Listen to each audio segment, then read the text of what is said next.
question for staff before we get going. Do we have a AP PowerPoint posted? I'm not seeing one.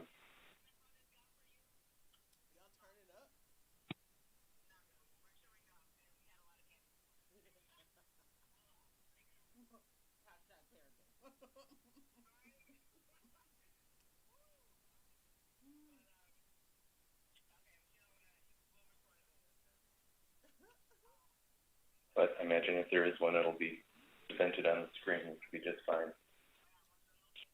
Okay, getting posted. Okay, all right, good morning, Council. Please come to order. We are going to take up the AP report here first, but before we do that, yesterday evening we acknowledged the loss of Quintillion, a patriarch of the council family, and I wanted to just start off this morning with a moment of silence in remembrance and recognition of Mr. Tillion and everything he's done.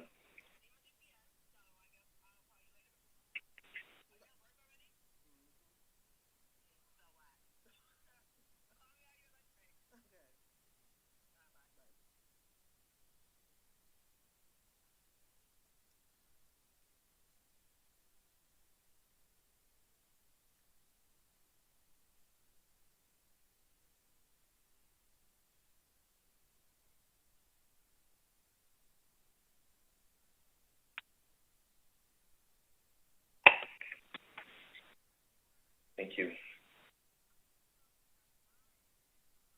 Okay, with that, I think we are ready to move into our AP report. Do we have Mr. Upton or Ms. Christensen here?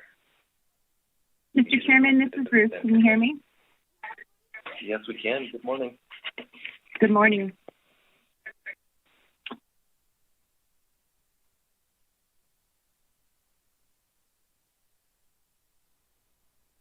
Okay. Good morning, Mr. Chairman and members of the council. Ruth Christensen here to give the remainder of the advisory panel report for agenda items C6 and staff tasking. So for C6, motion number 1, the AP, this is for the BSAI groundfish harvest specifications.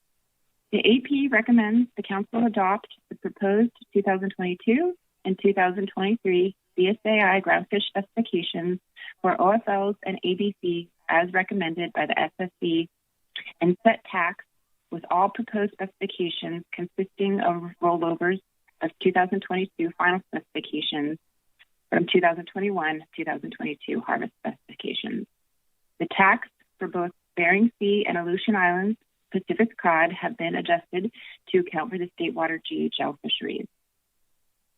The AP recommends that the council adopt the proposed flatfish ABC reserves 2022 and 2023 annual and seasonal PSC limits and apportionments in the BSAI as provided in tables 7, 8, 9, 10, and 11. Finally, the AP recommends that the council adopt the proposed 2022 and 2023 halibut discard mortality rate, DMRs, for the BSAI as shown in Table 12. And Tables 7 through 12 are found in the meeting agenda under this agenda item. And they are attached here. Okay. Motion number 2 for the Gulf of Alaska groundfish harvest specifications. The AP recommends the council adopt the proposed 2022 and 2023 Gulf of Alaska groundfish specifications for OFLs and ABCs as recommended by the SSC and set tax as shown in the handout with all proposed specifications consisting of rollovers of final specifications from 2021. The tax for both Gulf of Alaska Pacific cod and pollock have been adjusted to account for state water GHL fisheries. The Gulf of Alaska pollock cod adjustments are shown in the C6 action memo, Table 2. The AP recommends that the council adopt proposed 2022 and 2023 annual and seasonal Pacific halibut PSC limits and apportionments in the Gulf of Alaska as provided in Tables 9, 10, and 11 in the C6 action memo. Finally, the AP recommends that the Council adopt proposed 2022 and 2023 halibut discard mortality rates for the Gulf of Alaska as shown in Table 12. And again, those tables are attached.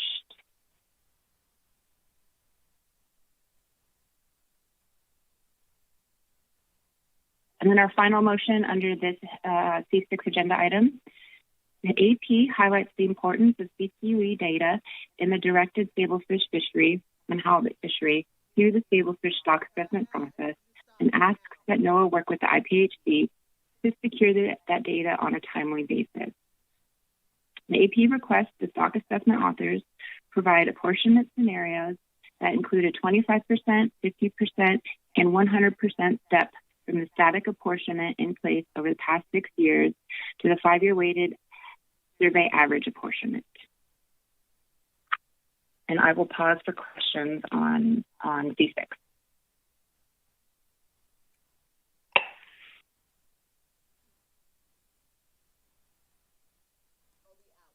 Thank you. I don't see any. Okay. Please continue. All right. Staff tasking. Motion number 1. The AP recommends that the Council empower the CCTF, putting them to work on gathering strategies to 1, respond more quickly to climate-driven changes, and 2, build more resilience into the management system in an effort to head off fishery disasters and recover more quickly from those that occur. And our second staff tasking motion, the AP recommends the Council send a letter to NIMP supporting funding for disaster declarations and funding for research, observation, and monitoring by tribal organizations and co-management organizations.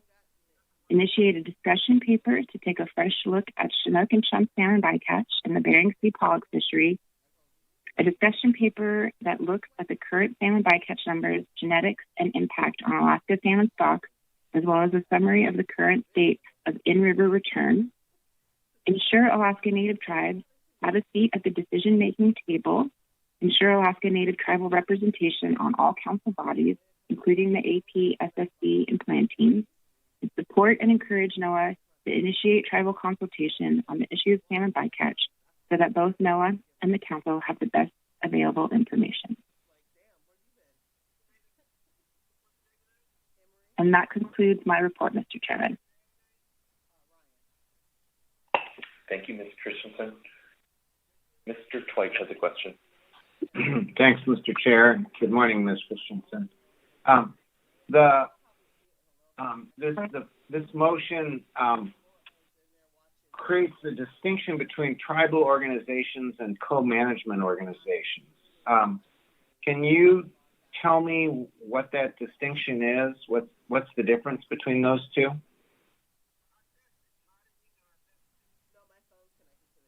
Mr. Twite, through the chair, we didn't get into that at the AP, but only to recognize that they are two distinct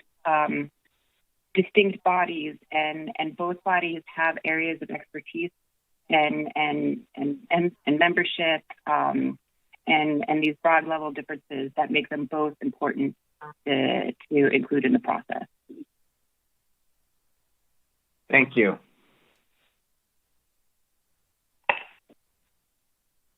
Thank you, Mr. Twite. Ms. Vanderhoven. Thank you, Mr. Chair. Thank you, Ms. Christensen. Regarding the Chinook and chum bycatch discussion paper the AP is requesting, did the AP discuss what would be different or supplemental to the ongoing genetics research and updated AEQ the Council's already working on? Ms. Vanderhoven, through the chair, there was discussion around the table that information is currently being collected, and will be presented to the Council. And so we didn't discuss what would potentially be different. I think probably the main point is to highlight the importance of that information. That's helpful. Thank you. Thank you, Ms. Vanderhoven. Mr. Mesereau. Thank you, Mr. Chairman, and thank you, Ms. Christensen. My question is regarding the sentence that says ensure Alaska Native tribal representation in all council bodies, including APFSC and plan teams. Can you just give us an idea of the discussion? Does that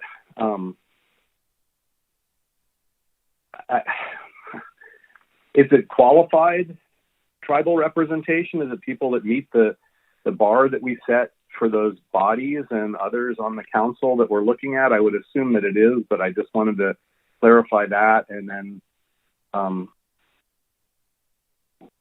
I guess I'd also like you to talk about how we can ensure that if we don't have names and people don't identify themselves as tribal representatives, which sometimes they choose not to.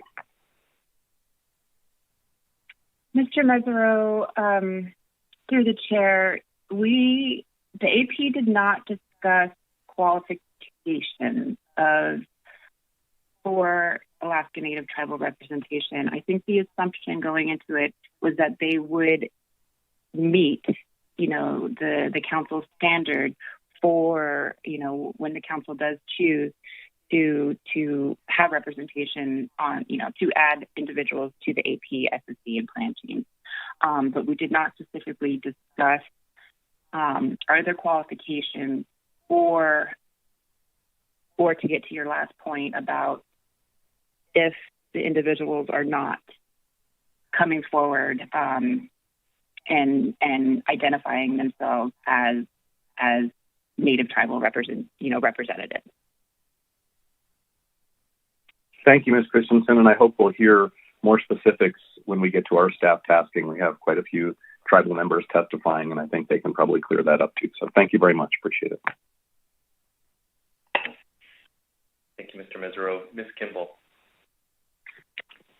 Mr. Chair, thank you, Ms. Christensen. I was wondering if the AP was specific about which disaster declarations it was requesting support. I could have. I'm sorry, Ruth. Go ahead. Oh, I was Ms. Kimball through the chair. I was going to say we were not specific regarding which disaster declaration.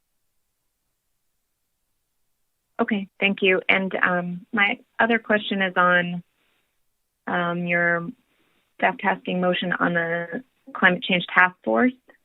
And so that was your slide 18. I'm wondering if you received a presentation on the work of the climate change task force or a discussion about what their work plan entailed for the next several years. Ms. Kimball, through the chair, this motion is primarily in direct response to public testimony that we heard, and I know the council has heard some of it as well. And it's a recognition of some of the very dramatic changes, that we've seen thus far this year, with crab and salmon and whatnot.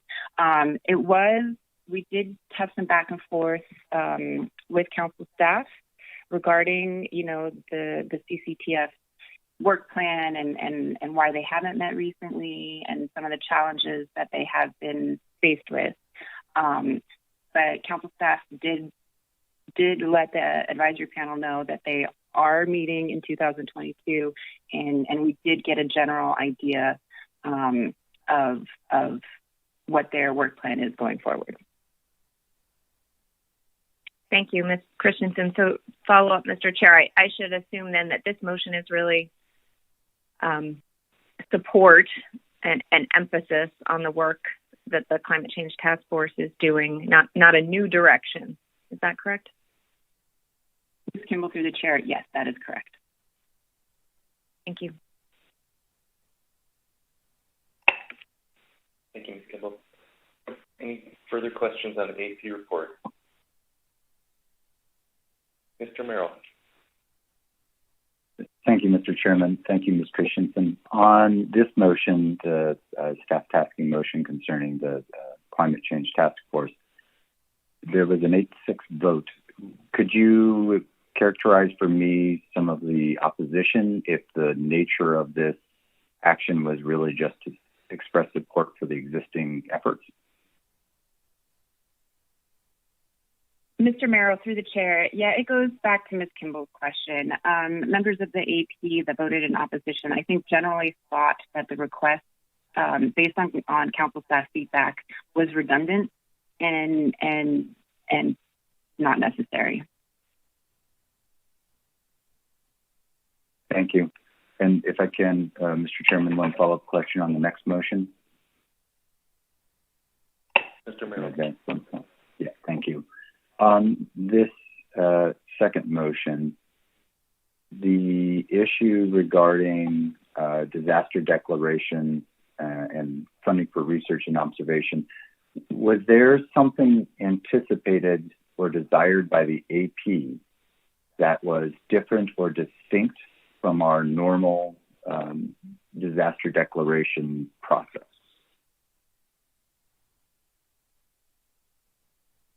Mr. Merrill, through the chair,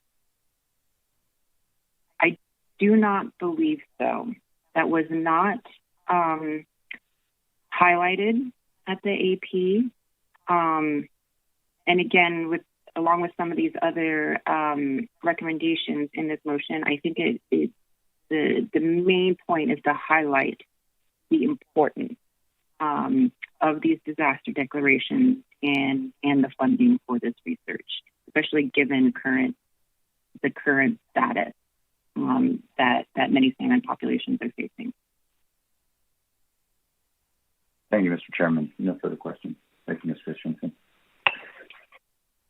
Thank you, Mr. Merrill. Any further questions on the AP report?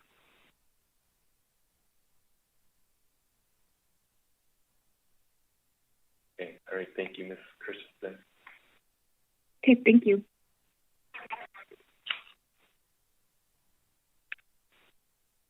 Okay, that will move us into agenda item C5. I'd like to invite Ms.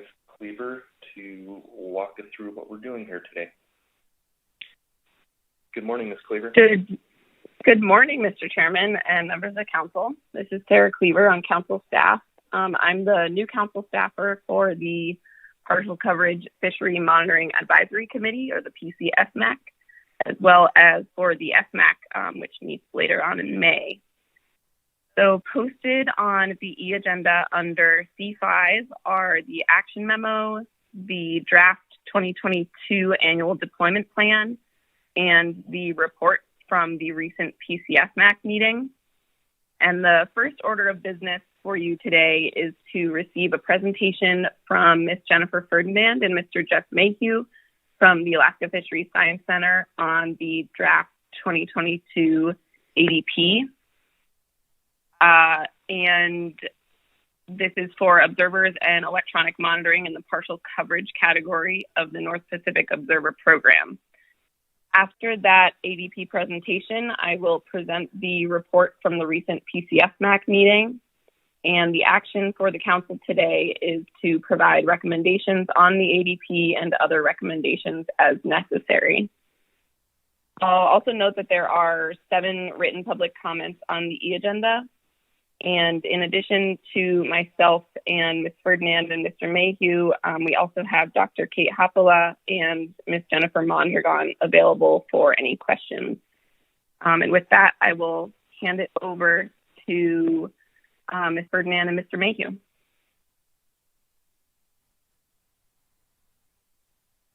Thank you. Okay, here we go. Thank you very much, Ms. Cleaver. Good morning, Chairman Kneen and members of the council. As Ms. Cleaver mentioned, my name is Jennifer Ferdinand, and I am the Director of the Fisheries Monitoring and Analysis Division at the Alaska Fisheries Science Center. And we administer the observer programs and electronic monitoring programs for groundfish and Pacific halibut in the federal waters off Alaska. So this morning, I'm going to go over our 2022 draft partial coverage annual deployment plan for observers and EM in the groundfish and halibut fisheries.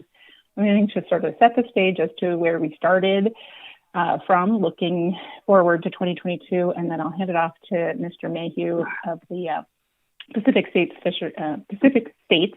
Marine Fisheries Commission, and he will go over the analytic portion of the annual deployment plan, or ADP. And then I'll take the end and go over the NIMS recommendations. So let's see. Just to sort of set the stage, I want to remind the council and the public that the Partial Coverage Observer Program is just one of 4 programs that we are relying on for fishery-dependent information in the halibut and groundfish fisheries. By far the largest portion of all of our observer days and of all of the harvest sits in the full coverage observer program, and that has an observer one or 2 observers on board at all times. What we're talking about today is just the smaller portion of the human observer program called the Partial Coverage Observer Program, and it's about 10% of our sea days. We'll also cover the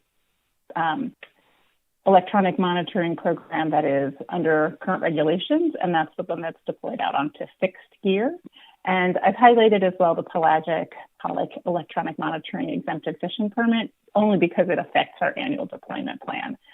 We're currently collaborating with industry on that, but we are not currently running that program. So to set the stage where we started for 2022, we just want to remind the council where we are here in 2021 because it has changed. So our annual deployment plan was updated at the beginning of September. That was in response to changes from in the state of Alaska's health advisories and widely available vaccinations for the COVID-19 pandemic. So we shifted our partial coverage from a very limited port-specific annual deployment plan that this council saw last year at this time and have shifted it back into an all ports model.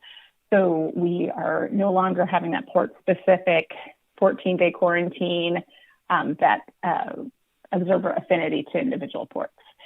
We still have the ability to waive coverage on a trip-by-trip basis. We always retain that for reduced travel availability or if there's no observer available.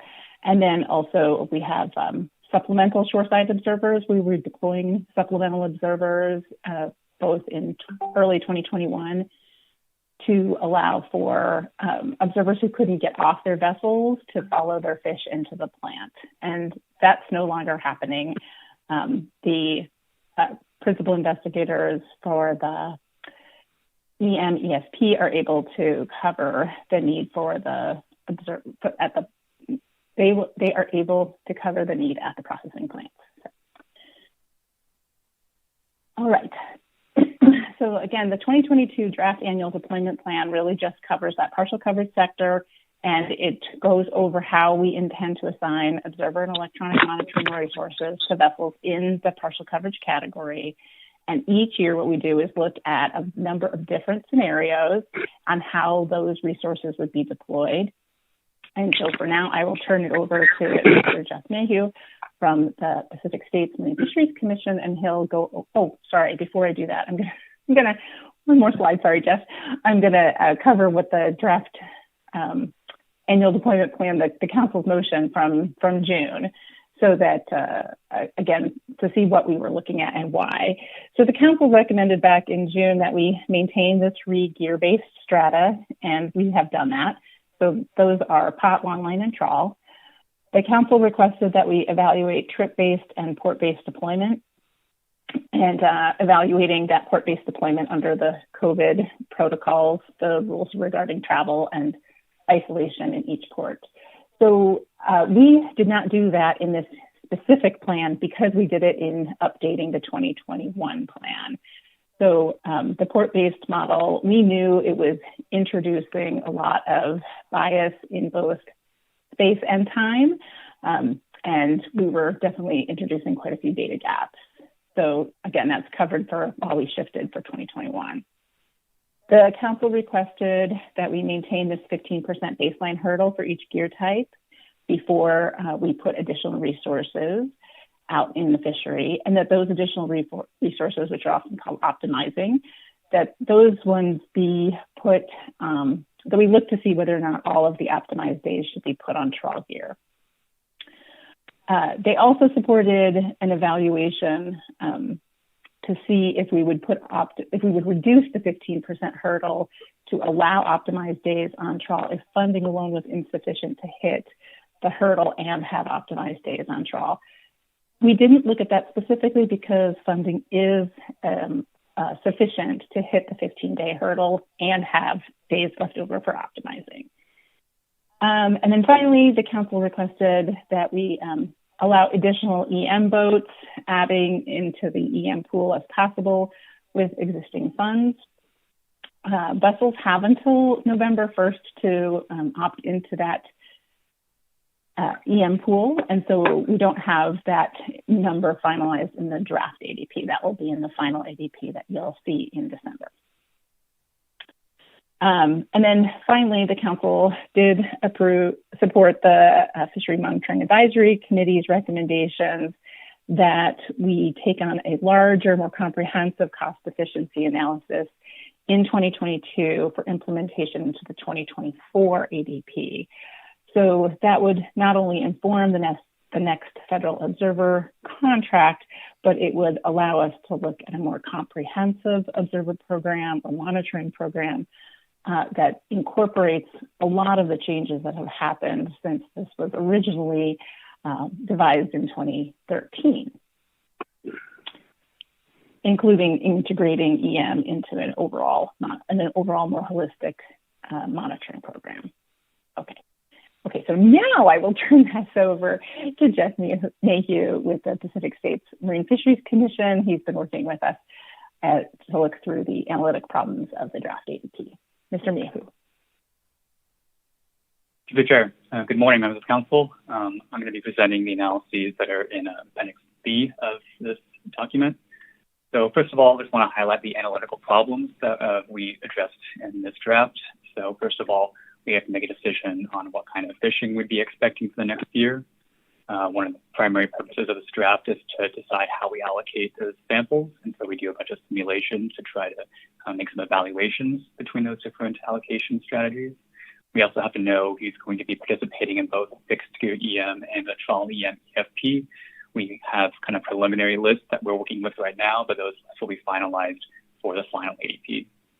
We also want to account for the variation that happens with odds selection. So we use odds to select which trips are going to be observed, but it's not, doesn't perfectly select trips at the rates that are programmed. So we have to do account for the randomness that's involved with that process. And then lastly, but not least important, we also don't want to go over budget. So we do have a set budget that we do try to make sure that all of our allocation schemes will meet and not exceed to a certain level of risk. So as far as the budget is concerned, usually what we do is we look at a couple years in advance. So we usually have a length of the contract. And so we don't want to spend all of our kind of available budget just on the current year. So we actually do try to make sure that we fan out our available budget to all of the future years.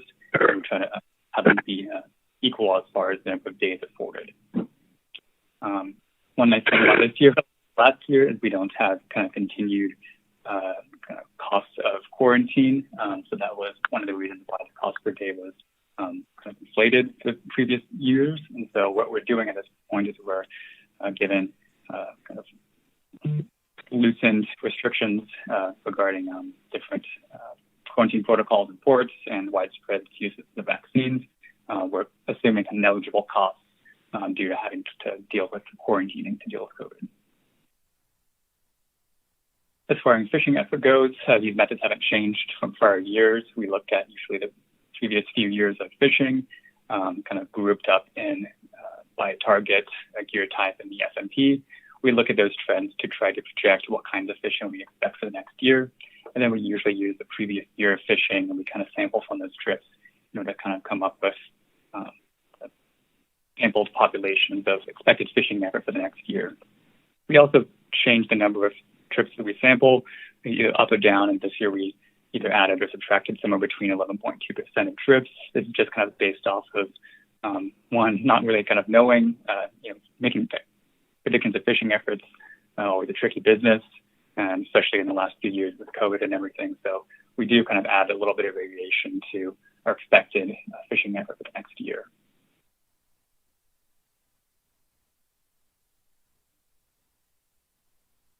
Okay, so we usually in these drafted APs in the previous few years, we've kind of been looking at some of the larger scales of things that might be impacting deployment, things like using fixed gear EM and also the trawl EM EFP. This year, we're just assuming those are givens. And so this year, we're really just looking at different ways of allocating our samples. So you should be familiar with our two kind of allocation schemes here, equal rates and minimum plus optimization. We've had these every single year, but this year we're going to be adding two more additional ones, which I'll get to later.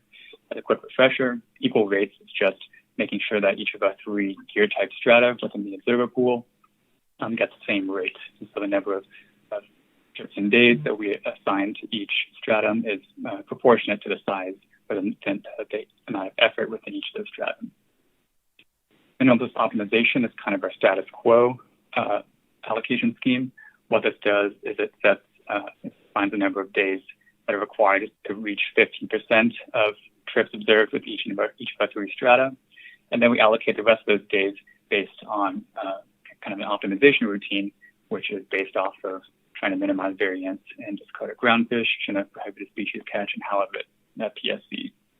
And so from this way, we set 15% for each of our strata, and then we get an optimization weight, which is based off of this, using this optimization algorithm. And so each stratum is going to get a different sampling rate based on this. Introducing the newer allocation schemes that one of them was previously mentioned. This was the minimum plus trawl optimization scheme. This was suggested previously by the council to put all optimized days onto the trawl stratum. So the plot and hook and line strata are capped at 15%. We find the number of days remaining in our budget, and then we allocate those to the trawl stratum. And then the fourth allocation strategy that we'll be considering is kind of a modified version of our status quo, and we can be calling it here as the adjusted minimum plus optimization scheme. What this strategy is trying to do is trying to make sure that we have a high level of confidence that we actually meet our 15% hurdle that we try to achieve every year. If we, for some years, set the rates for a given strata at just above 15%, given the amount of kind of randomness that can occur within odds, we may have a pretty high likelihood of actually falling below that 15%. So what this adjusted minimum does is it finds what rate is required in order to have a 95% level of confidence that we'll achieve 15% within each of our strata. And then does the same thing as the status quo method. We find a number of additional days that are still available in the budget, and we allocate those through the existing methods using our optimization algorithm. So what this does is it's just like the status quo, except we raise the hurdles a little bit higher for each of the strata in order to get a high level of confidence that we'll achieve that 15%, and then it will allocate those remaining days. Kind of look at the grand scheme of our methods here. So the first thing we do is we estimate our fishing effort. So we come up with 500 populations of possible fishing effort.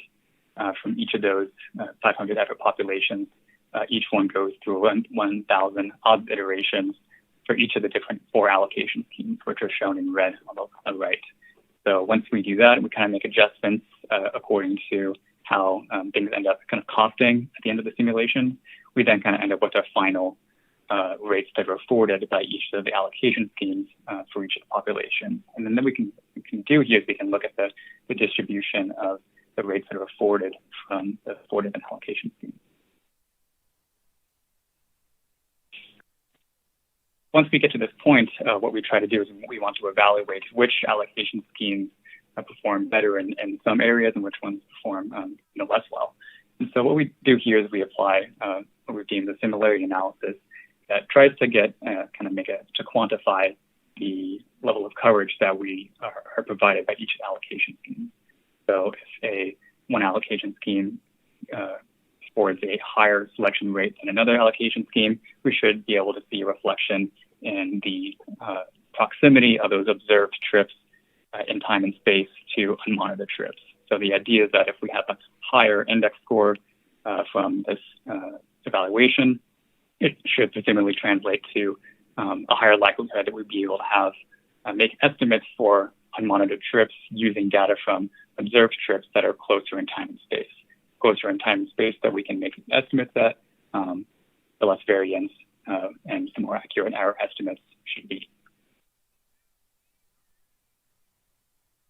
So now that we kind of have that review of what we're going to be showing here, we're going to dive into the results now. This is just kind of showing a graphic showing the previous year's fishing effort by total number of trips within the partial coverage program. This is including observer and gear, EM, trolley EM, and zero coverage. So our estimates for this analysis are what's shown in red. So we're expecting fairly similar fishing effort to the previous year, but we've added a little bit of variation around that based on ability of our prior predictions on prior years. This is the budget that we use for this analysis. I just want to highlight that this is still preliminary. We're very likely to be making updates to this, the final ADP. But this is kind of where we sat for now. So even though we have a slightly smaller budget than we used for the 2021 ADP, we are actually able to forward more days. This has a lot to do with the fact that in the previous years, because of the general waivers on partial coverage and the kind of inability to be able to reach the contract minimum of 2,000 days, what that really kind of does is it kind of hamstrings you in the future and being able to achieve that cutoff in the future. Once you can afford those first 2,000 days, you're able to afford the cheaper option days after that. So given kind of our updated 2021 rates that we put in September, we have a pretty high expectation that we're going to be able to afford well over that 2,000 minimum and afford those cheaper option days for this coming ADP year. So that has a lot to do with that and with the assumed negligible costs of quarantining. We're assuming that we can afford more days and afford a lower cost per day. So we're working with a total budget of around $5.1 million, and assuming $1 million goes to fixed EM budget, we have around $4.119 million and 2,700 observer fee days for observer deployment. This is, I just want to again stress, these are preliminary, but these are the selection rates afforded by each of the 4 allocation schemes. So on the left in the top column, we have our 4 different allocation schemes, equal rates, 15% plus optimization. This is a status quo. It's kind of a modified status quo in the third row. And then we have 50% plus optimizing all additional days on trial. And so if you just want to jump over to the rates real quick, I show the lower, median, and upper quantiles of our of the distributions of the rates afforded. So the lower represents the lower 0.0025, and upper is the 0.975 quantiles. And so we usually, just try to focus on the medians, but you can also see that some of the allocation schemes do afford a very wide range of potential rates, and that's based off of how the allocation scheme works, but also given the amount of variation in the fishing effort that we incorporate into our simulations. And so if we have some iterations of our simulations have more fishing effort, those will afford lower rates and vice versa. So just because we always show equal rates every year, our rates afforded here are 19.44 for equal rates, and this is higher than in previous years. Even looking at the status quo, it's around 17.5% for hook and line, 15.8 for pot, and around 34.5 for trawl. The adjusted hurdle method, which is shown here, is pretty similar to the status quo, but the trawl rates are a little bit lower, and the fixed gear rates are just a little bit higher. So just noting that because we have strata with fewer number of trips, actually have a higher hurdle set, and that's what's being shown here. If we want to hit a 95% confidence interval of reaching our 15% hurdle.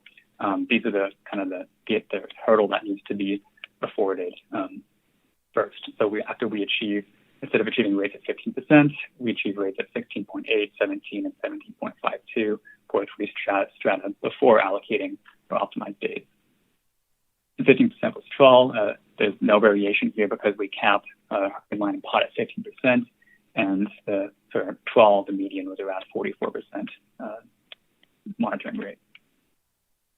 So just as we kind of understand that equal rates is the allocation scheme that affords the highest rate for the 6-year strata at 19.4, shown up here, and then the 15% optimized 12 allocation strategy affords the highest selection rate for the 12 stratum.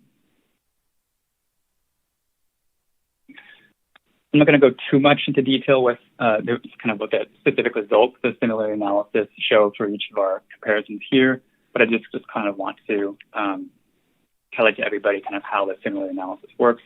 It's loosely based on how the catch counting system tries to find observed trips using a nearest neighbor method to find data to make extrapolations for monitored trips by aggregating trips at presumably at ideally smaller scales of time and space. So the farther that catch counting system has to look in order to find similar fishing, not only by year type, what's being fished, where, but also by kind of both space and time. That's what this metric is trying to do. We come up with an index that's trying to reflect the proximity of our monitored trips to unmonitored trips. And we do this comparison for all three of our pools. We want to know how well our observed data covers the rest of the trips in the observer pool, but we also want to know how well the observed trips cover zero coverage pool trips and also with EN pool trips. Specifically, to try to get a handle on how well does our observed data represent the average weight data for EN. And so these indices, they come out on a scale of between 0 and 1, where 1 is obviously a higher score and indicates a higher level of proximity of our monitored trips to unmonitored trips. So once we do this for each type of fishing, kind of grouped by the gear type, FMP, and fishery targets, we can then kind of look at all of our allocation schemes and see which ones had relatively higher or lower scores as far as indices are concerned. So what we've shown here is just kind of a summary figure to try to reflect how each of our 4 different allocation schemes performed relative to one another. So we have along the x-axis here our 4 allocation schemes, going from left to right here. And then along the y-axis, we have 3 different pools. These are all of our observer to observer pool comparisons, observer to EM in the second row, and then observer to 0 in the third row. And then along the y-axis on the left here, we have each of our what we've called domains. These are all kind of the flavors of fishing divided by gear type, target, and FMP. And what we've done is we've taken all the index scores. We see which one of the 4 allocation schemes had the highest index score on average, and we set that as a score of 1, and that 1 gets a bright blue color. And then all of the other scores are compared, and we get a proportion of that score relative to the highest score. And if that's not as high, if it's a lower score, it's going to get a darker color. So lighter means better and darker means worse. So it's not too surprising when we afford the highest, when equal rates affords the highest coverage rate on 6th gear. It's not too surprising that we see brighter blue colors for the equal rates method for the 6th year strata. But as far as the 12 stratum is concerned, equal rates performs relatively poor compared to the other allocation schemes. It's really what this figure is trying to show, kind of the relative sensitivity of the different allocation schemes on the index scores that are afforded.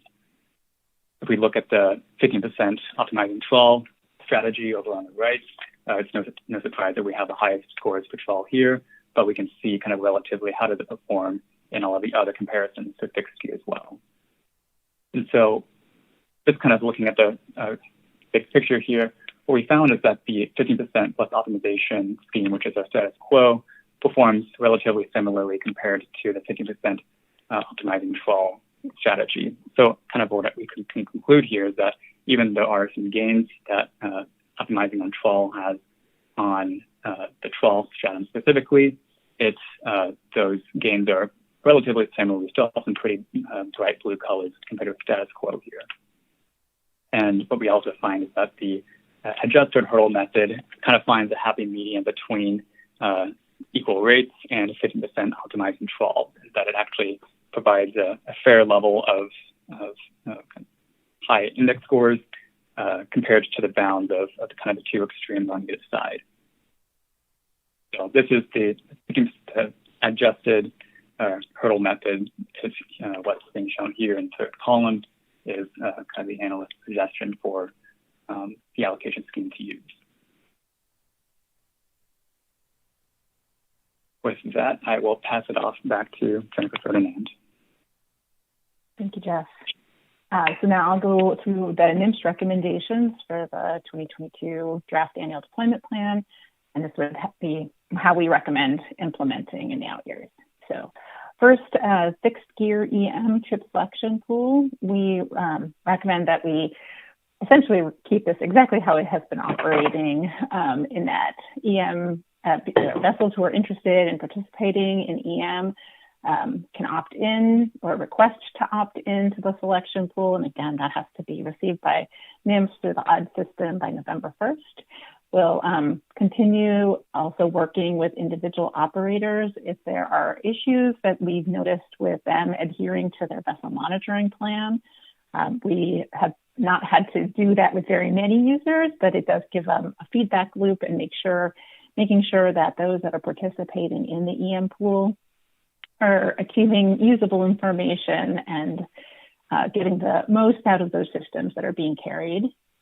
We do expect that the EM pool size would be largely maintained from 2021.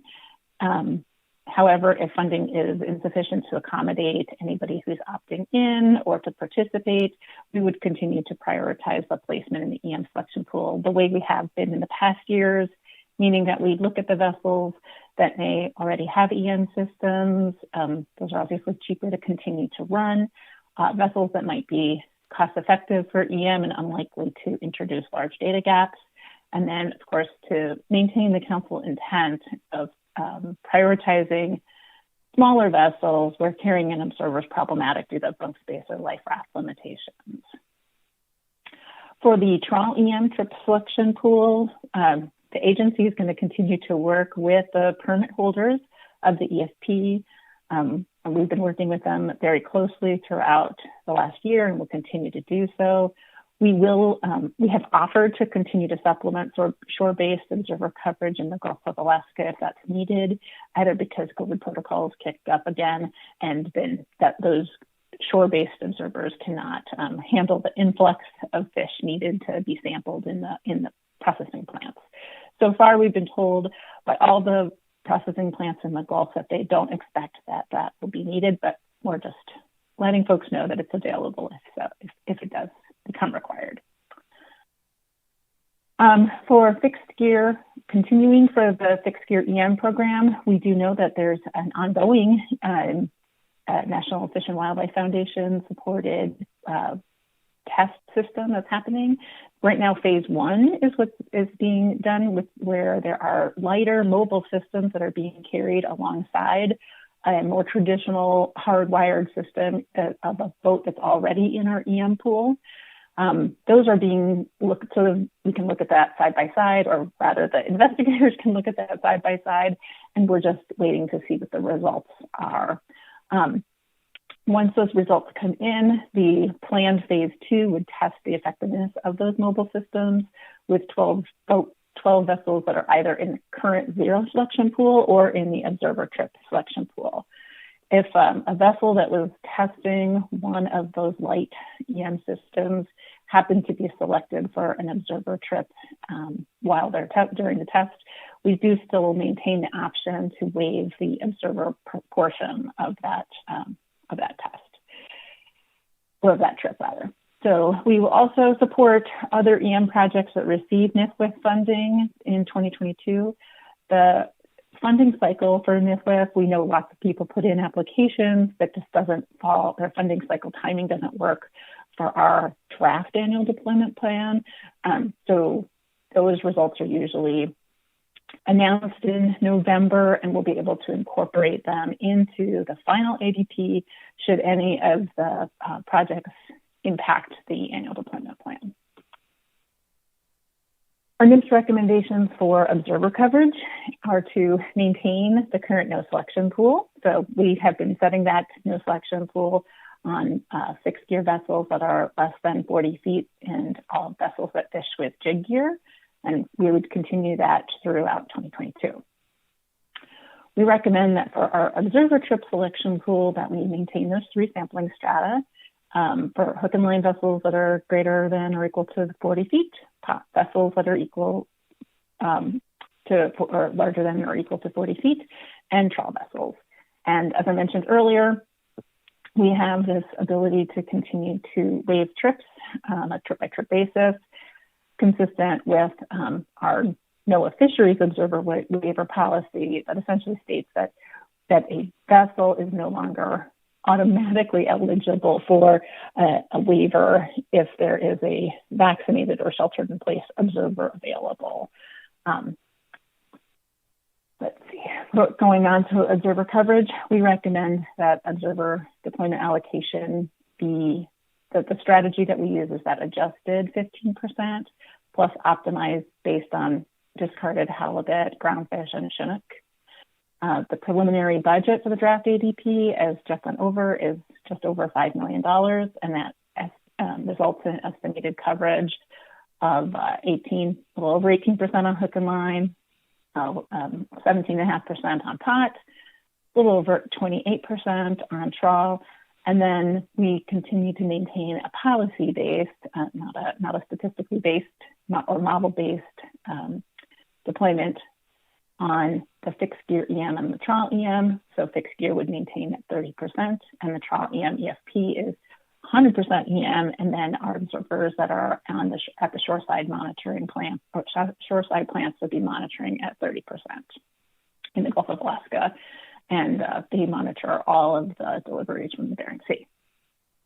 As Jeff noted, these coverage rates are preliminary because they'll differ from what you'll see in December on the final ADP after we adjust both the budget and any adjustments that we're able to make in fishing efforts. So further, NIMS recommendations are that we maintain that allocation strategy of the adjusted 15% plus optimization throughout 2023. This is an approach that would allow our staff time to conduct the integrated analysis for 2024 ADP and to better inform the new observer provider contract that provides observers to the partial coverage sector. We would not evaluate new stratification schemes in 2022 for 2023, but what we would do is bring both the Partial Coverage Fishery Monitoring Advisory Committee and the Council information on what we would have as far as an expected budget and coverage rates. So essentially you'd see the prior slide for 2023, but you wouldn't have heard any of the information about new allocation schemes. What did we look at? Because there wouldn't be a draft ADP per se. And then the rest of the slides are just supplemental information should you need to rely on them for questions. So I think we are done with our formal presentation. Thank you, Ms. Ferdinand and Mr. Mayhew. Are there any questions?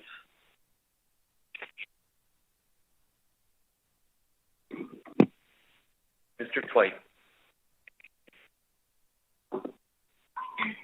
Thank you, Mr. Chair, and thank you, Ms. Ferdinand and Mr. Mayhew. I guess the first question I have is sort of a little tangential, but as I was listening pretty carefully to the ADP, I didn't see any impediments in there to implementation of the project that's been proposed by Fishing Vessel Owners Association for funding hopefully in the upcoming year. I didn't see anything in the ADP that would in any way block that or make it difficult for NIMS to partner with fishing vessel owners on that on their project for addressing cost efficiencies and lowering the cost in the partial coverage category. Am I missing anything? Are you seeing any impediments there, or do you think that's something that can be worked in if we can get it off the ground with funding this year? Through the chair, thank you for that question, Mr. Twite. As I've noted, we will support any of the proposals that went to NIFWIF. We have a track record of working closely with industry whenever those projects are funded. So I don't see any reason why we would have anything different should that project be funded. What we don't really know right now is the full scope of that project, as far as how many boats it would be affecting that are currently in the partial coverage pool. So that's where we would look at if it were to be funded, we would need to subtract those vessels out of the annual deployment plan, potentially. But my understanding was that that project would actually just continue to use odds, and it was simply a different observer provider. So if that's the case, it wouldn't affect the number of vessels that are looked at the ADP. It would only affect the available budget. So we would incorporate any of those alterations in the final ADP. Thanks. And I should say that from my experience working with you, I certainly can attest to the level of cooperation that you've been able to offer on those. And I think the result of that has been some very successful pilot projects. So a good opportunity to thank you for that. And it sounds to me on this, as if maybe it'd be good to have another sort of scoping meeting or progress update meeting with FVOA sometime fairly soon in order to maybe see if there's any ability to provide any more details at this point on some of those issues that you were raising. Through the chair, Mr. Twite, we'd be happy to meet with the applicants. I don't know whether it would be too preliminary to do that, or if we would want to wait until NIFWIF announces their funded proposals. But either way, we can do it a little bit in advance or in November after the announcement. Be happy to meet with them. Thank you. I can circle back, either Mr. Down or I can circle back with them and see, because it's an issue we're both tracking pretty closely. Okay. Thank you, Mr. Twite. If there are any further questions, council members, please jump in. I've lost my Adobe Connect connection at this point. Mr. Down has a question, Mr. Chair. Thank you, Mr. Twite. Mr. Down. Yes, thank you very much, Mr. Chairman, and thank you, Ms. Ferdinand. My question, I apologize in advance. I don't understand this to the degree that Mr. Twite does on the funding mechanism. So that's my question: is the FVOA proposal, as I understand it? I'm just looking for what is necessary for funding here, because as I understand that proposal, they continue to use the odds program to access or for selection, and they continue to pay into the fee. They simply use once they are selected, they simply are able to go to a provider that may be able to provide an observer for $600 to $700 rather than the $1,500 or so dollars. So the $1,529 that's in your presentation here. So what funding is necessary to get this off the ground? Is that to track this and to collect data, those kinds of things that are additional to what we'd be doing now? I'm just curious on that. And again, I don't have the same understanding that.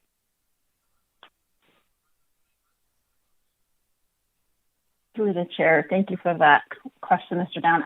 I don't want to speak to somebody else's proposal. This is not a project that I reviewed or have any say in how it gets funded or implemented. My understanding from our earlier meetings, as Mr. Twite mentioned, we have had meetings with FEOA to see what those logistics would look like, and this was prior to them writing the project. So my very cursory understanding is that funding would be necessary because of that different business relationship that would be formed between the vessel and an observer provider should a vessel be selected through odds that's participating. So the vessel owner would log into odds, get selected, then they would be finding an observer provider on the open market. However, NIMS does not have a business relationship set up with every observer provider that's out there. So we don't have a contract in order to reimburse any certified observer provider just because a vessel was selected. So right now, the only observer provider that we can reimburse for observer coverage in the partial coverage observer program is AIS, which we have a federal contract to provide those services. So that's why there would be supplemental funding required, because some other entity would have to pay for that observer to a different observer provider. Yeah, but that's just sort of my cursory. I don't, like I said, I didn't see the final. I looked through the final proposal that went to NIFWIS, so I can't really fully answer your question. Yeah. Thank you very much, Ms. Ferdinand. I appreciate that. I appreciate your answer there, and I certainly didn't want to try to articulate somebody else's proposal. I think we'll hear from that in public comment, but yeah, I just had read the letter, and so your answer was great. I think that gives me a better understanding, so thank you. Thanks, Mr. Down. Ms. Kimball. Thank you, Mr. Chair. I think Ms. Ferdinand spoke to it well. I was just going to suggest that we do wait for the actual proposer of that project, given that it's a pending proposal with NIFWIS and it's not part of our current ADP or service delivery model. But I did thank the agency for the presentation. It's a very technical presentation, I know, and Mr. Mayhew does a great job, not just with council, but with the committee, walking us through the various allocation schemes. And I just hope everyone can appreciate the level of work that goes into develop an ADP that is really statistically robust and has helped us almost every year reach our target coverage rates. So thanks to that group for that work. Thank you, Ms. Kimball. Are there any further questions? Mr. Merrill. Thank you, Mr. Chairman. Not really a question so much as a recognition. I think this is a nice opportunity to recognize the substantial efforts that have been undertaken, particularly at the center, in coordination with us to ensure effective observer coverage in some very challenging conditions again this year. I just want to express my appreciation to staff and also to the observers who are engaged in that process, and being able to provide us with a budget and an ADP for this year that I think substantially enhances our ability to continue to monitor these fisheries. So my appreciation. Thank you, Mr. Merrill. Okay. There are no further questions or comments. Thanks again, Ms. Ferdinand and Mr. Mayhew. All right, Ms. Kleber, I believe, will next give us the PCFMAC report. Yes, thank you, Mr. Chairman. And council members, again, for the record, this is Sarah Kleber, council staff.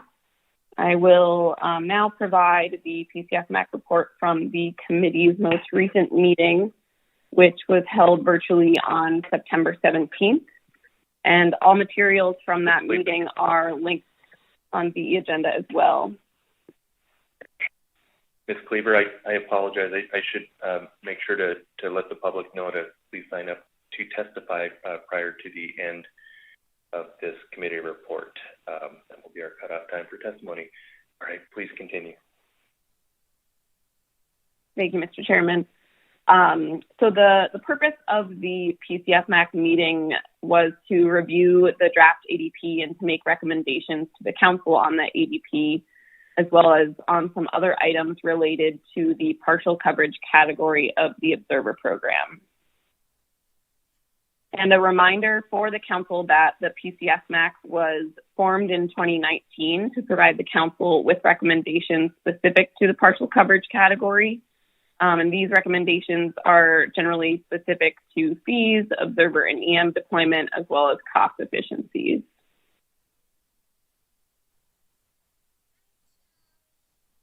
So at that meeting in September, the PCFMAC received a similar presentation as the council with respect to the draft 2022 ADP.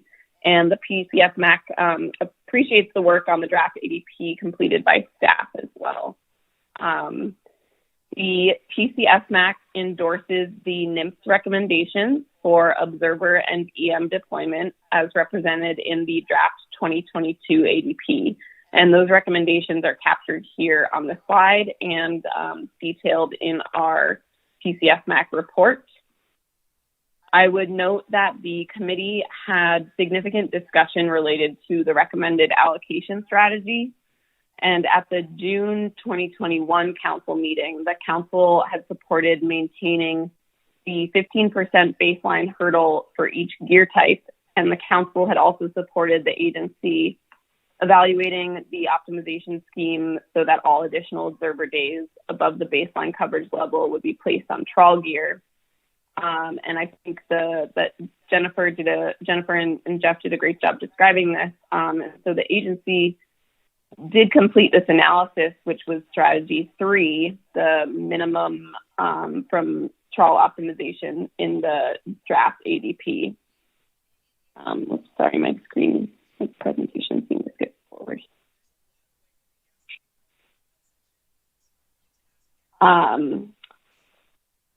However, the PCFMAC supports NMFS recommendation to use allocation strategy 4, an adjusted minimum baseline hurdle of 15% plus optimization of 95% based on the discarded groundfish, halibut PSC, and Chinook PSC.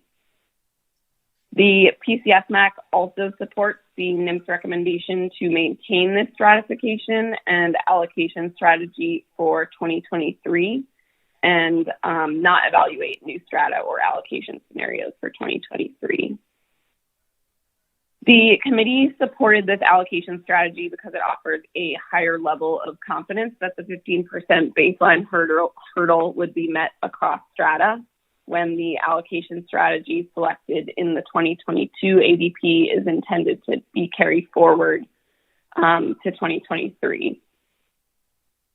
And the committee agreed that NMFS should evaluate what constitutes an appropriate baseline in the future for the partial coverage category of the Observer Program when fixed year and trawl EM data are integrated in the partial coverage integrated analysis. And I will walk through the discussion the committee had on that integrated analysis later on in this presentation. Something that is not highlighted on the slide, but is likely of interest is, as noted in the agency's presentation, there was a return to trip-based deployment or the trip-based deployment model on September 1st. And some committee members had questions about COVID-19 safety protocols for partial coverage observer deployment. Partial coverage observer provider AIS emphasized that they use a consistent approach to maintain safety for observers and vessel crew. And AIS is currently following the guidance that's applicable to contractors of the federal government. And if a vessel has a COVID-19 protocol that is more conservative than that of the observer provider, observers will follow the more conservative requirements. So that includes getting a rapid test between each trip rather than being tested after every other trip, if that's what the vessel requirements are. And AIS has encouraged vessel owners to contact their staff if there are any questions related to the COVID-19 safety protocols.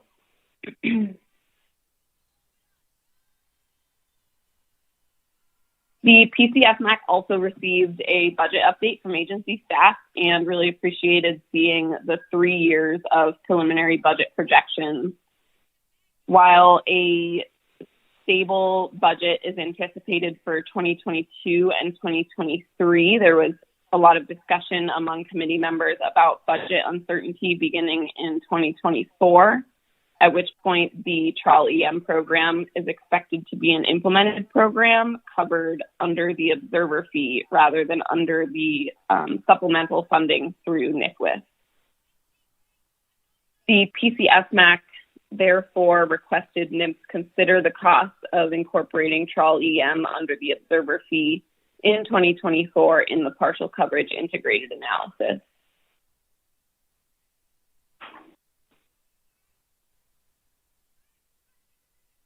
The PCFMAC supports the NIMS recommendation to maintain the current fixed-gear EM pool of 169 vessels in 2022 and expand the fixed-gear EM pool up to 200 vessels as funding allows.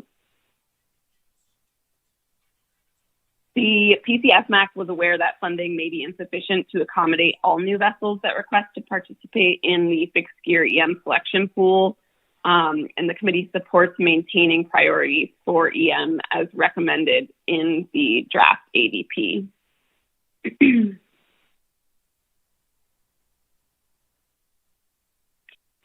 Mr. Chairman, I will now turn to the partial coverage integrated analysis that I've referenced a couple of times. A reminder for you that at the April 2021 PCFMAC meeting, NIMS outlined a plan to complete a comprehensive analysis of the Council's cost efficiency priorities for the partial coverage observer program. The purpose of this integrated analysis is to achieve a scientifically robust sampling plan that is fiscally sustainable and achieves the Council's other goals related to cost efficiency, as well as the Council's other goals of increased monitoring in trawl fisheries for PSC accounting, monitoring that has the least impact on fishing operations, and developing a partial coverage program that is less contentious. This integrated analysis would be conducted in 2022, released for review in 2023, and incorporated into the 2024 ADP. So to enable staff time for this analysis, NIMS recommends carrying forward the major analytical components of the 2022 ADP into 2023, effectively creating a 2-year deployment plan. I'll note that council members and members of the public can find the written update and the presentation that we had from the agency on the partial coverage integrated analysis on the PCFMAC agenda from the September meeting.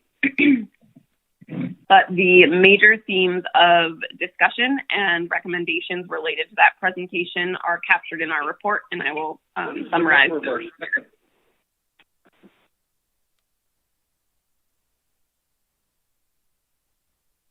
The PCFMAC previously recommended that NIMS use the opportunity of the port-based approach to gather information to evaluate the costs of port-based deployment in the future when the costs of quarantine are no longer a factor. And in particular, the committee discussed looking at potential cost reductions by limiting observer travel and reducing observer down days. NIMS has reported that it's not possible to tease out the COVID-19 costs from the port-based approach used in 2020 and 2021. And this is because the port-based deployment model was developed in direct response to COVID-19, and the 14 selected ports were chosen because observers could complete the 14-day port-specific quarantine in those ports. The PCFMAC understands that an evaluation of port-based deployment in the partial coverage integrated analysis would not be the same as the model that was implemented in response to COVID-19. So the PCFMAC recommends that the integrated analysis evaluate a port-based deployment model and understands that this approach would require a regulatory change by restricting vessels and requiring them to pick up observers and embark from a limited set of ports and then return to drop off an observer in a set of specific ports. The committee had significant discussion on this port-based approach.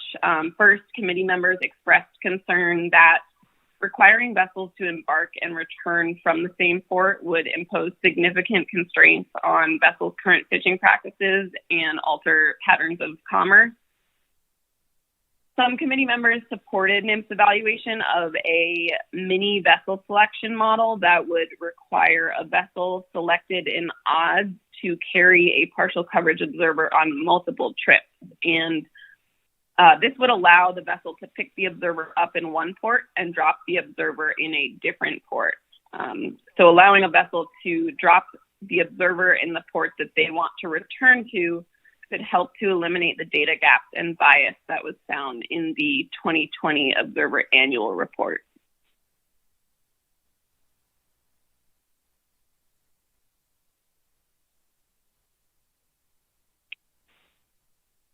The committee discussed several ways that the partial coverage integrated analysis could evaluate monitoring of the fixed gear fleet more holistically and optimize the size of the electronic monitoring pool.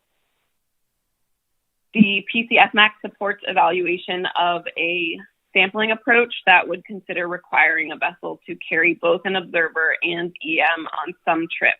And this approach would potentially reduce data gaps and enable collection of biological samples and average weight by deploying some level of observer coverage on EM vessels. NMFS has highlighted that this approach would not require a regulatory change, and committee members discussed that one benefit of this approach is that NMFS could post-select electronic monitoring trips for review that best meet the needs for data collection.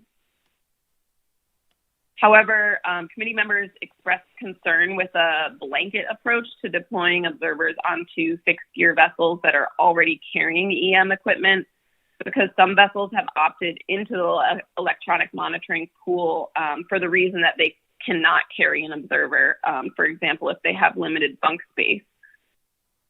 So the PCFMAC supports this approach with the caveat that if pursued, NMFS would evaluate criteria to identify vessels that would be in a specific stratum to carry both EM and observers. Ms. Cleaver, Ms. Kimball has a question. Thank you, Mr. Chair. Thank you, Ms. Cleaver. I'm sorry to interrupt. I just, on this point, and maybe it's more of a comment, I think you did, Ms. Cleaver, a great job in the committee report on trying to find where the committee was on this particular point. I think, in my view, the committee was trying to say, yes, you could continue to look at this in the integrated analysis, in part because we understand that there may be, even though there are significant sectors moving to EM, a need to have some minimal level of observer coverage in order to collect biological data or validate biological data that we're getting from another source. And so this was not, in my mind, and you can correct me if you think otherwise, Ms. Cleaver, really support for vessels carrying both an observer and EM, but a recognition that if we move more fully into EM, there may be some small subset of vessels that at some time would carry both, and that would be primarily for biological data collection that you can't do with a camera, and that we would need to be very careful in who would be potentially identified as capable of doing that and create their own stratum. So just a little more nuance to this recommendation, since it kind of stands out. Thank you.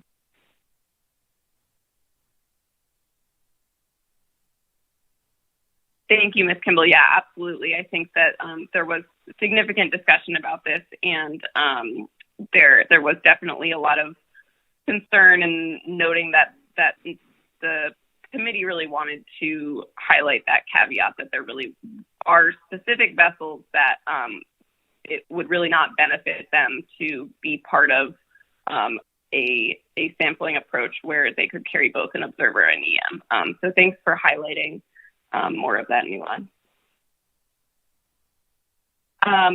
Another sampling approach to consider in the analysis that the committee discussed would be implementation of observer sampling in shoreside processing plants. And NMFS outlined that this sampling design would require a change in regulation and the requirement for vessels to hail in and provide notification of upcoming landing.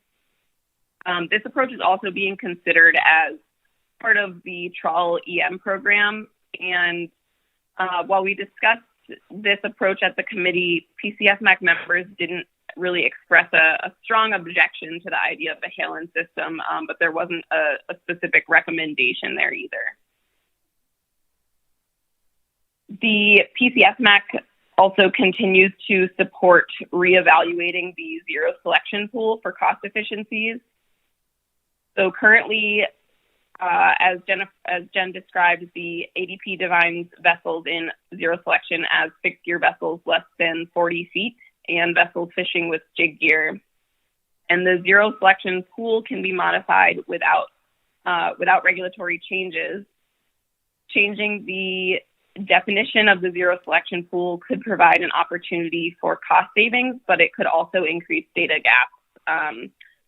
So if vessels that take very few trips per year were added to the zero selection pool and these vessels were taken out of the EM pool, this could improve the efficiency of the EM program, but the level of impact that these changes would have on observer deployment is less certain.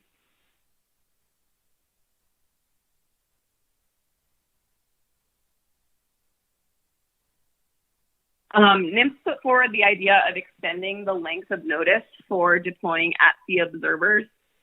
And currently, vessels operating in the partial coverage category log their trips in odds 72 hours in advance of their departure. This is an expensive approach because it gives NMFS and observer providers relatively little notice for when a vessel intends to make a trip. The committee members noted that extending this window would likely make it challenging for vessels to predict when their next trip would occur, especially in a scenario where a vessel has logged 3 trips but cannot log another until one trip is closed out in odds. Additionally, the current 72-hour notice window allows smaller vessels to be able to better forecast when they will fish based on weather conditions. And extending the notice window would likely lead to more canceled trips or smaller vessels fishing in inclement weather.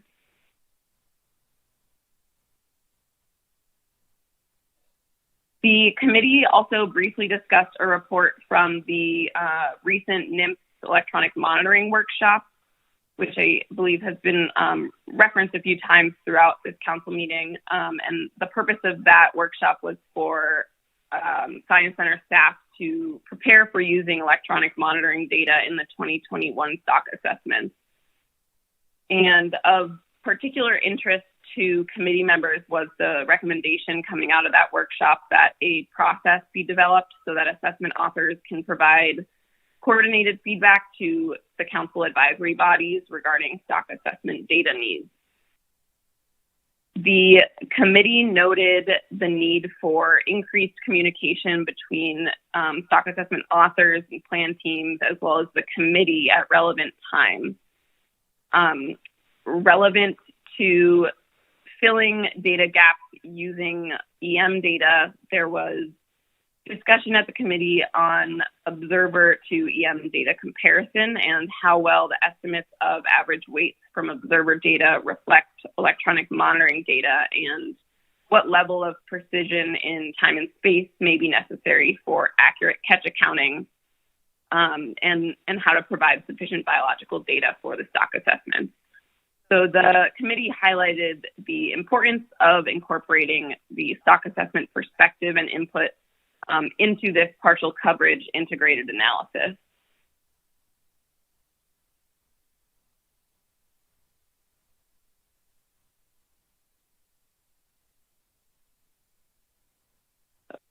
skipped ahead a little too quickly. So as far as the timeline, the NIMS presentation included an approximate timeline and major milestones for the partial coverage integrated analysis and the targeted implementation date in the 2024 ADP. The committee appreciates the opportunity for early communication on the timeline for this analysis. However, committee members expressed concern that the next opportunity for the PCFMAC to provide recommendations on this analysis to NIMS is April or May of 2022. So the committee recommends a check-in earlier than that time frame to allow additional interaction between industry and agency staff as the analysis is developed. A PCFMAC meeting earlier in 2022 would help to ensure that industry input into the analysis early in the process, and this is especially important since the analysis will inform the request for proposal for the new federal contract, which is scheduled to be released in October of next year. Additionally, if there are any regulatory changes required, this could pose additional restraints on the analytical timeline. So the committee recommends that the council ensure the timeline for analysis is such that it informs the new contract for the partial coverage category of the observer program, which begins in 2024. And the likely elements affected are the minimum number of observer C days and the deployment strategies necessary for collection of biological samples.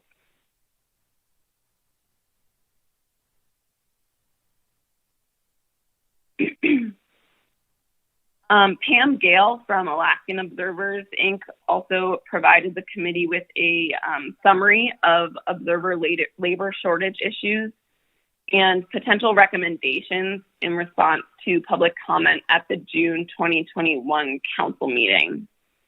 One of the main challenges, which has been ongoing but exacerbated by the pandemic, has been getting observers qualified for lead level status. And it was noted at the committee meeting that as more laps are formed and vessels enter the EM program, more lead level certified observers are needed, but the training platforms that were previously provided by those vessels are reduced. So it becomes more and more challenging for observers to obtain the requisite experience that's needed for lead level certification. One option that was discussed to address the labor shortage issue is to allow observers the option to deploy for up to 120 days instead of 90. But NIMS noted that this is not really a long-term solution, and it's currently intended only to allow extensions of a few days. PCFMAC members acknowledged that this labor shortage discussion was also appropriate for the full FMAC. However, that committee only meets once per year, typically in May. And observer providers, however, emphasized that observer labor shortages could affect both the full and partial coverage categories. There was one public testifier and 13 written public comments at the PCFMAC meeting, and they were all related to this issue of observer shortages.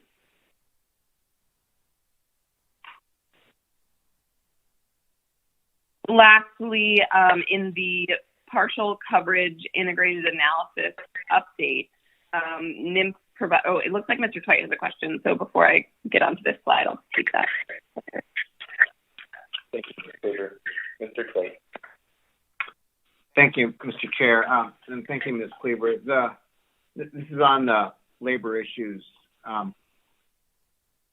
So from the PCFMAC standpoint, the next discussion around this that would actually be at the full FMAC. I think I understood that correctly, but I'm wondering if there were. Well, let me come at this from a different way.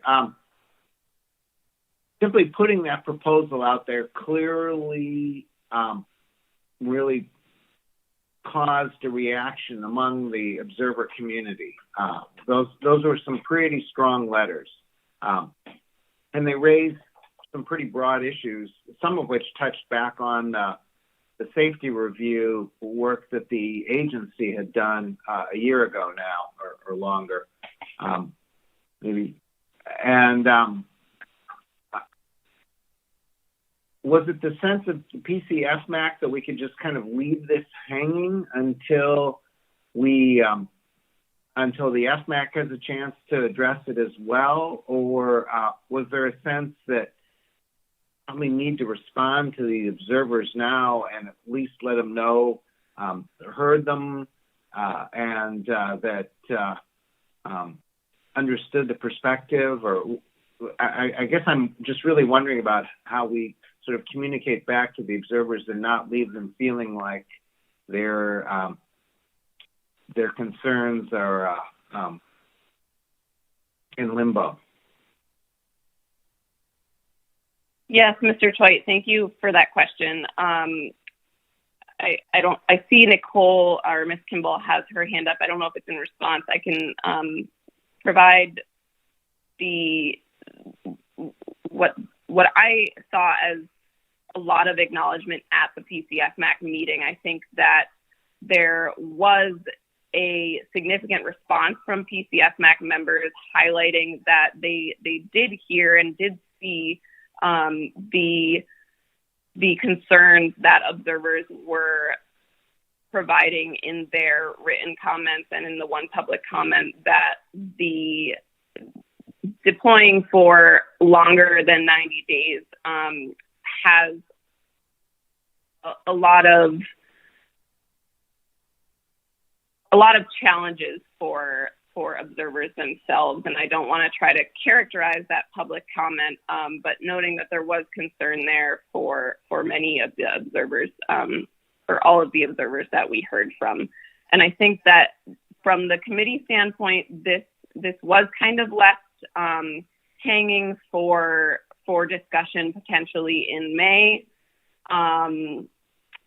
but that the concerns were certainly heard, and I think that was highlighted on the record at the PCFMAC meeting.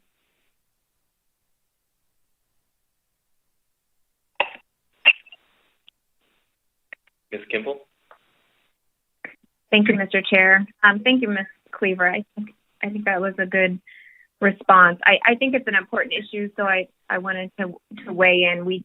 And I hope that the council has a chance to look at the public comment, which is not associated with our agenda item here, but the public comment associated with our PCFMAC committee meeting, which is still posted online, and the report that Ms. Cleaver mentioned, or the suggestions from AOI on how to resolve some of the labor issues, and specific to being able to find or qualify more lead level 2 observers, which, as Sarah said, has been a problem.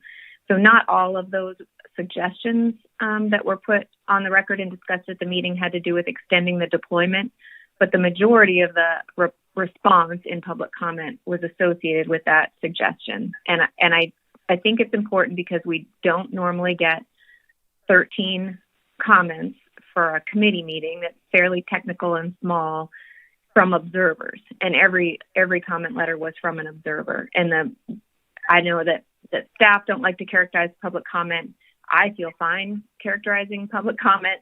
If you look at these letters, it is really pushing back against the idea that we would normalize an observer contract longer than 90 days based on mental health, safety, and just the ability to continue to do a great job over that long time period. So I think people should look at that public comment. It is very specific to one of the recommendations or suggestions that was brought forward from an observer provider, but that's not the only one that was brought forward. Several others are included on how to use additional fisheries, like the hake fishery, for example. Is that something we could use to qualify lead level 2 observers, even though it's outside of our region, and other suggestions? So I don't think that the committee felt that this was really their place to resolve labor issues, but they certainly understand the effects it has on not just the short term, but the long-term longevity of the program. And so I felt that they were clear that they thought the FMAC should hear these same concerns. It generated a lot of good discussion and input from current and past observers, and I think it was well worth having on our agenda. So I needed to butt in here because I think it's a little bit outside the norm of what we would have on an agenda for an ADP, but it was clearly important both to providers and observers and then all the industry folks that rely on that data collection. So thanks for indulging me on that point, Mr. Chair. And again, I suggest council members look carefully at that public comment from our current observer community. Thank you, Ms. Kimball. Okay, Ms. Cleaver. Thank you, Mr. Chairman. So this is the last slide. In the partial coverage integrated analysis update, NIMS proposed that the next meeting of the PCF MAC occur in April or May 2022, which would coincide with the FMAC's annual May meeting, to reduce the travel and time burden placed on overlapping committee members. The PCF MAC agrees that the May 2022 meeting is appropriate to review the annual report and other items. However, as I noted previously, committee members recommended having a PCF MAC meeting in February to provide input on the integrated cost efficiencies analysis. And the committee is aware that asking the agency to participate in additional committee meetings requires additional resources. So the committee reiterates its support for an abbreviated 2021 annual report so that more agency resources can go into the cost efficiencies integrated analysis. Just make sure this is all, yep, here we go. So that is my staff presentation, Mr. Chairman, and I'm happy to take any further questions. Thank you, Ms. Cleaver. Before we go to any further questions, just provide the opportunity to Ms. Kimball as the PCF MAC chair to add any additional comments. Thank you, Mr. Chair. I just want to point out that part of the presentation from Ms. Cleaver was on the cost efficiencies analysis that NIMS is working on. It's relevant to the ADP agenda item because it's the purpose of why we would do a 2-year ADP as opposed to a 1-year ADP. That I have asked staff to post that under our C5 agenda item. I apologize for not recognizing that wasn't posted until now. It has been posted for over a month on the committee website, but not on our agenda for today. So please do look at that if you have questions. I think staff did otherwise a great job conveying what the committee thought. And I just want to emphasize the committee's support for a 2-year ADP process was really conditional on finding staff time and resources to work on the cost efficiencies analysis and integrated analysis. And integrated from the committee means modifying the baseline that we're using in all of our current ADPs by evaluating how we use our current EM data in several sectors now to contribute to that baseline data. So that's a big deal for the committee's support in my mind on moving to just a 2-year process for this ADP is that we find a way to create space for staff. I do think that the cost efficiencies analysis is worth looking at. It has a very detailed outline of the ideas that will be in the analysis, of the major milestones, and a very detailed timeline. So I apologize for not making sure that was on the website or missing that, but please do take a look at that. And thank you, Mr. Chair. Thank you, Ms. Kimball. Any further comments or questions on the PCF MAC report? Okay. Great. Thank you, Ms. Cleaver. Go ahead and take our morning break, come back at 9:50 Alaska time, and we'll take public comment.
Damn it.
Council, please come back to order. Okay, we are ready to move into public comment on agenda item C5. We have 6 people signed up to testify. First up is Robert Alverson, then Dan Falvey, then John Govan. Just a reminder that individuals and companies have 3 minutes and associations have 6 minutes. And we've got the timer running on the screen here. If there's a lag in your connection, that may not be accurate. So I will also be timing from my end and let you know if you need to wrap up your testimony. So with that, Mr. Alverson, are you with us? I believe I am. Can you pick me up? We can. Good morning. Okay. Good morning, Mr. Chairman. For the record, I'm Bob Alverson, and I'm representing Fishing Vessel Owners Association. And the association agrees with the PCF MAC recommendations that the council ensure a timeline for analysis such that it informs the new contract for partial coverage category of the observer program, and the recommendation for NIMS to check in with the committee. I think the committee recommended April, May, but we recommend that it be more like February. We're concerned that it becomes more difficult to alter the contract by April or May, and we may have more flexibility getting the information earlier. So that's the only change. We think the information should come earlier.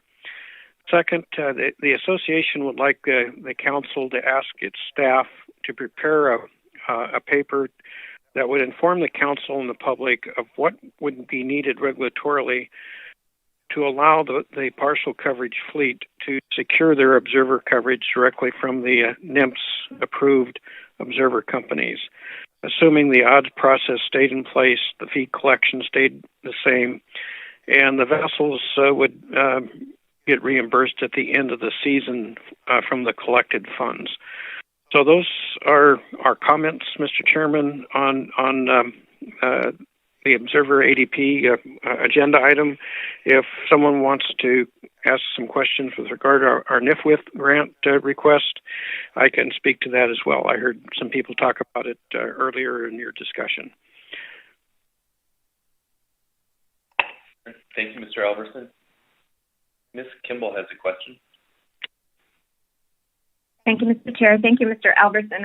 I did want to ask you about your NIFWIF proposal, seeing as those aren't all the way through the process. And is that proposal intended to test out the type of deployment scenario that you just described? Through the chair, Councilwoman Kimball, correct, it is. In addition to that, there's this request from NIMS or interest from National Marine Fisheries Service to have an observer and an EM at the same time. And our grant, we've been talking to the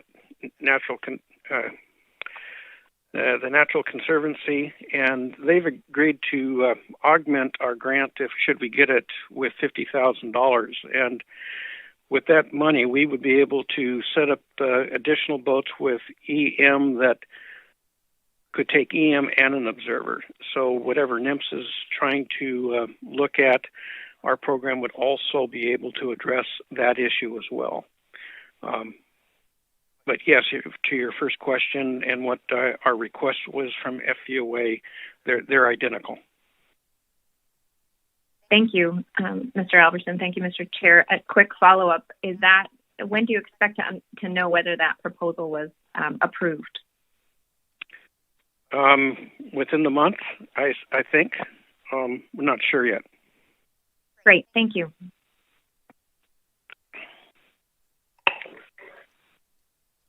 Mr. Twite.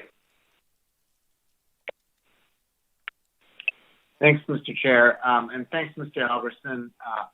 It's good news to hear that you're also able to partner up with Nature Conservancy. I think they bring a lot of useful resources to fishery monitoring issues on the West Coast, and so glad to hear that. The question I have for you relates to your request for a discussion paper on and essentially alternatives to the federal contract, working within the odds system for obtaining an observer provider. And what I'm trying to remember, and this is where my question is, because your memory is often much clearer than mine, was in the original design of the restructured partial coverage observer program. At some point, the decision was made to utilize the federal contracting environment for obtaining providers. And I was just trying to remember, in that process, the discussion around some of the alternatives to that. It strikes me that was fairly late in the process, that we spent most of our time as a committee simply trying to work out the details of how the restructuring would work and how odds would work and things like that, and that it was the decisions about obtaining providers were left until later, but I don't remember much discussion about them, and maybe you do, because that's, I think, where we made the decision to not go with your alternative. That it was about. Mr. Chair, I think I lost Bill. Sorry, I stopped because of that feedback. But that's the question is, do you remember what the discussion was like back then about why to go with a federal contract rather than go with the model that you're requesting the discussion paper about? Through the chair, Mr. Twite, I think industry dropped the ball and didn't ask for enough questions on that. I don't think there was very much discussion within the EIS that was developed by the council, and I don't think industry pried enough into what the consequences of a federal contract versus how they were paying for the observer coverage that they were under the previous program. So I'm like you. I don't recall much of a discussion on that issue. Thanks, Mr. Alverson.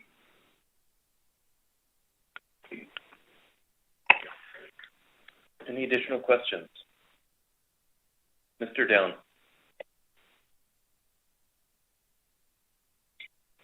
Thank you, Mr. Chairman. Thank you, Mr. Alverson. My question really is, and I think that it may be a follow-up to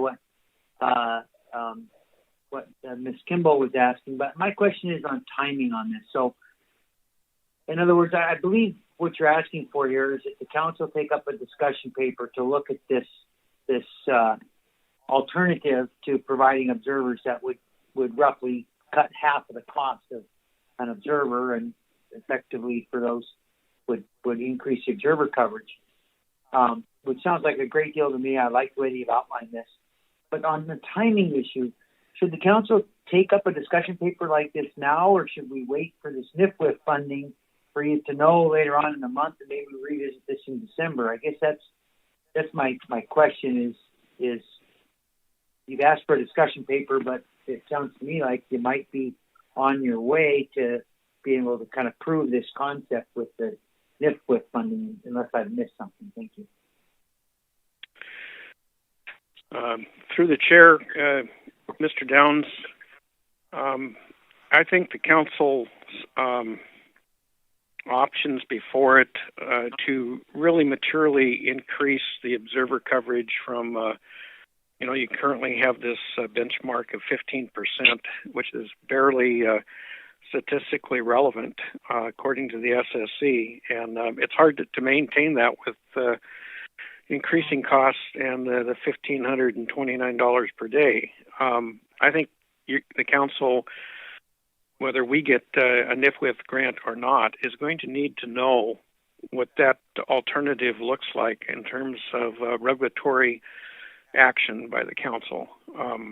So I think the need for that is more imminent than our whether we get the NPFMC grant or not. Now, if the grants are publicly announced before the end of this month, maybe you have some time to wait and see. And but I think you're not going to get you're going to get some savings on logistics, the way the PCF MAC recommendations are thinking about. But I don't think you're going to get anything material like a movement of 5 or 7% additional coverage. So I hope that answers the question, Mr. Downs.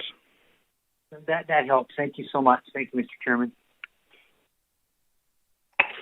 Thank you, Mr. Downs. Any further questions? Thank you, Mr. Alverson. Next up is Dan Falvey. Hi there, Mr. Chairman. Can you hear me? We can. Good morning. Can you hear me? All right. Good morning. Thank you for the opportunity. For the record, my name is Dan Falvey with the Alaska Longline Fishermen's Association. And I guess I would just support the NMFS recommendations in terms of the ADP for maintaining the 3 strata and the 15% plus optimization, and their recommendations on maintaining the EM program at approximately its same level here for 2021. But I would note that in the PCF MAC, we also discussed that if additional funds are available in 2022 to allow the program to grow to the potentially 200 vessel cap the council has already set. And so in looking at a 2-year ADP, the discussion in the PCF MAC was that would be possible to grow EM a bit more in 2022 or 23 if funds were found. There's one nuance to the EM recommendations of NMFS if funds are tight and how you would screen amongst potential vessels opting in.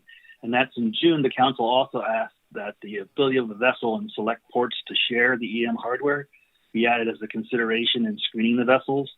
And that was discussed at the PCF MAC meeting and was, acknowledged that it could be accommodated, but I didn't necessarily see that in the explicit 3 criteria that NMFS was proposing if they have to screen between EM candidates. So I would just remind the council of that. The rest of my comments are about the timeline moving forward and the PCF MAC's recommendations on them. And I would just highlight their recommendations that I think it's going to be critical to ensure that the timeline for analysis is such that it will inform the RFP. And as I understand it, the current proposed timeline has NMFS internally working on the new Observer RFP in January and February next year, but will not get any feedback to present options to the PCF MAC or Council until May or June. And it may be too late to suggest changes before the RFP is released later that year in October. In my understanding, the current timeline calls for the May or June to basically just be presenting options that NMFS considered and NMFS options that NMFS considered and was not taking further action on. And I think that may be too far down the road for May or June to be able to put input that affects the RFP. And the timeline currently has the initial review of the cost efficiency analysis by the council, not scheduled until September or October meetings, by which time it will definitely be too late to affect the RFP, which is scheduled to be released shortly after the council's October 2022 council meeting. So when you do get around to discussing the timeline, I would ask that the council ask them for some clarification of just how the integrated analysis and cost efficiencies will be able to inform the RFP given the timeline that they're proposing, and make sure that there is that opportunity for that information to go back and forth and for the council to have the ability to comment on the structure of the RFP as well. The second point I would like to make on the timeline is highlight the PCF MAC's request for an earlier check-in than April, May, or June. And I think, I agree with the February check-in will be important to get a preliminary read on where NMFS is going with this. And in my mind, there's one additional thing that I think will be critical in that February check-in, and that's getting a preliminary read from NMFS on whether the current tools they're looking at, such as better integrating EM for fixed gear and trawl, reevaluating zero selection, getting biological samples from shoreside observers, and perhaps some of the additional ones that the PCF MAC recommended, maybe limiting ports or extending the 3-day notice. If those current tools on the table being considered are going to be sufficient to give us a fiscally sustainable long-term program that provides the coverage levels we're looking at. And I think, getting a kind of a read on whether there's enough tools on the table now to get us there is going to be critical, and whether we have to look at additional tools such as the multi-provider approach that FCOA is suggesting, or, other tools that industry would have to discuss and identify. We don't want to get a long ways down the road on the integration analysis and find out that even with those tweaks in the current tools, we haven't got enough changes to the program to get a fiscally stable program that provides the level of coverage that we've been looking for the last 10 years. And so I think an earlier check-in with some type of, initial look at whether the options are sufficient to get us there would be really helpful and also inform the RFP development. Thank you very much. I appreciate the opportunity to testify, and I'll take questions. Thank you, Mr. Falvey. Are there any questions? Mr. Twice. Thank you, Mr. Chair. Mr. Falvey, thank you much for your testimony, also for your ongoing work on these issues. One of my two questions is about the EM pool, and you're supporting it going up to 200. Where at this point, given the current technology and what the current package looks like, do you think 200 is pretty much it for the size of the pool, or do you see room for growth? I'm assuming that if we change packages and have and some of the new things that we're working with turn out to be promising, that might expand the pool. But if under the current conditions, is 200 about it, or do you think there's still room for continued growth even at that point? I think when I look at the number of boats who are opting in, I think the bulk of them have opted in to date. I'm aware of a handful more, or actually two here in Sitka for sure, that may be looking to get into the pool. And then, vessels do buy and sell, and the new owner may feel EM's a better fit. So it's nice to have the ability to accommodate additional vessels. But I think the critical mass is pretty much in place right now. We will be, as you heard, we will be working on its EM light systems in 2022. And if they work, we'd be able to equip maybe a dozen more vessels in 2023 with those EM light systems that share them back and forth. And so I guess when I'm speaking about maybe accommodating additional vessels in 2023, it's to have room for the ongoing projects to reach their potential with the voluntary opt-in program. Thanks. My second question is about the timing issues. And I understand your point about the need for dialogue really as soon as that can fit into the process. I'm wondering what you think, though, the possibilities are of having a federal contract in place that supports additional and ongoing, essentially adaptive experimentation with other cost efficiencies. Do you think it's possible to have, have you gotten a sense that it might be possible working within a new contract? The reason I'm asking about that is that might alleviate some of the urgency that you're describing in terms of timing of getting products together and having discussions before the contract gets too far down the line. Appreciate the question, and through the chair, I think that the federal contracting process is not necessarily flexible as an ongoing thing. There always is room for adding different caveats as time comes by, like they agreed to a price for shoreside observers when COVID came along. But I think there are some foundational decisions in this next contract that are really going to be not flexible. For example, is there a guaranteed 2,000-day minimum in this next contract or not? Is it a single provider contract or is it a multi-provider contract? There are some of these, structural elements that won't be flexible once it's locked into the RFP. And I think those are the ones that we really need to look at. What is the advance notice vessels have to give the contractor to provide the observer for them?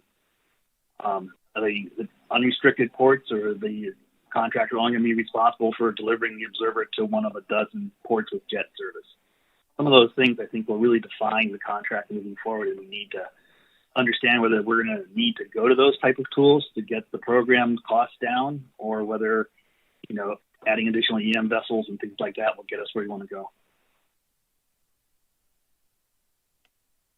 Thank you. Ms. Kimball. Thank you, Mr. Chair. Thank you, Mr. Falvey. On the request to talk about the 2023 EM pool. Is the request to ensure that we have some added criteria into the priorities for vessels that receive EM, and the one you mentioned is, the ability to share systems across vessels? I might have missed the nuance of that recommendation. Yeah. Apologize. I was probably being confusing this morning like usual. I do think the council in June made the statement that a consideration should be for vessels to share EM programs as part of evaluating whether a vessel is cost effective to let into the EM pool. And in the three bullets that, comprise the NMFS's recommendation, that was not explicitly picked up. And so I believe at the PCF MAC, we discussed it and we realized that it looked pretty easy to accommodate that informally, but it just wanted to make sure that I got on the record that was a consideration the council requested in June. It's one that, was supported at our meeting, and it's one I continue to support moving forward. Thank you, Mr. Chair. And Mr. Falvey, as a follow-up, is that necessary to outline for this 2022 ADP, or is it timely for 2023 when we have that discussion? I believe it's necessary for 2022 because I don't know as yet, although I could always be surprised, if there are additional funds to buy new equipment for vessels. And so if there are vessels on the list, like I know of two in Sitka that would be great candidates to share a system, that they'd be allowed in without the requirement saying that they have their own dedicated system. If the service providers feel that they can share systems and these vessels are good candidates for next year, they should be allowed in. Thank you.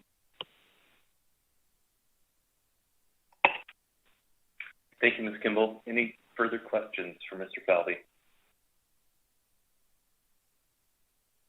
All right, thank you for your testimony. Thank you. Next up is John Gobbins, then Abigail Turner-Franke, then Werner Wilson. Can you hear me, Mr. Chair? We can. Good morning. Good morning.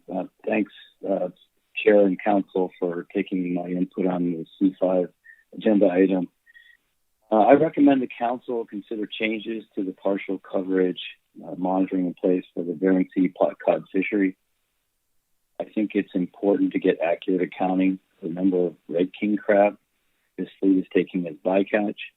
This came up under C4 several times during the public comment at the AP, as well as in discussions Council had. With red king crab below the female biomass threshold, we need to carefully account for bycatch from all gears, not just trawl. In several of the recent years, red king crab bycatch in the pot cod fishery has been quite high, noting in 2021, it's almost 20 times that estimated in the trawl fishery. Talked to several pot cod fishermen and also crab fishermen that don't participate in the fishery, and I'd hoped that some would sign up and flag this issue out of concern for better accounting of this bycatch. They're critical of the system in place, and they discount or dismiss the numbers produced in the estimates. But their complaint essentially is that there's just one observer on the boats, and the data from this boat was extrapolated to other boats without observers. That boat purportedly was testing a gear modification and fishing in areas with higher bycatch, but pot cod fishermen I've talked to said that many other pot cod boats were in those areas. Presumably the boats that had the gear modification or the boat with the gear modification would have had a lower bycatch rate than the ones without. This raises the issue of bias. I note that in the flatfish fisheries, back in the partial coverage days, 30% coverage days, we were criticized because it was asserted that the boats that had coverage were using halibut excluders and therefore downwardly biasing the data. So this is problematic in many ways. We need to figure out what's going on here with this fishery. It's like every other fishery that has bycatch of red king crab. The possible fixes, and I'm not very fluent in the whole partial coverage world, But I note that there's EM in this fleet and that there were vessels fishing in next to the observed boats that had EM. I guess I'm wondering why the EM data isn't available in real time here so we could evaluate the rates on those boats to see if they match the observed calls. I think we could increase the target amount of observable coverage on trips. I note that the document says the target is 17.5%. I don't know how this matches up to the number of boats that were fishing, this year, but at least in September with one boat coverage, I think we were well below that threshold. I also think that the pot cod fishery could step up with voluntary measures to take observers. Note that fall catcher vessels, UCB, stepped up in years when there were questions about their halibut bycatch and took voluntary observers so they would reduce the potential for their data being extrapolated from other vessels if they didn't feel representative of their catches. So overall, I just wanted to flag our concern for this, and I'm happy to take any questions. Thank you. Thank you, Mr. Gavin. Any questions?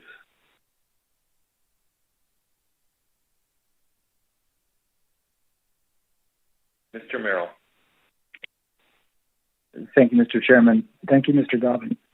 In terms of the ADP that's before us at this time, though, is your ask that we review the strata that apply to pot vessels in the Bering Sea? Is it that we maintain the current optimization protocols that we have in place? Are you asking for a different coverage rate or approach to coverage under this ADP, or is this something that you're asking for as a future or continuing action? Thank you. Through the chair, thanks for the question, Mr. Merrill. As I mentioned, I'm not fluent in the mechanisms that are in this partial coverage. I haven't really tracked this, but I have been tracking the red king crab bycatch in the pot cod fishery.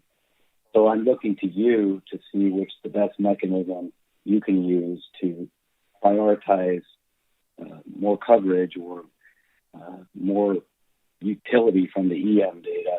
I can't translate that into whether that means strata or increased coverage levels because I'm not that versed in the specifics of this. And if it can't be done immediately, I then would follow the last part of what you said to prioritize this for the committee and for the council to figure out how to do in a way that's most expeditious.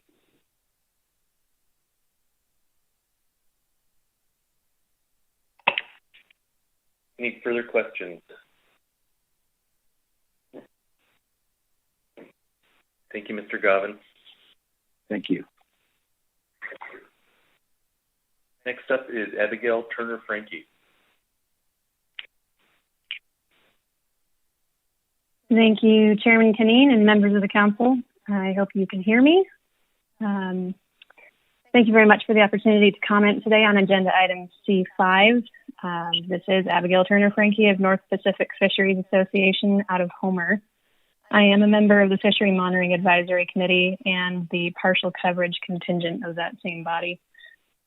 NPFA represents fishing families directly impacted by the monitoring program. However, we would also argue on the merits of ecosystem-based fishery management that all of our members are impacted by this program. NPFA appreciates the conservative approach in allocation strategy 4 in the draft 2022 ADP and supports the deployment strategies for EM recommended by NIMS and endorsed by the PCFMAC. The agency clearly addressed concerns not only about conservative coverage levels, but also concerns about sustaining funding for those coverage rates through the next 2 years. The partial coverage integrated analysis has the potential to be a pivotal moment for this region. The integrated analysis timeline is a challenge, as you heard, with the federal contracting process and the implementation of a regulated trawl EM program, which may change the funding scene significantly in 2024.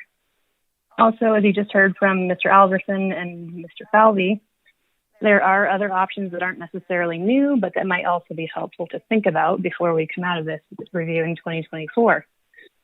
NPFA asks that there be an opportunity for stakeholders to hear from and work with the agency before the FMAC Spring 2022 meeting. Stakeholder feedback would be much more productive and less reactive when not faced with a fast-moving product at that May 2022 meeting on an agenda which is often packed and has a very limited time frame. And also too late to really impact the federal contract RFP. Thank you for your time and consideration, and I'll take any questions if you have them. All right, thank you for your testimony. Are there any questions?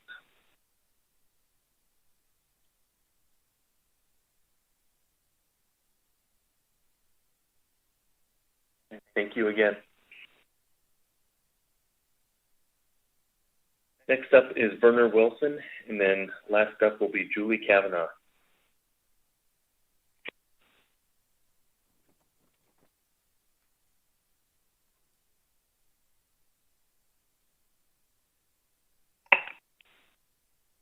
Mr. Wilson? Hi, could you hear me? We can. Good morning. Thank you. Sorry, this is the first time I use it. Hi, my name is Werner Wilson. I'm the Senior Oceans Campaigner with Friends of the Earth US. I'm from Dillingham. I go commercial fishing in Bristol Bay in the summer and work on fisheries issues in both Alaska as well as the Pacific Northwest, where the endangered southern resident killer whale is struggling to survive, and its native Chinook salmon prey are dwindling for a number of reasons, including bycatch in the North Pacific trawl fisheries. Our Chinook salmon and halibut issues are dire due to climate change, fishing impacts, and other issues.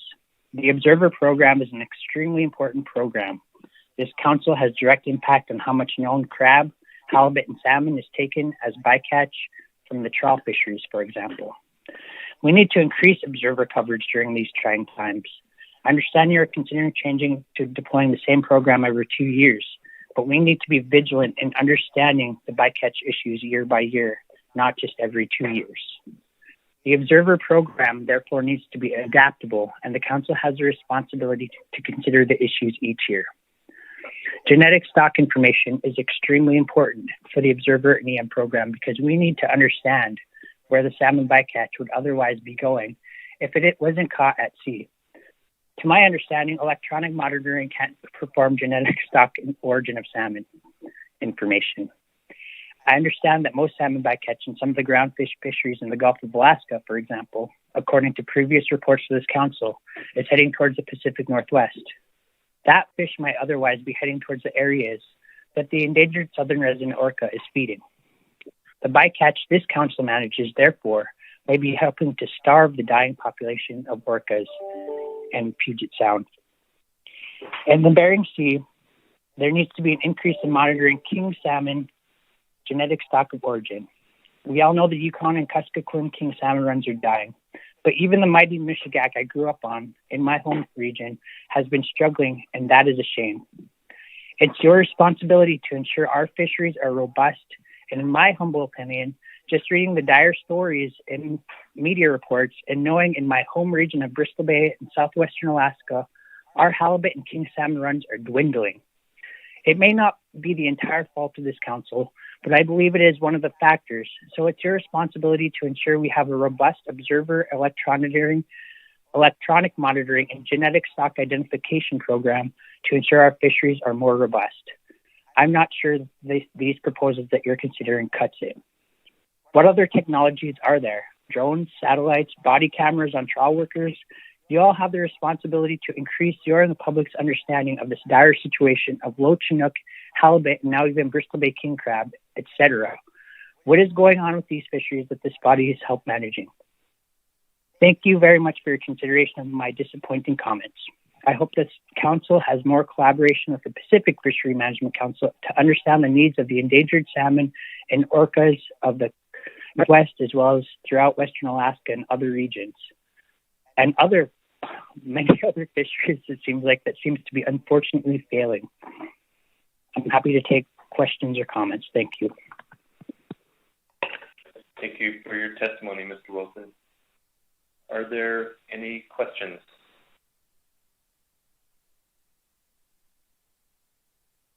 Ms. Baker. Thank you, Mr. Chair. Thank you, Mr. Wilson, for your testimony. I just wanted to ask for a little clarification. I kind of missed one of your recommendations, I believe, sort of in the middle of your testimony about monitoring king salmon stock of origin. Can you just sort of repeat what you recommended there? I just missed it.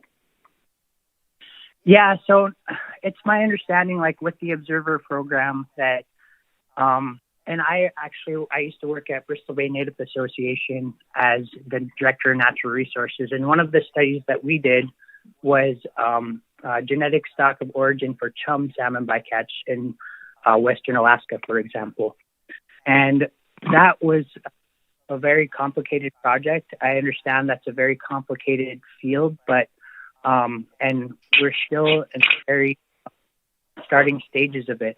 But I think the Observer program is very important to bring these experts, these biologists who are studying the stock of origin, to understand, where otherwise, being on the trout fisheries, for example, where these salmon might be going otherwise.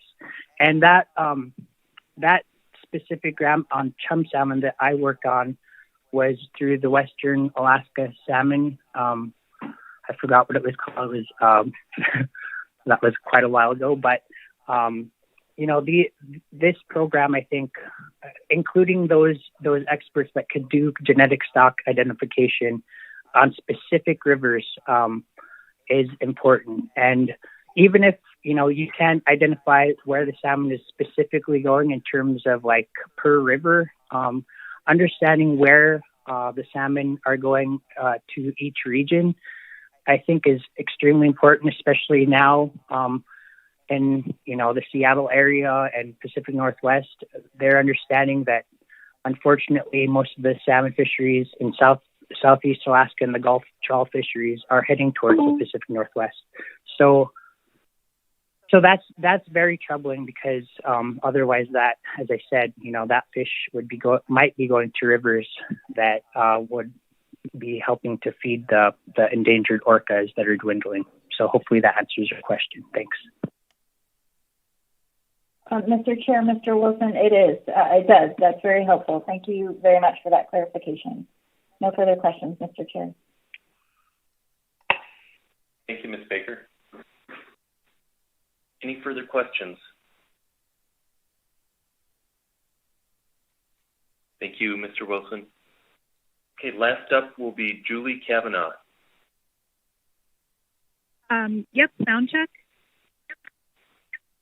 Loud and clear. Good morning. Yes, good morning. My name is Julie Kavanaugh. Today I'd just like to support some of the NMFS recommendations found in the draft 2022 ADP. We support trip selection from all ports throughout Alaska, maintaining the 3 sampling strata, the EM selection pool strategies for fixed and trawl gear. The no selection pool continues to be composed of fixed gear vessels less than 40 feet. And we also support the partial coverage FMAC recommendation of strategy 4, which is allocation strategy for deployment of observers with an adjusted minimum baseline of 15% plus optimization based on discarded groundfish, halibut, and Chinook. This ensures a 95% probability achieving the 15% threshold across each stratum. I also support some of the things that were mentioned by the previous testifiers today. We agree with that, excuse me, in an earlier meeting with the PCFMAC sometime in mid-winter, January, February, would be enable a conversation that allowed information to flow and feedback and direction for the RFP for the new contract in 2024 to stay on track. And we also support some of the things that were included in previous testimony, such as the ability to secure an observer from a NOAA approved observer company, potentially eliminate or lower the offer to guarantee 2,000 observer days in the contract, and also alternate deployment strategies for collection of biological samples. And that is my testimony today. Thank you. Thank you, Ms. Kavanaugh. Any questions?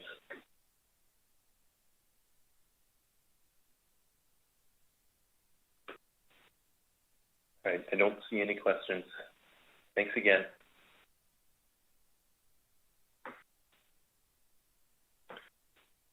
Okay. That concludes public comment.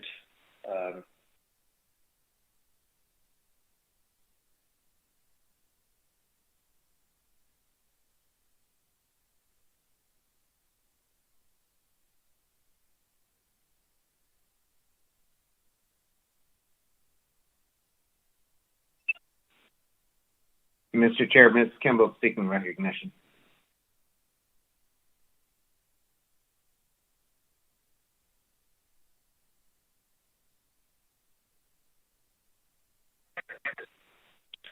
Sorry about that. Ms.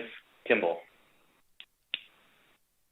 Thank you, Mr. Chair. I'm just sending something to staff right now. If we could wait for a moment.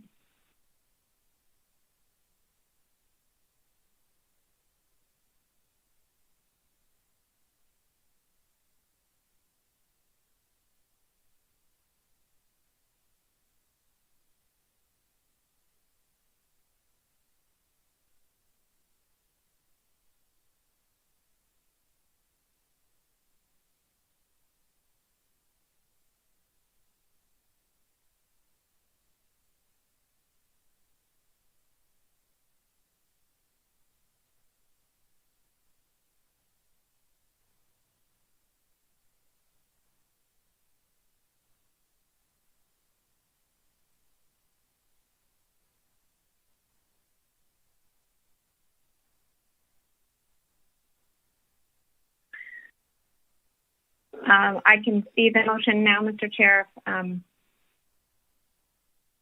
if everyone else can. Yes, I think we're ready to go, Ms. Kimball. Thank you. Thank you, Mr. Chair.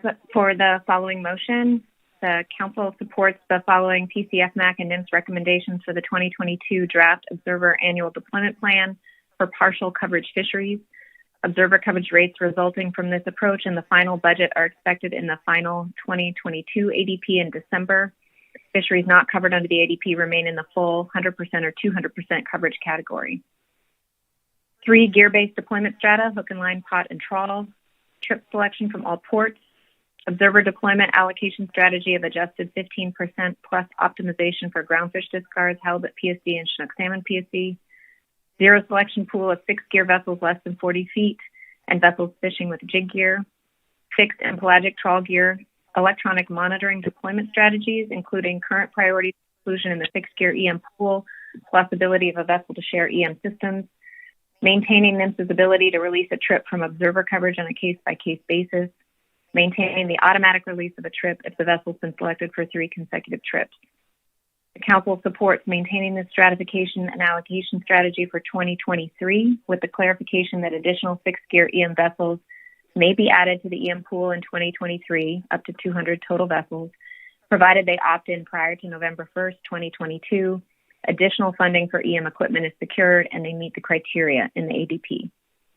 The Council strongly supports NIMS's continued work on the comprehensive partial coverage cost efficiencies analysis, including the PCFMAC recommendations, under a schedule that ensures the results inform the next observer contract, with the objective that the new contract will contain cost efficiency measures and support additional efforts to manage costs.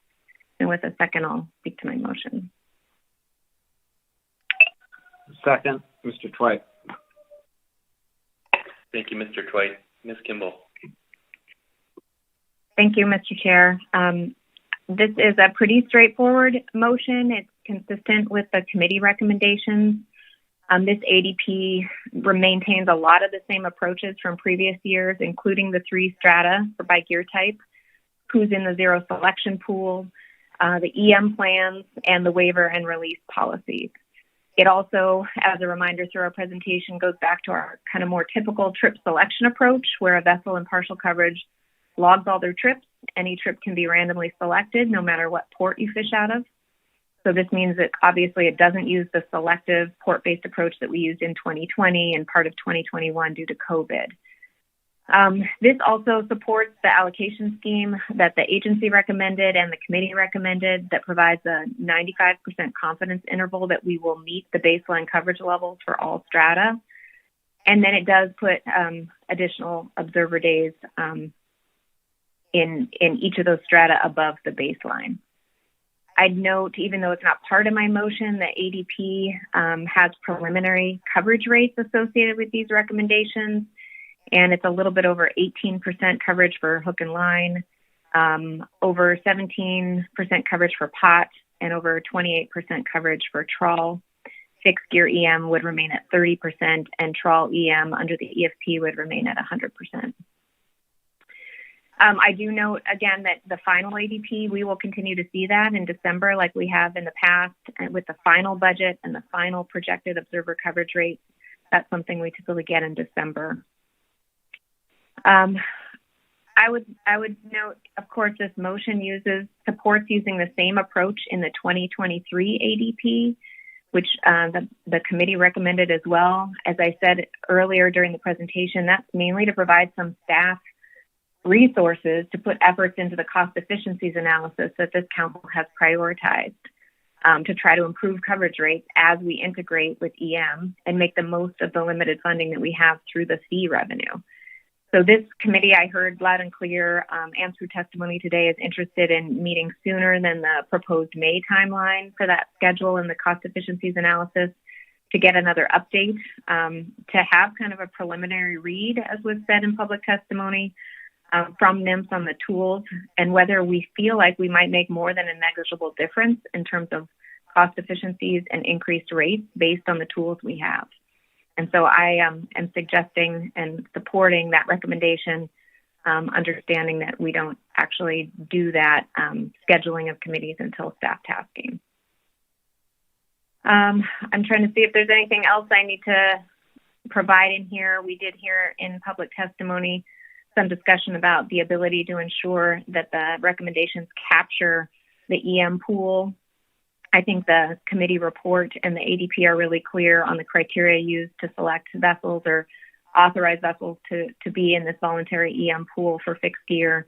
And I've made sure to add in the one that was provided in testimony that if a vessel is able, or a group of vessels, to share systems, that should also be a priority and is consistent with our cost efficiencies objectives.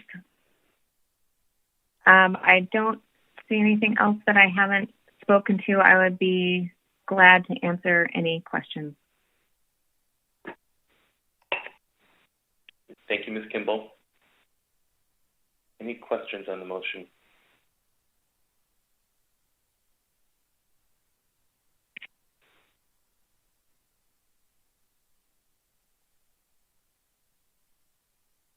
Okay. Any amendments on the motion?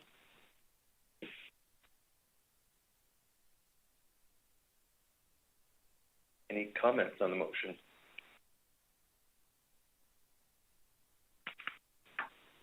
Ms. Baker.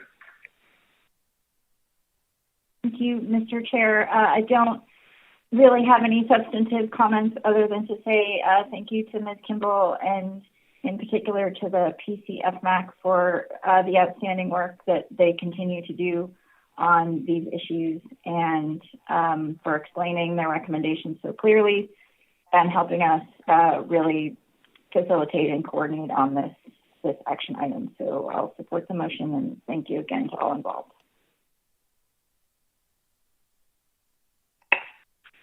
Thank you, Ms. Baker. Mr. Merrill. Thank you, Mr. Chairman. And as Ms. Baker has already noted, I want to express my appreciation to everyone who's been engaged in this process as well. I think this motion captures a lot of the issues that we've wanted to address, so certainly we'll support it. Thank you, Mr. Merrill. Ms. Kimball. Thank you, Mr. Chair. I just realized I had meant to note that under this motion, we approve the evaluating the same strategy, the same deployment strategy in 2023 as is recommended here for the 2022 ADP. But it does not mean that the council won't receive the analysis and the draft ADP next June for 2023, or sorry, for next October for 2023, and then need to review and approve that final in December of 2023. So I just wanted to make sure council members understood that this doesn't mean we're not looking at these issues next year. We absolutely will be, but we've supported the same deployment approach in that analysis. So I neglected to say that, and I think it's pretty important that we'll be looking at all of this again next year. And I guess maybe also to mention, we got some good public testimony about trying to maintain our accountability in terms of our genetic sampling. That is done. No changes to that in the Bering Sea, no changes to those observer coverage categories that are 100 or 200% in the Bering Sea. My motion is really just limited to the partial coverage category that's on our agenda today. Thank you, Mr. Chair. Thank you, Ms. Kimball. Mr. Twite. Thank you, Mr. Chair. I support Ms. Kimball's motion. I appreciate her willingness to pull the PCFMAC together again earlier than we would normally do because of the development of the new federal contract. I think the PCFMAC is by necessity the council's sort of primary touch point with that process. And I think so. Trying to ensure that the PCFMAC can provide timely input, I think, is an important step. Appreciate hers and the committee's willingness to sort of shoulder that extra burden. I hope that the agency can structure things in terms of their development of the contract that there will be the opportunity for the PCFMAC to really work that through in concert with the agency. The agency's been great about doing that in the past. I understand that they're doing that at the same time that they're running the observer program and at the same time that they're continuing to do the cost efficiency analyses and as well as meet the other EFP needs that are going on. That's a lot. And just appreciate their continued ability to meet all those needs and work collaboratively with us. So again, thanks to all for that.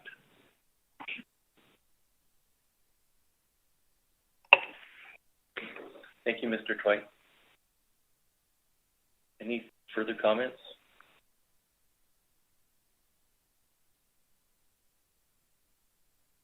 Okay. Is there any objection to the motion?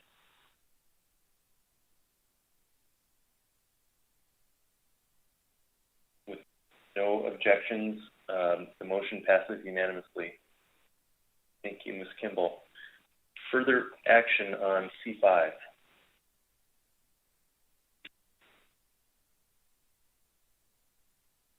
Okay.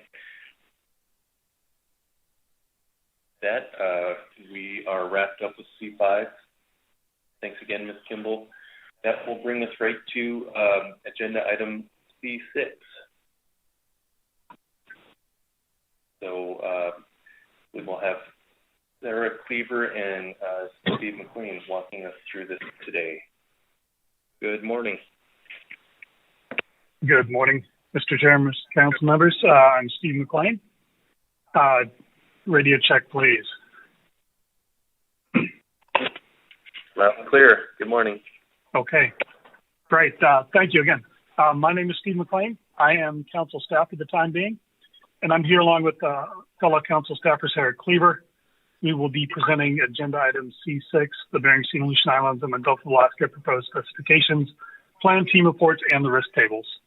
To start off, I will first present the joint and the Bering Sea and Aleutian Islands groundfish plan team reports and proposed specs, and then Sarah Cleaver will present the Gulf of Alaska groundfish plan team reports and the proposed GOA specs. I'd like to call your attention to the action memo on your agenda and of the 9 written comments that have been submitted. The action memo summarizes the actions before the council here and provides information about the proposed specifications for rulemaking. At this meeting, the Council will recommend for proposed rulemaking Bering Sea and Aleutian Islands and Gulf of Alaska groundfish harvest specifications for 2022 and 2023. This notices the public of the expected Council action in December 2021 to set final harvest specifications. The proposed specifications are based on final specs that were established in December 2020, which were published in the Federal Register in February 2021. Those proposed specs are effective for the beginning of the 2022 fishing year.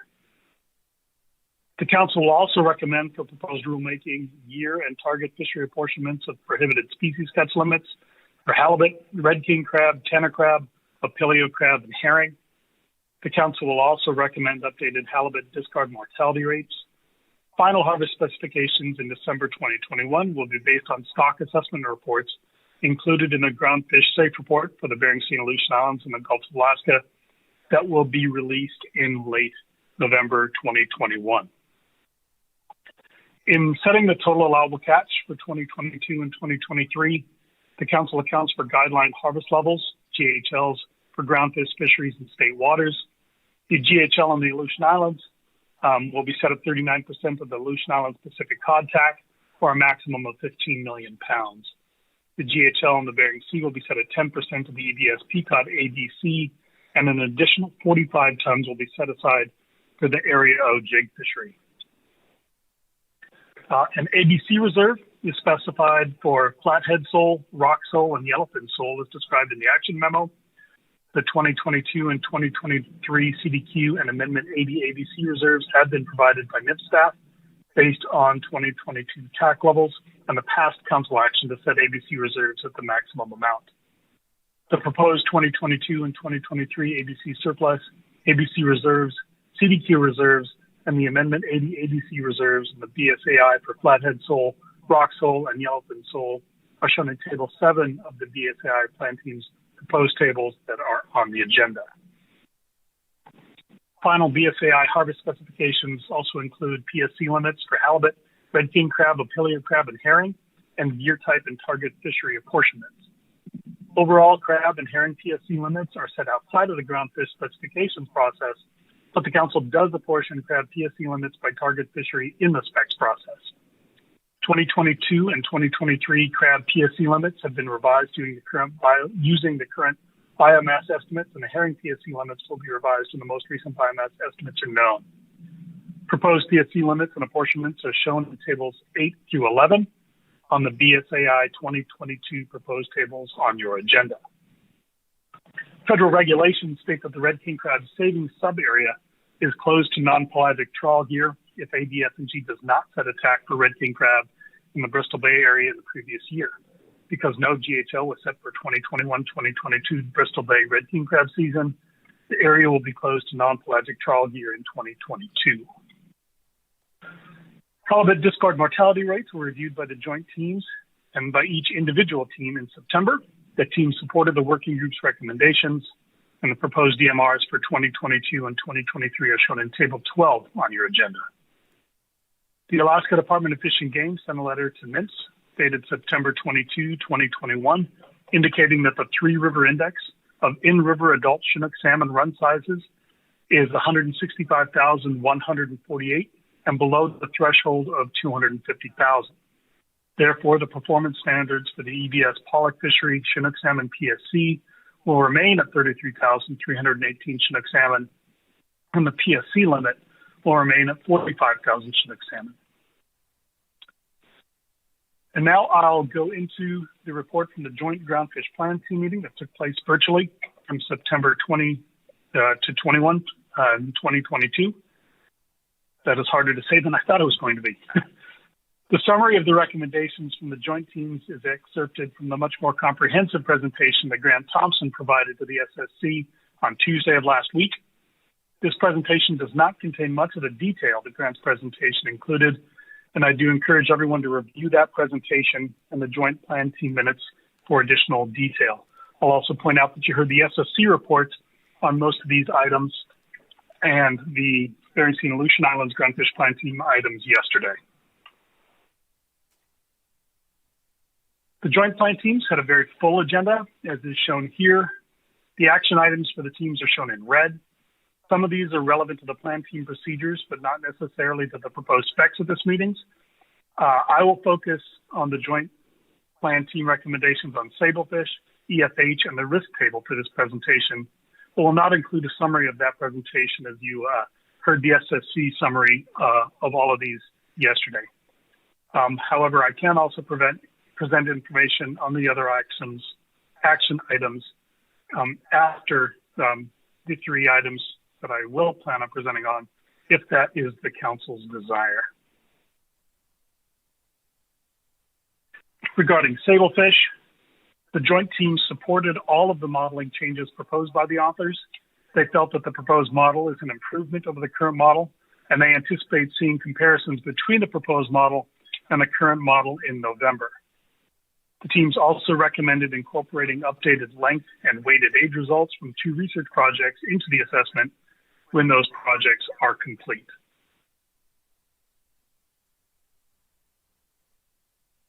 Regarding essential fish habitat, the teams provided several recommendations to the EFH team to improve models and allow a comprehensive review of the model results and maps. The SSC is scheduled to review EFH again in February 22, and the council is scheduled to review the final EFH package in June 2022.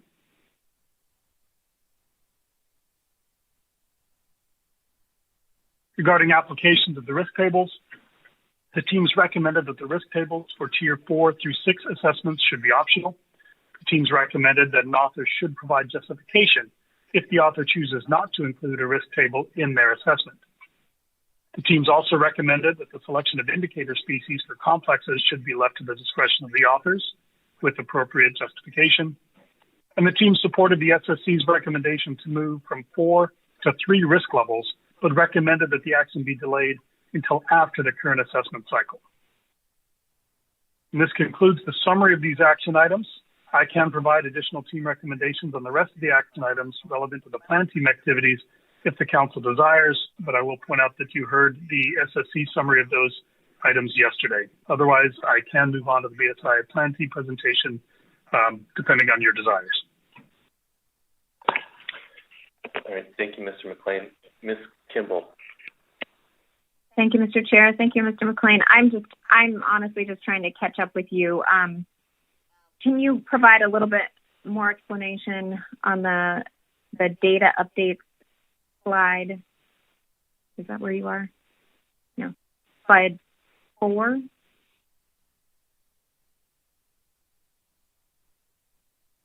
The one that's called data updates. I believe you have a longer presentation that was prepared earlier.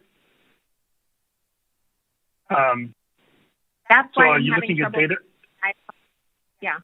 I will. I can save my question then. I was wondering why I wasn't matching what you were doing. Thank you, and sorry for the interruption, Mr. Chair. Thank you, Ms. Kimball.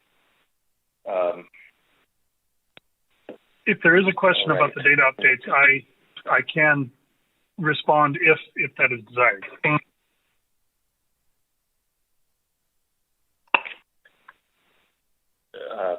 Ms. Kimball? Sure, Mr. Chair. Thank you, Mr. McLean.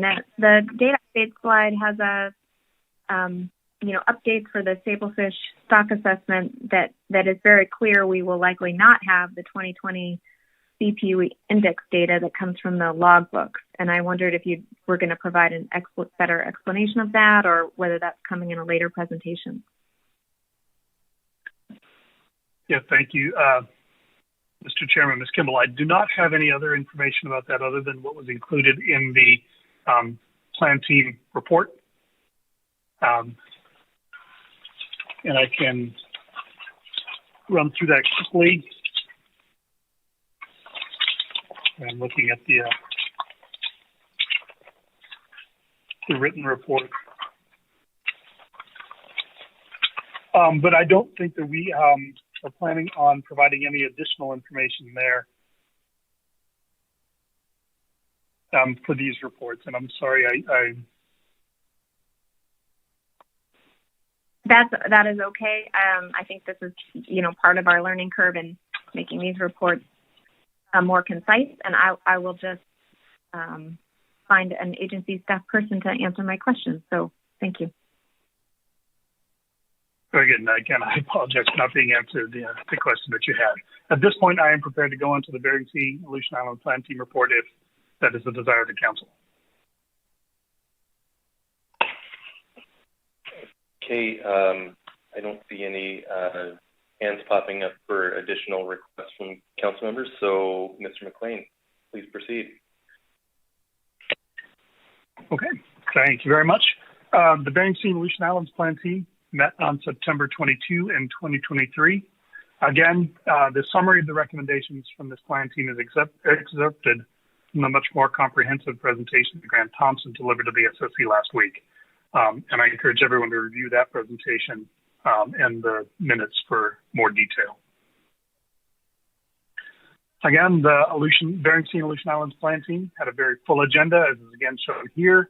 The action items are in red, and I will focus this presentation on items relevant to setting proposed specifications for 2022-2023, and the black-spotted rockfish genetics and spatial issues that the council did request information on specifically.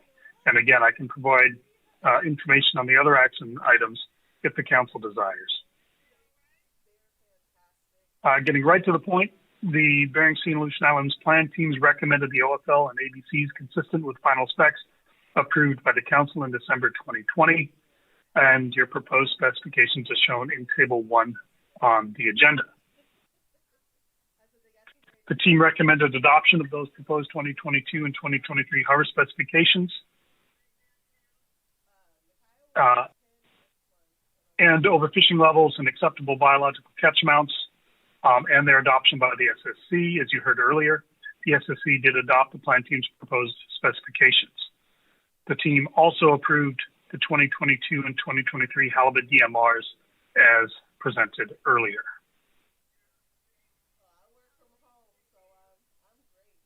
Diana Stram provided a timeline and summary of previous discussions that the teams, the SSC, and the council had regarding spatial management.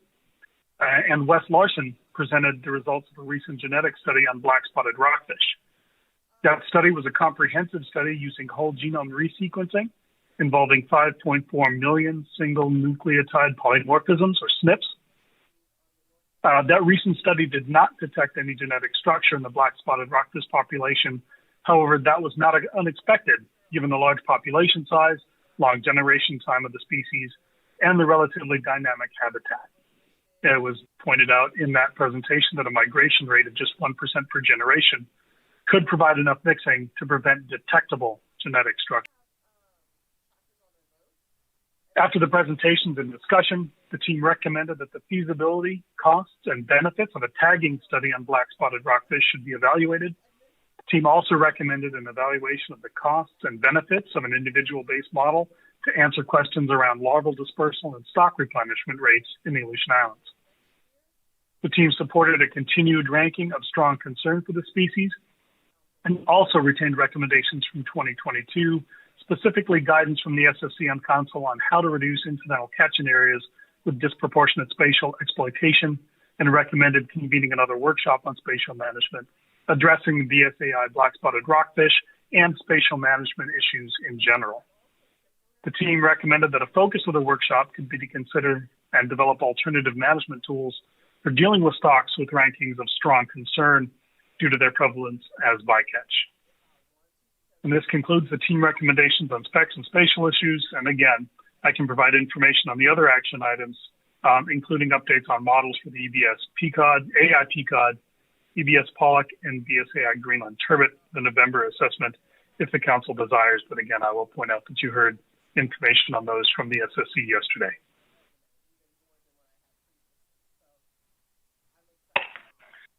All right, thank you, Mr. McLean. Let's pause and see if anybody would like to hear additional information. Okay, back to you. Well, that concludes my presentations, and at this point, I will step back, and Sarah Cleaver will present the Gulf of Alaska Plan Team presentation. All right. Thank you, Mr. McLean. And good morning again, Ms. Cleaver. Good morning again, Mr. Chairman, members of the council. For the record, this is Sarah Cleaver, council staff. Thank you to Mr. McLean for describing the proposed specifications process and providing that introduction. I'll be presenting a short summary of the Gulf of Alaska Groundfish Plan Team report and the proposed specifications for the Gulf of Alaska. This summary is excerpted from the much more detailed presentation that our Gulf of Alaska co-chair, Dr. Jim Iannelli, delivered to the SSC last week. And I encourage everyone to review that presentation and our plan team report for much more detail, and that is included on the agenda. These are the members of the Gulf of Alaska Groundfish Plan Team. We have one new team member, Andrew Olson from Alaska Department of Fish and Game, and we are grateful to have him with us. And the team would also like to acknowledge that the Observer Program team lent us Jennifer Cahalan as a substitute for Craig Fonts at this meeting, so we were really happy to have her fill in and help us out with this. So thank you to them for letting her sit in with us. The items on which the Gulf of Alaska team took action at our September meeting are shown here in red. Some of these, although they were action items, they're not essential for proposed specifications at this meeting. They mostly pertain to model updates for the upcoming assessments. So I will focus this condensed presentation on items that are most relevant to setting proposed specs for the upcoming years and some specific issues with the Gulf of Alaska, other rockfish, and demersal shelf rockfish complexes regarding the spatial management policy. And I can provide information on the other action items if the council desires or has questions. So the one stock that is a specific topic to bring to your attention was the team's discussion on other rockfish and demersal shelf rockfish. This is detailed in our plan team report, and I believe was highlighted in your SSC report that you received yesterday. So the other rockfish and DSR complexes vary by area, and they're not treated the same across regions.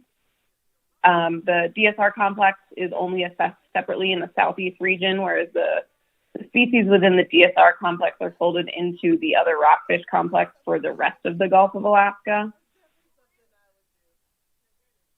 And the authors of both assessments have proposed making the DSR assessment Gulf of Alaska wide and shifting these species from other rockfish to the GOA-wide DSR assessment.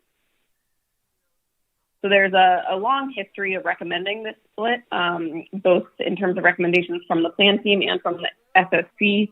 It's been an ongoing issue. In 2015, it was proposed that the DSR species be split out. And that was the first time that it was recommended a Gulf-wide DSR assessment be conducted. Upon this recommendation, the team and SSC requested further evaluation, and after that evaluation was presented in 2017, the team and the SSC approved splitting out DSR from other rockfish and moving to the council's spatial management policy, Step 2, which is included here on the slide on the right. So part of Step 2 is that the council should identify management implications, identify a suite of tools that could be used to achieve conservation and management goals. And in 2019, the team and the SSC reiterated this support to move to Step 2 of the spatial management policy. Since 2019, there's been recent work to support this proposal, including some multivariate analyses of life history and vulnerabilities, as well as vast modeling of the distribution of these species. So this led to the recommendation that DSR be split out from other rockfish, have that be Gulf of Alaska wide, and the team recommended this and requested guidance from the SSC on any further analyses needed to support this proposal. The recommendation for splitting these out was based on the life history and biology as well as gear selectivity, as recommended before and supported by the recent study that was presented to the plan team. Noting that the National Standard 1 guidelines say that groups of stocks should have similar geographic distribution, life history characteristics, and vulnerabilities to fishing pressure, such that the impact of management actions on the stocks is similar, and the vulnerability of individual stocks should be considered when determining if a particular stock complex should be established or reorganized.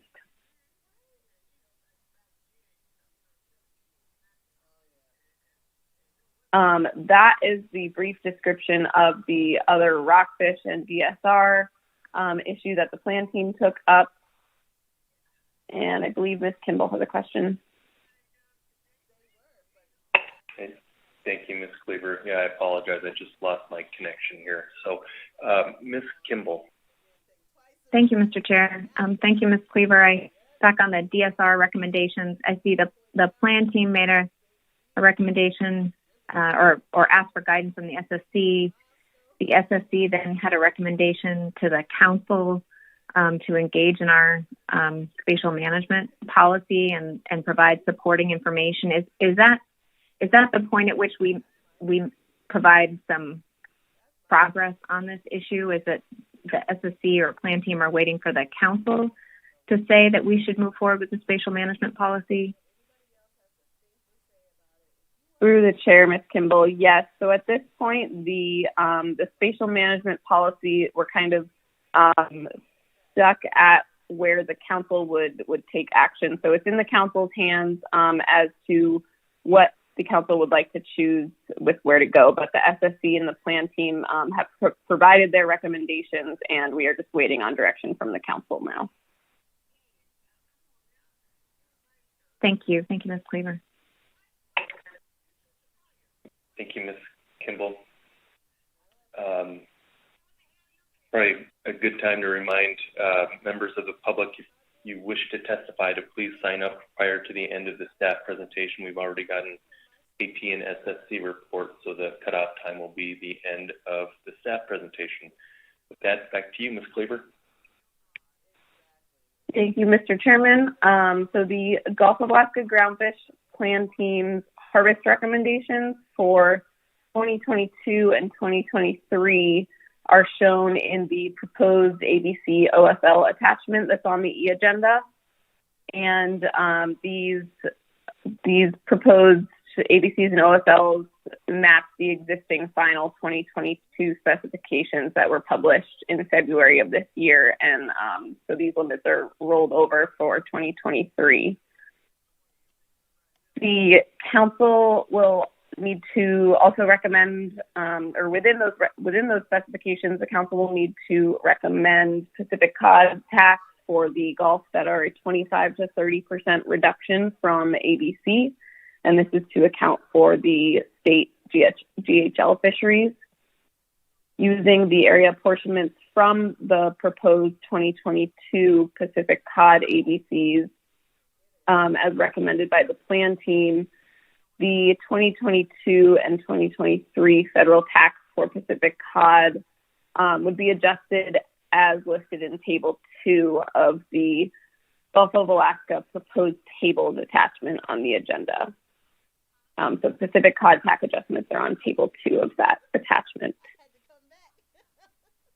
The recommended 2022 and 2023 halibut PSC limit apportionments are based on the 2022 apportionments for the Gulf of Alaska groundfish fisheries, and these are included in tables 9, 10, and 11 in the Gulf of Alaska proposed tables attachment on the agenda.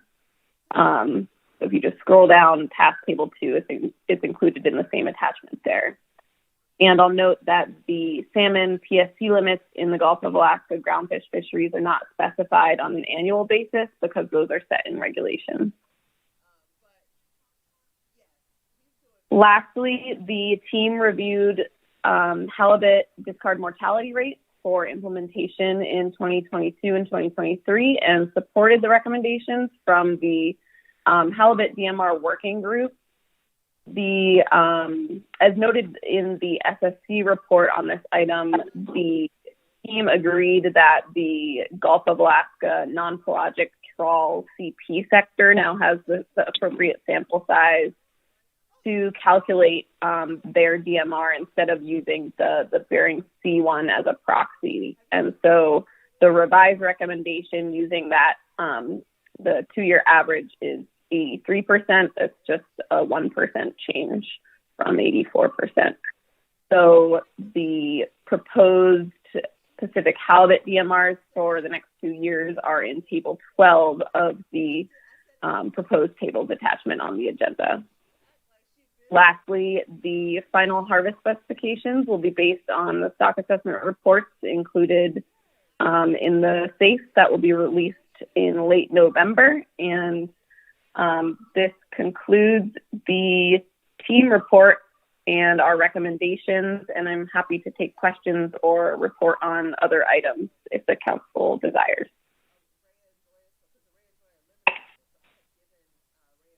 Thank you, Ms. Cleaver. Any questions or additional presentation requests from council members?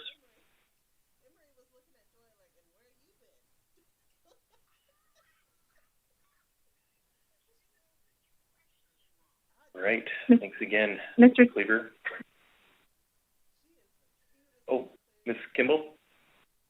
Well, I don't know if it's the right time. I find an agency staff person to answer my question on the lack of CPUE data for sablefish, and yet I'm, sitting in a room by myself. I don't know how to find that person. So I was wondering if there was agency staff on the line that might be able to answer it, or at least I'm giving them a heads up that I'm looking for what kind of efforts have gone into receiving those data.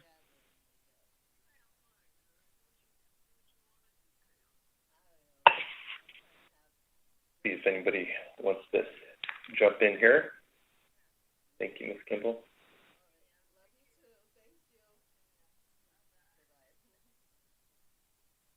Dr. Balsiger, do you have any suggestions?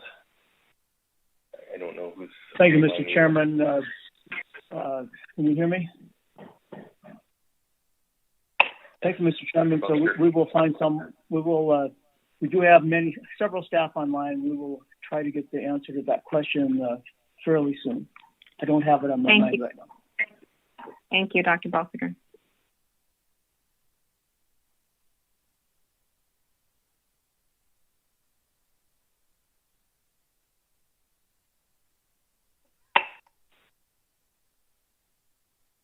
Okay.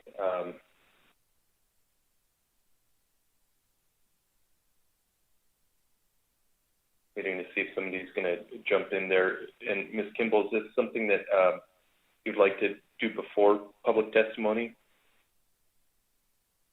No, thank you, Mr. Chair. I can definitely wait till after public testimony. Okay. And Ms. Cleaver and Mr. McLean, that concluded the staff presentation? Yes, Mr. Chairman, yes, that concludes the council staff. All right. Okay. Dr. Balsiger. Yes, thank you, Mr. Chairman. I wonder if Ms. Kimball could once again state the specific number she's looking for to make sure that I have the right question forwarded. Thank you, Mr. Chair. Dr. Balsiger, I was just really looking for some, not a number, but just an explanation of why we aren't receiving the CPUE data. It came up in both the advisory panel and in the SSC from the sablefish logbooks, which we would normally use in our sablefish assessment. So maybe it's the sablefish assessment author or Jennifer Ferdinand or Dr. Foy. Now I'm just throwing out names of people I know. Oh. Thank you. I also know those people. So okay. I had several conversations over the last couple of months with Dr. Foy about sablefish CPUE, maybe in the context of small size sablefish. So I will find that. I hope we can find it, but before public testimony is done. Thank you. Thank you. Okay. Thank you, Dr. Baltier. Anything else before we get into public comment? And we can just plan on taking public comment, and we can break afterwards. The time should be fairly close for that, and then come back and take action after making sure we get questions answered. So with that, I think we have, refresh my list here. I think there's 2 signed up to testify. And first up is Jim Armstrong and then Megan Williams. Good morning, Mr. Chairman. Mr. Armstrong, good morning. Good morning. Good morning, Mr. Chairman. For the record, Jim Armstrong, Freezer Long Line Coalition. Our Executive Director, Chad C., provided some background information on FLC earlier in the morning, so I'll just get right to the point,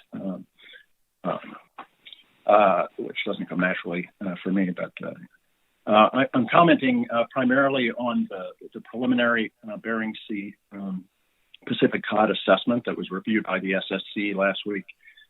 We provided written comments on that and appreciate the SSC and Council's consideration of our perspectives as part of the assessment review process. We also appreciate very much Dr. Thompson's diligent attention and responsiveness to the pile of recommendations he always gets regarding the assessment and his thorough documentation of model performance. Regarding the SSC review, listening in, we noted in reference to our comments during their discussion and that the SSC shares many of our concerns about the importance of large-scale cod movement and the need for explaining the candidate models in terms of underlying biological and ecological differences. We were encouraged by the SSC's rejection of Model 21.3 as part of the ensemble. That model differed only by added uncertainty to the survey index, and it showed a deviation from the other models in terms of biomass trends in recent years, as well as a distribution of 2021 ABC that went below 0. And neither of these could be explained or made sense to the author when he was asked about it by the SSC. We're not too enthused about the ensemble approach generally, and this model was a good example of our concerns in that it just made the ensemble more uncertain without a good biological or ecological explanation or hypothesis to support including it. In our opinion, one of the biggest topics to emerge for all of the cod assessments, this actually was in the Gulf Plan Team report, is the potential for a coordinated approach that could link in a way yet to be determined the stock assessments for cod that are caught in the Western Gulf, Aleutian Islands, Eastern Bering Sea, and Northern Bering Sea. We understand that MSE may provide a framework for that transition that should ensure the process is transparent and various configurations are explicitly evaluated. This potential shift likely comes from the growing appreciation of the Science Center for large-scale movement by cod. Our members have decades of experience to draw from and think movement has been an important missing part of the picture. We support research efforts to further understand that. I also raised this so I can address a statement on the draft SSC report at the bottom of page 41 of the report. Sentence begins, finally, FLC suggests that in the long run, the Pacific cod stocks off Alaska could benefit from a more integrated approach to modeling across EBS and GOA stocks. The wording of that probably reflects a lack of clarity in our written comments, which I will take full credit for. To be clear, we're not saying that we think there is one cod stock, nor are we endorsing out of hand a big change in how the assessments are done. We're just emphasizing that this issue in the Plan Team report to alert the Council that this is a potential development that may warrant attention. FLC has great respect for all the cod assessment authors, and we work with them to better understand the changes under consideration and the implications for management. Finally, on how the DMR is a topic near and dear to my heart, I just want to note that although the 1% increase in the proposed DMR for BSAI hook and line CPs next year doesn't seem like much. It comes from the averaging across 2 years of a 2% increase in annual DMR from 2020 to 2021. And you can find that in Table 2 on page 7 of the working group recommendations, which is in the plan team agenda. The number of viabilities in that table has declined a lot, and we're concerned that the increase, the 2% increase, is maybe a function of low sample size, the full coverage, so low number of halls or viabilities. So we want to look into this ourselves and maybe communicate with staff to see if there's anything there to suggest bringing it up again at the next plan team review. And that concludes my verbal comments. Thank you very much, Mr. Chairman. Thank you, Mr. Armstrong. See if there's any questions. Ms. Vanderhoven. Thank you, Mr. Chair. Thank you, Mr. Armstrong.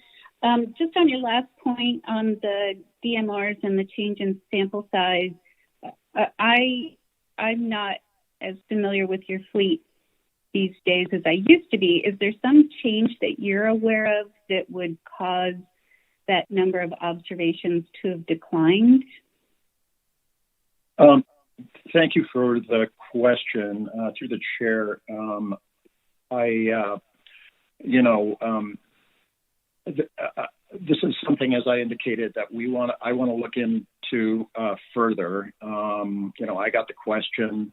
We've been discussing it internally, and if there is something in terms of the observer assignments, like that they are not taking viabilities. The hook and line discarding of halibut a lot of times makes it difficult for the observer to actually do a viability assessment. And so, I actually sent a question in to FMA to see if maybe there's something I can't remember from when I was on the halibut DMR working group that I may have been told before about, like, that they were really reducing the number of halibut that were being sampled. So it's not observer coverage, obviously, on a CP. But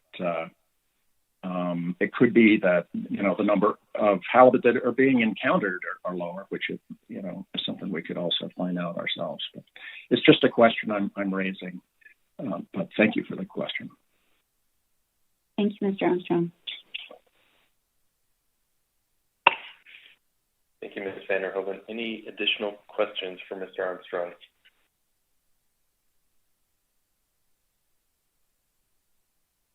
Thanks again.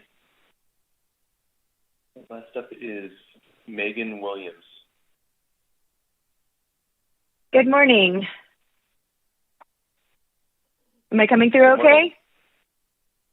You are. Okay, great. Well, hello again. My name is Megan Williams, and I am a fisheries scientist presenting testimony here today on behalf of Ocean Conservancy. Thanks very much for your time, and I'll try to keep this brief today. As you heard in the SSC report yesterday, and as you'll hear again in December, we are seeing significant declines across a number of trophic levels in the eastern Bering Sea and the northern Bering Sea. So from crabs to salmon to seabirds and gray whales, there are recruitment failures, declining sizes of age, and unusual mortality events. The implications of these declines for Alaska Native communities, subsistence users, and commercial fisheries cannot be overstated. And there are very real concerns about food web dynamics and benthic productivity as they respond to cumulative stressors associated with back-to-back warm years and residual heat in the system. And unfortunately, our current management systems are not yet equipped to deal with this new, more uncertain environment. And today, in line with testimony that you heard during B reports, I urge the Council to start thinking about new ways to approach the groundfish specifications process through more of an ecosystem lens, both within our current system and beyond our current system. So we are fortunate in that we are a relatively data-rich region with exceptional ESR reports and ESPs put out each year. However, the mechanistic links driving the dramatic declines across trophic levels are not well understood. And thus, more precaution is needed. And a more progressive EBFM or ecosystem-based fishery management approach that considers bycatch and prey bases of associated species during the specs process could buffer communities and fisheries from some of the most challenging impacts associated with climate change. A critical example of this issue is the issue of salmon bycatch in the Bering Sea, Aleutian Islands trawl fishery. Food security and culture are on the line for communities in Northwest Alaska that depend on salmon Chinook salmon for their livelihoods. And we must do more to minimize bycatch and protect our coastal communities. And this should be reflected in the tax setting process. So all that to say, we urge the Council to consider the implications of species ABCs and or tax determinations on associated bycatch species, for instance, salmon or crab, as well as key associated predator or prey species, such as forage fish or northern fur seals. And of course, the process should also consider the impacts of tax on subsistence. And so, but the million-dollar question I think that we're all wrestling with is, how can we do this? And in the shorter term and within our current system, we feel that predator-prey, bycatch species, or subsistence needs could be incorporated, for instance, in the risk tables via an ecosystem considerations category. Another alternative, for instance, could be the establishment of management targets or reference points in the upcoming ecosystem health report card that's going to be put out by the Bering Sea Fishery Ecosystem Plan team. But the key with those shorter term notions or ideas is that these considerations should feed directly into the tax setting process. Longer term, the Climate Change Task Force has a solid work plan that targets the development of climate-informed strategic and tactical advice, such as climate-enhanced stock assessments, revised bycatch limits, etc. And we hope to see the Council support the work of the Climate Change Task Force so that it can translate that work into management action. We've also heard a lot of encouraging information about the Climate Fisheries Initiative, the climate projects in the Eastern Bering Sea and the Gulf of Alaska, as well as the regional action plans.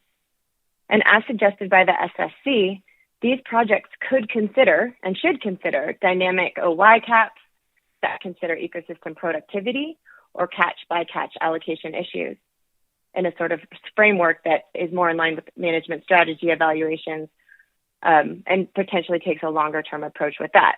But again, we hope to see the Council support this work so that it can translate the science into management action. And I fully acknowledge these are just suggestions, but I hope that the Council will continue to think about these concepts and additional options as well. Ecosystem-based fishery management and climate readiness really necessitates adaptive science and management. There is no end goal or no end goal. We must continue to adapt. The tools do exist to meet the changes we're facing, but the Council has to be willing to translate these tools into management actions to ensure sustainability for our fisheries and our communities. And we feel that the tax setting process is one place where this could be done effectively. And that's all I had.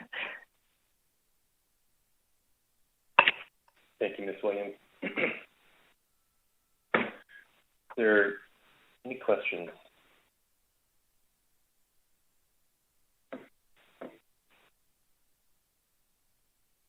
Don't see any. Thank you for your testimony. Thanks.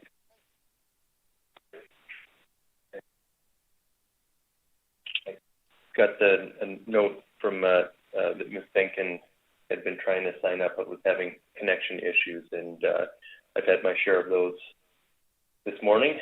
So understand that. Ms. Benkin, if you are online and wish to provide some comments, we could take it this time. Thank you, Mr. Chairman. I really appreciate that. I was scrambling and trying to get in there. Linda Benkin, testifying for Alaska Longline Fishermen's Association.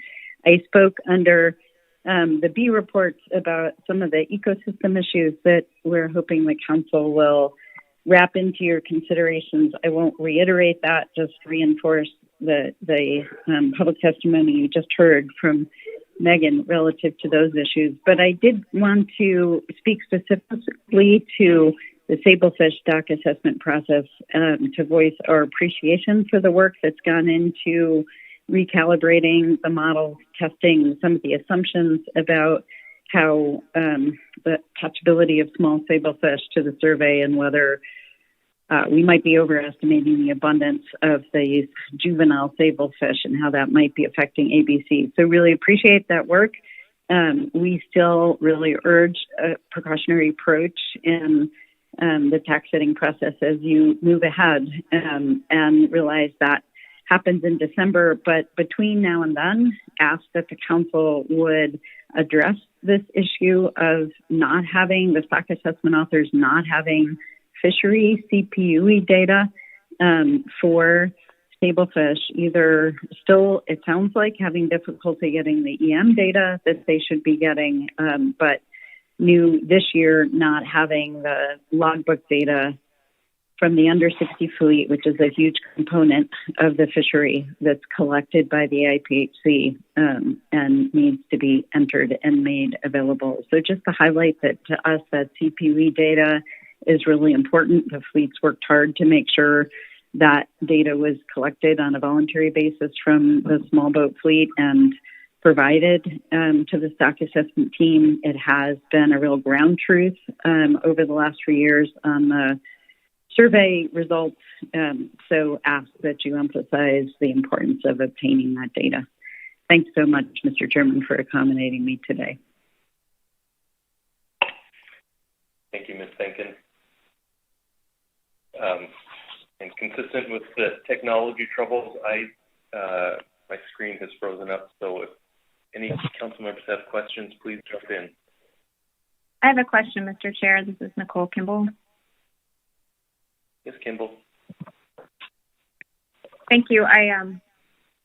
Ms. Benkin, thanks for your testimony. I just wanted to see if your understanding of the issues surrounding not having the CPUE data from logbooks and from EM are the same issue. And if they're not, if you could explain what the difference is, please.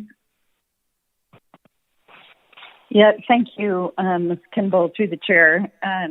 I don't know that I fully understand all the issues with EM. I thought those had been resolved, that it's mostly within the agency issue of that data is being collected and needs to get to the stock assessment people. We thought that was worked out after a fairly lengthy effort last year or early in this year, and but saw in the presentation that there's still some challenges. So we need help getting to the bottom of that. I'm hoping the council can help in working with the agency on that.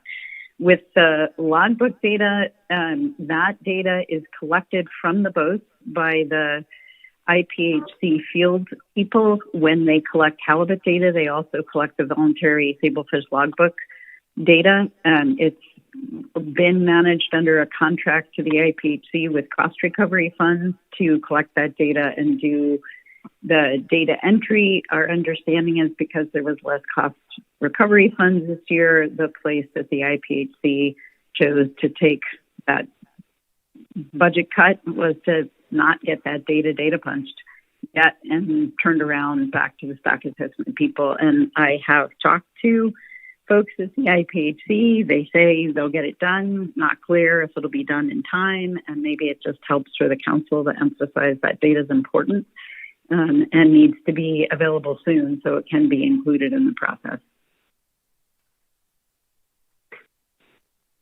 Thank you. Thank you, Ms. Kimball. If there's any other council members with questions, please jump in.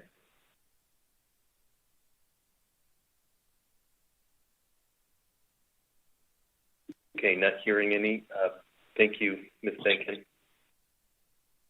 Thank you, Mr. Chairman. Mr. Chairman, this is Jim Balziger here. Dr. Balziger. Yes, thank you. I'm sorry to jump in. I'm not sure if you could see my hand, but Mr. Merrill, who of course is the United States Halibut Commissioner and also works in the Sustainable Fisheries Division, is prepared to answer the question from Ms. Kimball about logbooks. If you care to hear that now, he said it would be after lunch, but he's available at this time if you would like. Great, thank you, Dr. Balsker. I think that makes sense. We can take that before lunch. Mr. Merrill. Thank you, Mr. Chairman. Thank you, Dr. Balsiger. Just briefly, I think we have resolved the issue in terms of the data entry for the 2020 sablefish logbooks that were collected from the IPHC. In terms of timing for that information, I think it's anticipated that will probably go to the assessment authors after verification within the next couple of weeks. It may not be possible for those data to be entered into and be able to be used for this year's assessment. However, they would be available for further future assessments as well. We've also been working with the International Pacific Halibut Commission on the grant mechanism that we use with them in order to compensate for costs associated with the halibut and sablefish program. That's an ongoing issue, I think, that we're trying to resolve to hopefully avoid some of these challenges in the future. I think both Dr. Foy and myself have had several communications with Dr. Wilson at the IPHC to reiterate the importance of these data. And we'll continue to work with IPHC Secretariat, and hopefully we'll be able to come to an approach that ensures that we continue to get timely data in future years as well. So I can get into more detail if needed, but I think the short answer is we will have the data for this year, may not be timely enough for the assessment, and certainly are aware of the issues and concerns and working on it for future years.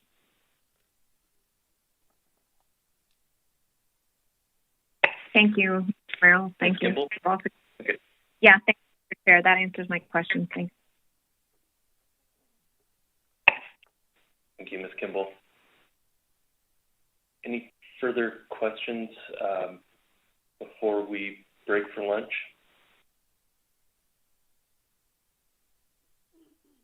And again, if you do, please jump in.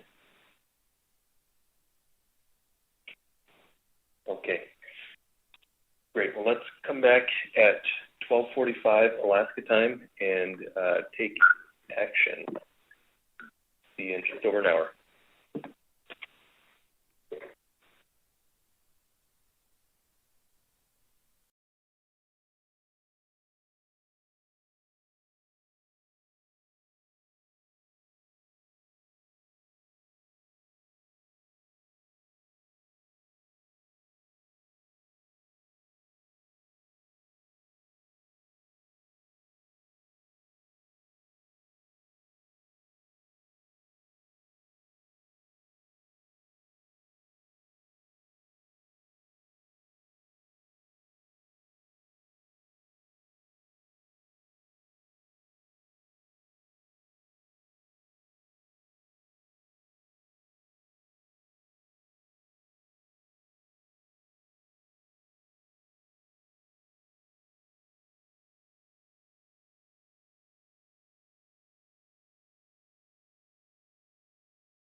I can envision getting to staff tasking and getting into testimony. I don't anticipate that we would finish testimony today, and so we can plan on having testimony tomorrow morning as well. So we'll just have to see how far we get. So I also don't anticipate going very late. So with that, Mr. Down.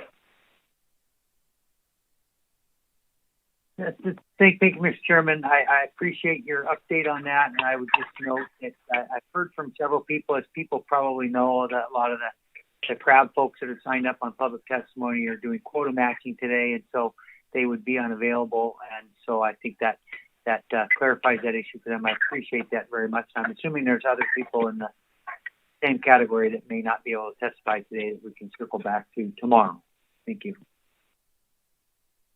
Right.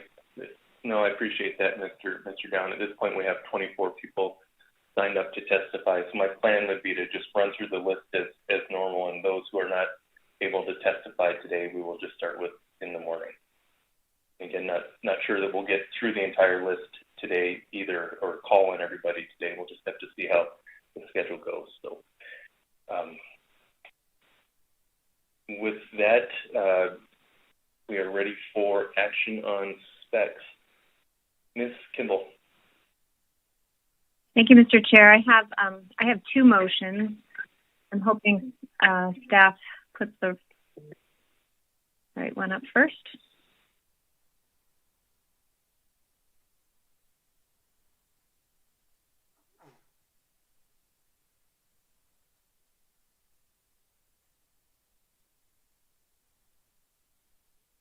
So thank you for making it bigger. Okay, Mr. Chair, the motion is as follows.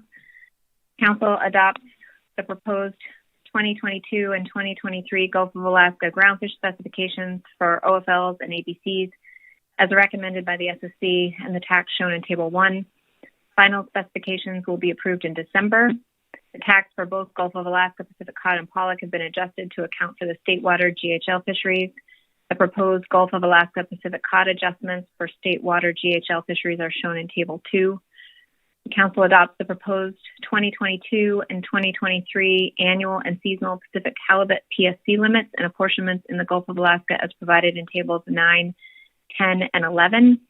The Council adopts the proposed 2022 and 2023 halibut discard mortality rates for the Gulf of Alaska as shown in Table 12. And with a second, I'll briefly speak to my motion. Second. Thank you, Mr. Jensen. Ms. Kimball. Thank you, Mr. Chair. I think this has been posted, I see, because you can't really see all the tables at the same time. But this is very straightforward. I appreciate getting condensed presentations at this meeting. That was very helpful. These are only the proposed specifications, the same 2022 specs that we adopted last December and were published in March of 2021. And so we are in the position now to approve these interim specs at this meeting to allow the Gulf groundfish fisheries to begin on schedule in January. But these are obviously not the final overfishing levels, allowable biological catch levels, or TAC levels. Everything you see in Table 1 will be updated in December this year using our latest survey information and the November stock assessments. The December meeting, of course, is where we approve all of the final catch limits, and then the Council will be able to be responsive to all forthcoming stock status information during its deliberation on final tax. So this is just our stepwise approach to start the process. The only truly updated information are the proposed 2022 and 2023 halibut discard mortality rates. Those are based on the DMR working group recommendations, I believe, from the plan team meeting. We're in that process now where we provide updated DMRs every year after assessing the estimated mortality in different fishing categories. And I think it's based on the most recent 2 years of complete fishery and observer data. We got a little testimony on that. For the Gulf, those rates have changed a little bit for a couple fisheries, but not by much for any fishery category. And then again, just for those online, the values in Table 2, those proposed state water cod guideline harvest levels, again, those are just a placeholder. until this time in December when we set the ABCs for Pacific cod that then filter down into the state process for the state water fisheries. So I don't have any other comments, but I'd be glad to answer questions. Thank you, Ms. Kimball. Are there any questions on the motion?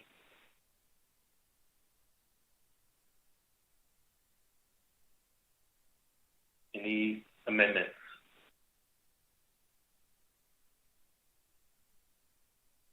Any comments on the motion?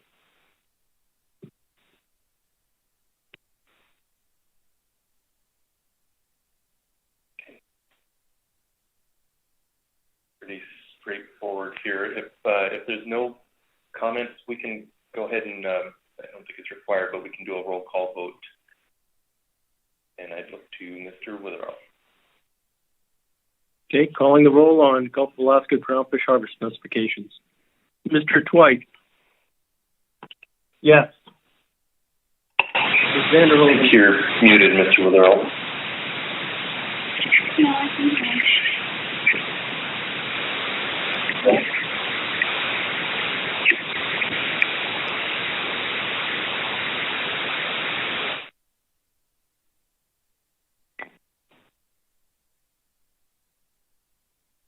It was better before, Dave.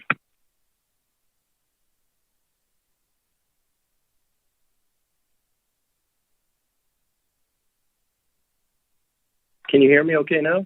Sound check. Yeah. Okay, no. Continue on. I had a yes from Mr. Twite. Ms. Vanderhoven. yes. Dr. Balsiger. Yes. Ms. Bush. Yes. Ms. Campbell. Yes. Mr. Down. Yes.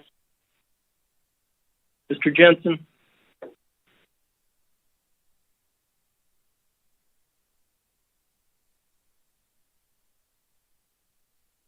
I see a thumbs up from Mr. Jensen, so that's a yes.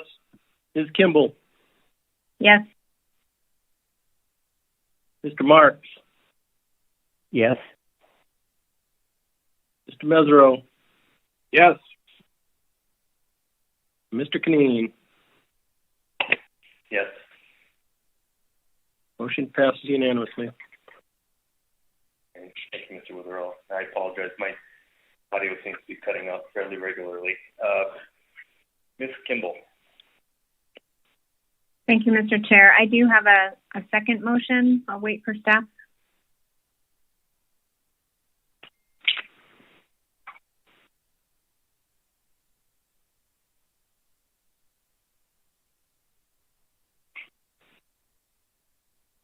Mr. Chair, the motion reads as follows. The Council supports the SSC recommendation to move to Step 2 of the Spatial Management Policy for consideration of separating demersal shelf rockfish, or DSR, from the other rockfish complex Gulf-wide. An update of the 2017 discussion paper on this topic to identify economic and management implications and tools to achieve conservation and management goals should be developed to inform this process. Number 2, the Council requests NOAA continue work with the IPHC to ensure the collection and timely input of CPUE data from the Sablefish logbook, and to continue efforts to input data from EM logbook to support the Sablefish stock assessment. And with a second, I'll briefly speak to those. Second. Mesereau. Thank you, Mr. Mesereau. Ms. Kimball. Thank you, Mr. Chair. I think we heard this in the presentation and in the SSC minutes on our spatial management policy, and the SSC's recommendation, I think, is not a new one to consider separating demersal shelf rockfish from the other rockfish complex throughout the Gulf.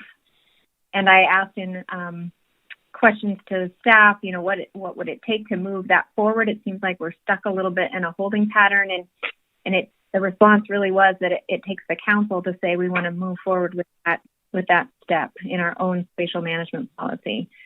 The SSC recommendation included this notice that we should be updating a previous discussion paper to talk about what are the management implications of doing that, and what kind of tools do we have to then manage a fishery that separates DSR from the other rockfish complex. I think that's exactly what the spatial management policy was created for. If you remember, just ensuring that we don't split species or do separate tax for separate genetic stocks of species without understanding the management implications that could come from them. So I think it's pretty straightforward. It references our spatial management policy, but that really is just let's look at the implications of doing something before we do it. So that's the explanation for number one. For number two, I think we heard about this, and I appreciate Dr. Balsiger getting the information on the record to understand this issue a little bit better. I don't know that it's any council motion really, but I did want to show support to the agency who is trying to work with IPHC to ensure that the CPUE data that we heard about in testimony from the logbooks, Stablefish logbooks, are both collected and inputted so that we have that available to our Stablefish stock assessment author. In addition, and this is not an IPHC task, I'm supporting the agency continuing their effort to try to input data from the EM logbooks of similar CPUE data, and that's their work with Pacific States on that effort. So really just a emphasis that this is important to the stock assessment. We want to continue finding either funding or methods or time to make sure that this happens. Be glad to answer any questions. Ms. Kimball, any questions? Ms. Bush. Yeah, thank you, Mr. Chair. Nicole, I didn't go back and review that 2017 discussion paper, but I just wanted to make sure that your motion is inclusive of the points and the SSC comments on issues that the white paper should address. Yes, that's my understanding, and that's consistent. Thank you. Thanks, Ms. Thank you, Ms. Bush. Any further questions? Dr. Balsiger. Yes, thank you, Mr. Chairman. So relative to the second point, I'm wondering if there's additional ways to, I guess the verb is not pressure, but to convince the Halibut Commission that we need these data. I mean, we have a State Department rep on the council. The Halibut Commission is part of the state, so I'm just trying to think. As I mentioned when we brought this up before lunch, I've had several conversations with Dr. Foy over the summer where that data was not becoming available. It wasn't clear how it was going to, and I'm just wondering if we have additional ways to impress people that the data is needed. And I don't have something in mind, but I just thought I would mention that. Thank you.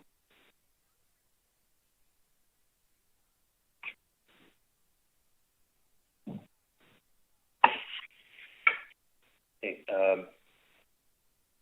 any amendments?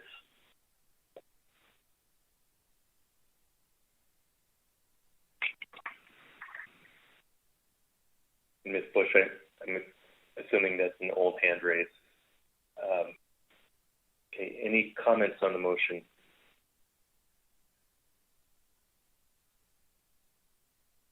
Mr. Marks. Thanks, Mr. Chair. Thanks, Ms. Kimball, for the motion. I want to support it, but I also want to support on seeking the Sablefish logbook data through other means or avenues if NOAA has difficult time gathering that. So not sure. I don't have a recommendation on how to proceed, but I do support that concept. Thanks. Thank you, Mr. Marks. Further comments?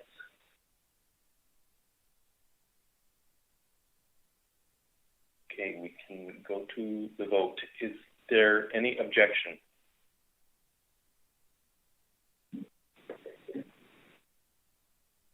Not seeing or hearing any objections, so the motion passes unanimously. Thank you, Ms. Kimball. Ms. Vanderhoven. Thank you, Mr. Chair. I have a motion that I forwarded to staff, and I'll wait for them to pull it up.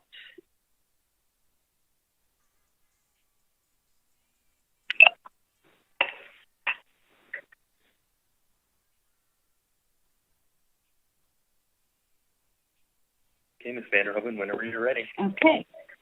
The Council adopts the proposed 2022 and 2023 Bering Sea and Aleutian Islands groundfish harvest specifications for OFLs and ABCs as recommended by the SSC and sets the tax as shown in the attached BSAI Table 1, with all proposed specifications consisting of rollovers from the 2022 final specifications from 2021-2022 harvest specifications as approved in December 2020. The tax for both Bering Sea and Aleutian Islands Pacific cod have been adjusted to account for the state water GHL fisheries. The Council adopts the proposed flatfish ABC reserves for 2022 and 2023 annual and seasonal PSC limits and apportionments in the BSAI as provided in attached tables 7, 8, 9, 10, and 11 for halibut, red king crab, tanner crab, opilio crab, and herring, their gear type and target fishery apportionments. The 2022 and 2023 crab PSC limits have been revised using current biomass amounts. The Council adopts the proposed 2022 and 2023 halibut discard mortality rates for the BSAI as shown in Table 12. And with a second, I can speak to it briefly. Second. Come Twite. Thank you, Mr. Twite. Ms. Vanderhoven. Thank you, Mr. Chair. I don't need to repeat what Ms. Kimball spoke to on the Gulf of Alaska specifications. I will note that these numbers, as Ms. Kimball said, will change in December. These are preliminary. As noted in the motion, the PSC tables for crab have been adjusted to account for current biomass levels. And herring, as staff noted when they introduced the agenda item, will be updated later after those levels become available. And I would just note that these tables have been posted on the website for a little bit, but I noticed this morning that the flatfish reserve table on the e-agenda had been the 2021 table. I believe that's been corrected now, and the 2022-2023 table is what's posted on the e-agenda. And I would be happy to try to answer any questions. Thank you, Ms. Vanderhoven. Are there any questions on the motion?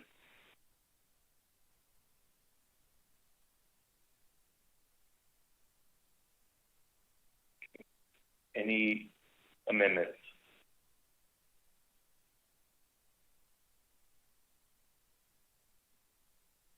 Or comments on the motion?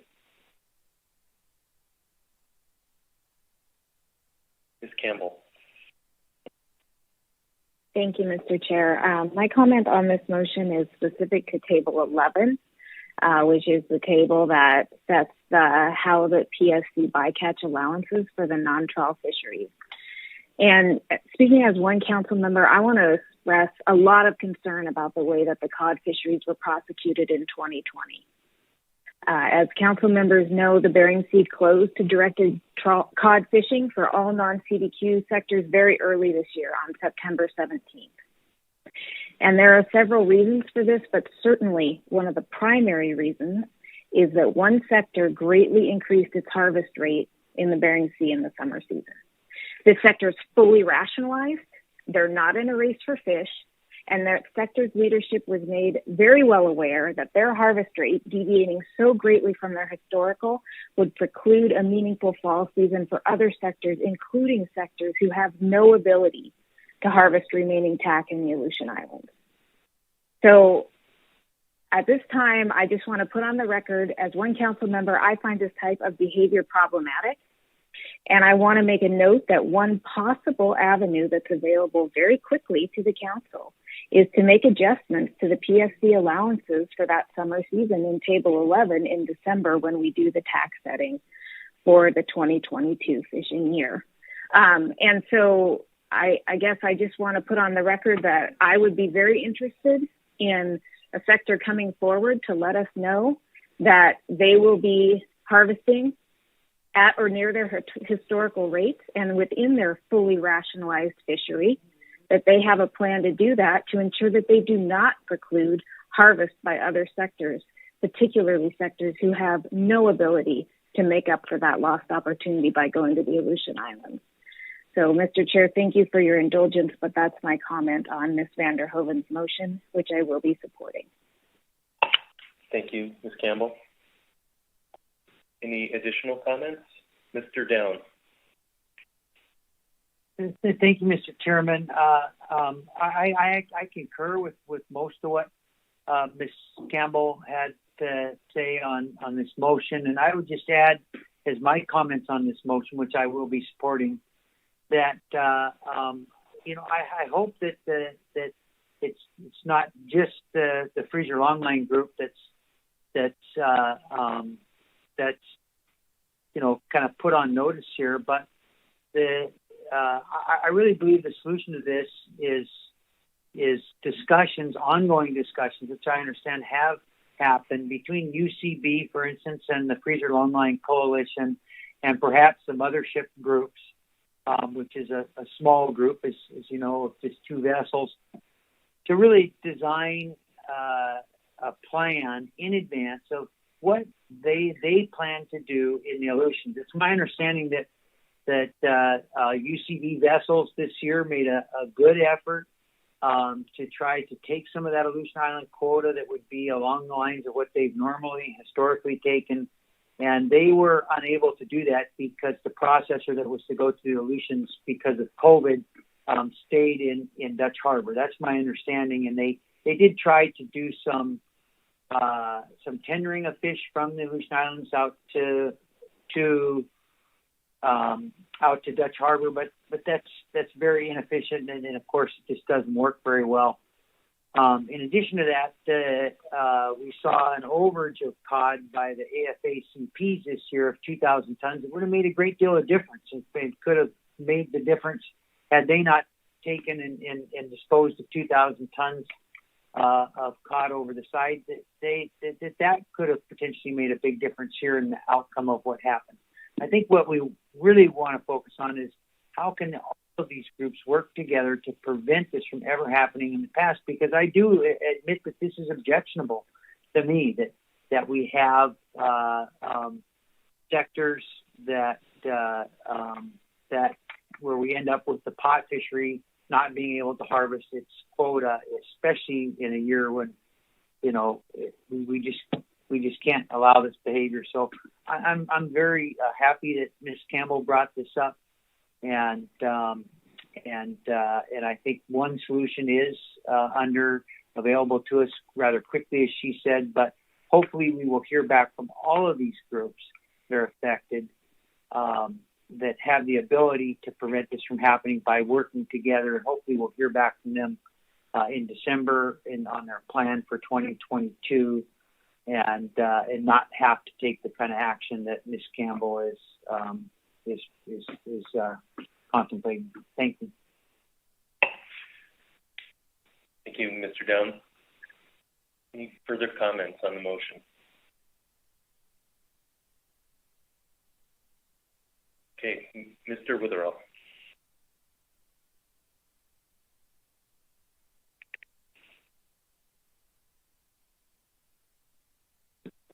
Calling the roll on Bering Sea, Aleutian Islands groundfish harvest specifications. Ms. Vanderhoven. Yes. Dr. Balsiger. Yes. Ms. Bush. Yes. Ms. Campbell. Yes. Mr. Down. Yes. Mr. Jensen. Yes. Ms. Kimball. Yes. Mr. Marks. Yes. Mr. Mesereau. Yes. Mr. Twite. Yes. Mr. Caneen. Yes.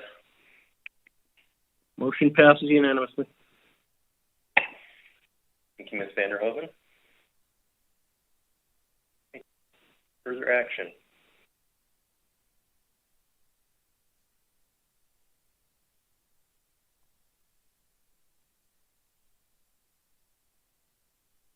Mr. Downs. Thank you, Mr. Chairman. I don't have any more action on this agenda item, but just, but I do have one question or comment to add. Earlier in our discussion under the B reports, I'd asked, we had public testimony about using the tax sheet, using our tax setting process, I should say, as a tool for controlling bycatch. And I mentioned at that time that as one council member, I don't know that we can do that. And so I believe Ms. Watson had said at that time that she may be able to offer something during this agenda item. And so I wanted to offer her the opportunity to do that. My question, with your concurrence, Mr. Chairman, my question would be to Ms. Watson, if that's appropriate. Thank you, Mr. Dunn. Ms. Watson, if you would like. Yes, through the chair, Mr. Down, thank you for circling back. I would point the council to our Alaska-specific MSA regulations, specifically 50 CFR 679.20. Those regulations set out the process for the annual specification of the total allowable catch. And I would note there's two categories that can be considered in setting tax.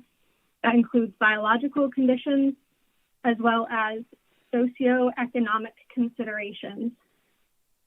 Relevant to our discussion, some of the, backing up, the regulations provide a list of what could be considered relevant socioeconomic factors.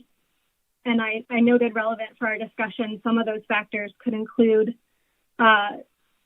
what the impact is of catch on prohibited species, what the impact is of catch on other domestic fisheries that use these species, the desire to enhance depleted stocks, and the importance of the fishery to subsistence users.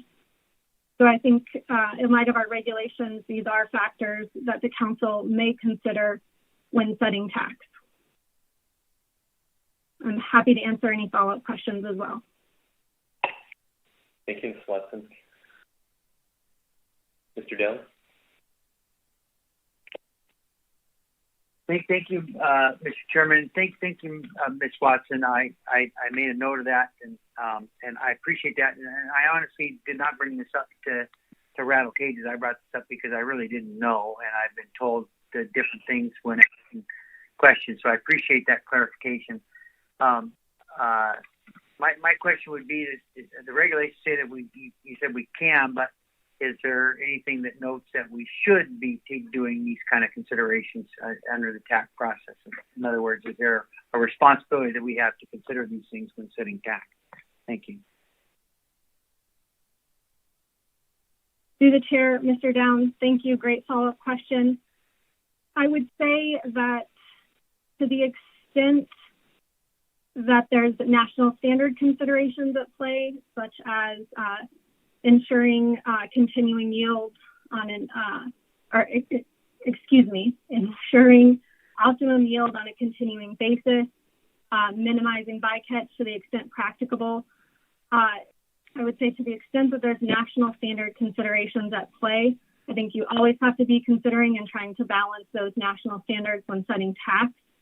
I don't think you absolutely have to consider any one factor when setting tax, but I do think if there's information in the record to any one of those considerations that is particularly relevant, I do think the council should consider that and explain the relevance or how it's impacting the tax determination.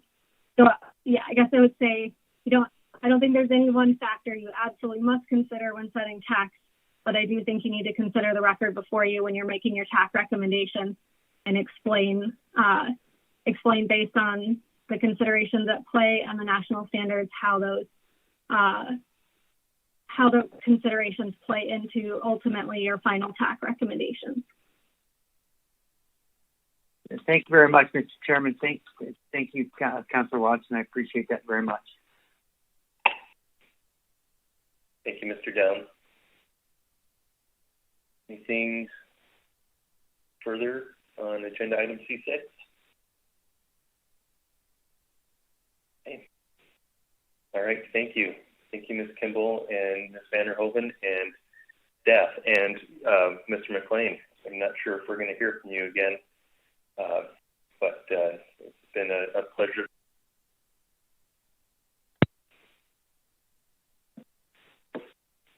Okay, with that, we can move into agenda item D2, and we will have Diana Evans walk us through this agenda item.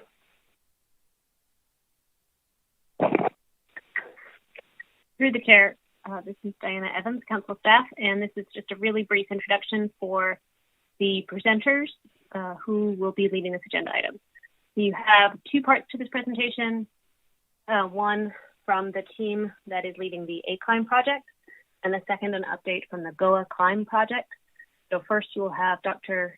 Alan Haney and Dr. Kirsten Holzman talk about the ACLIMB project. Walk you through that. This is a phase 2 version of the project that you've heard about at council meetings in the past. And then Dr. Martin Dorn will follow up with a presentation on the newly started GOA CLIMB project. So I'm going to leave the rest of the introductions to Dr. Haney and Dr. Holzman, and I will pull up their presentation so they can get started. Thank you, Ms. Evans.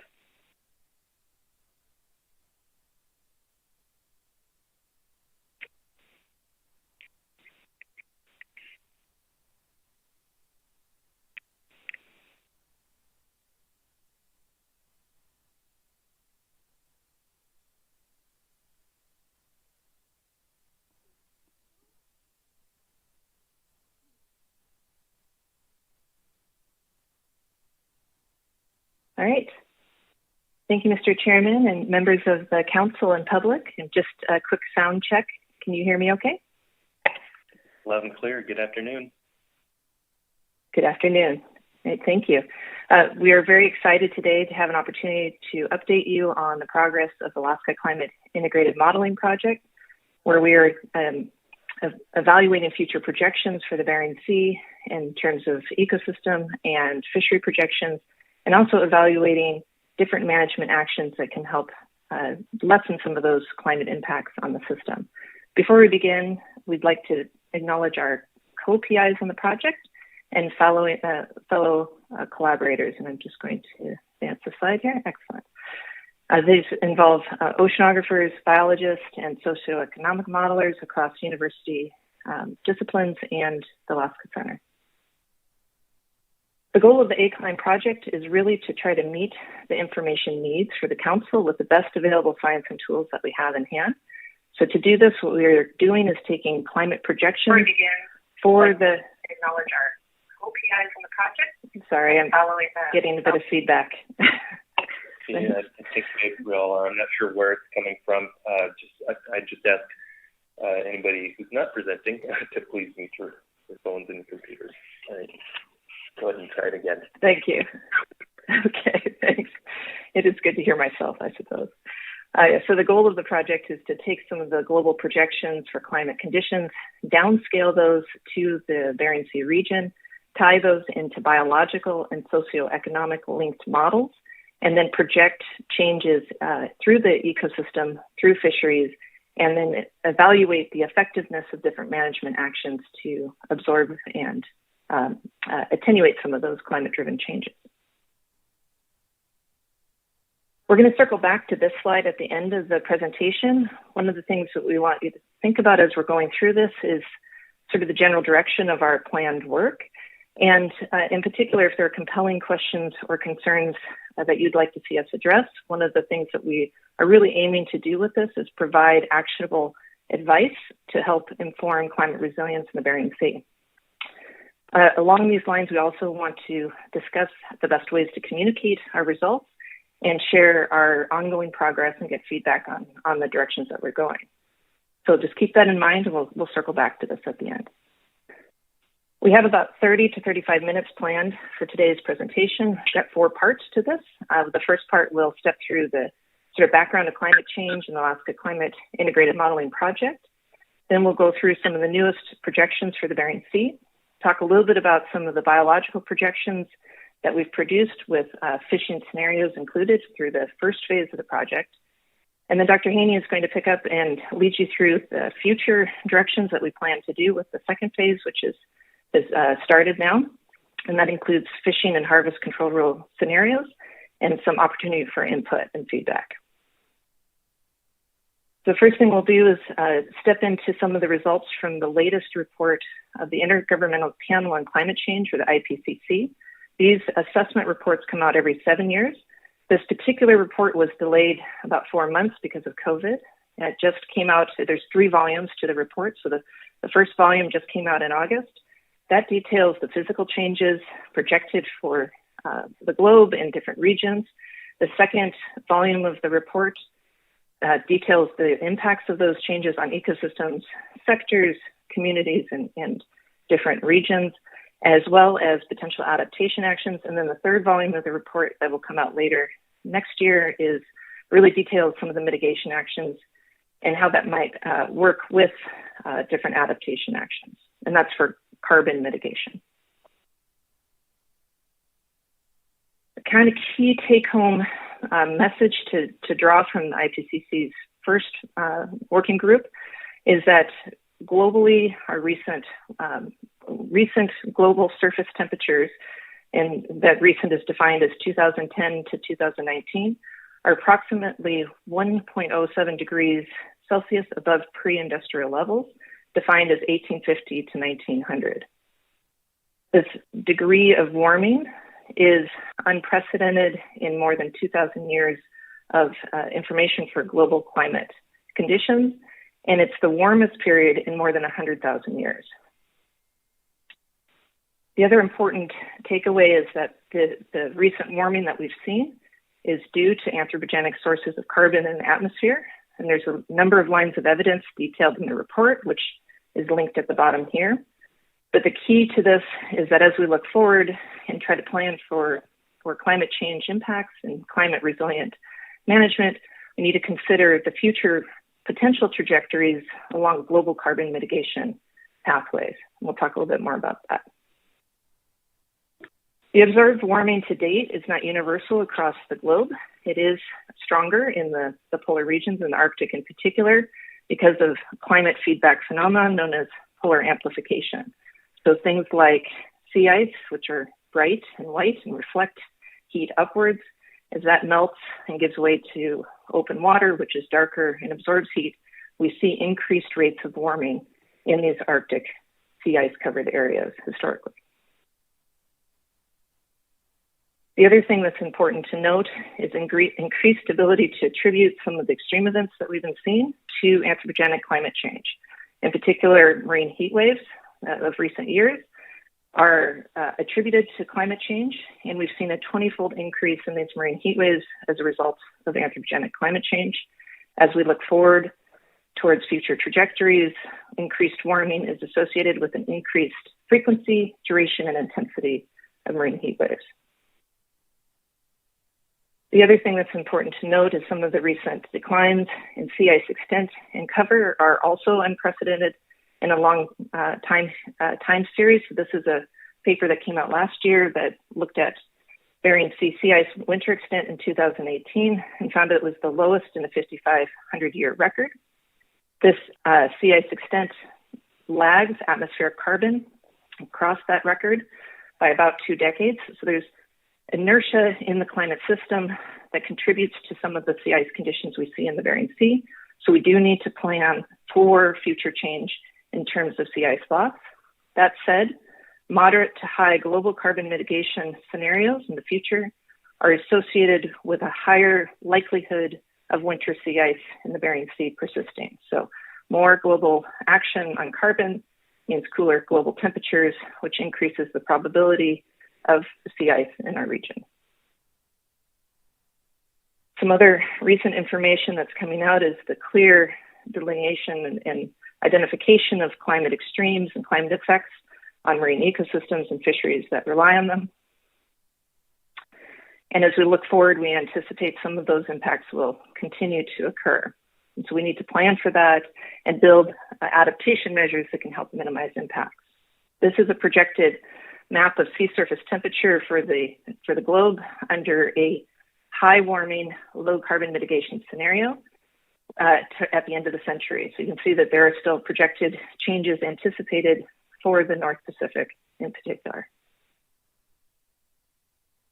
So I'm going to spend a little bit of time talking about carbon emission scenarios. So I want to introduce the idea of this in case you probably have heard of them, but if you're not familiar with them, it's important to understand the derivation of them. These are plausible storylines or plausible descriptions of how the future may evolve with respect to a range of variables like population growth, global land use patterns, sources of energy, etc. They provide comparable storylines for global modelers who are working on some of these global climate models to compare future trajectories. The important thing is that all of these are equally likely and plausible to occur. So we have historical warming on the left here in the top panel in the black. And then if we look at these future trajectories, we can see that futures that are associated with lower carbon mitigation actions tend to be ones with higher warming.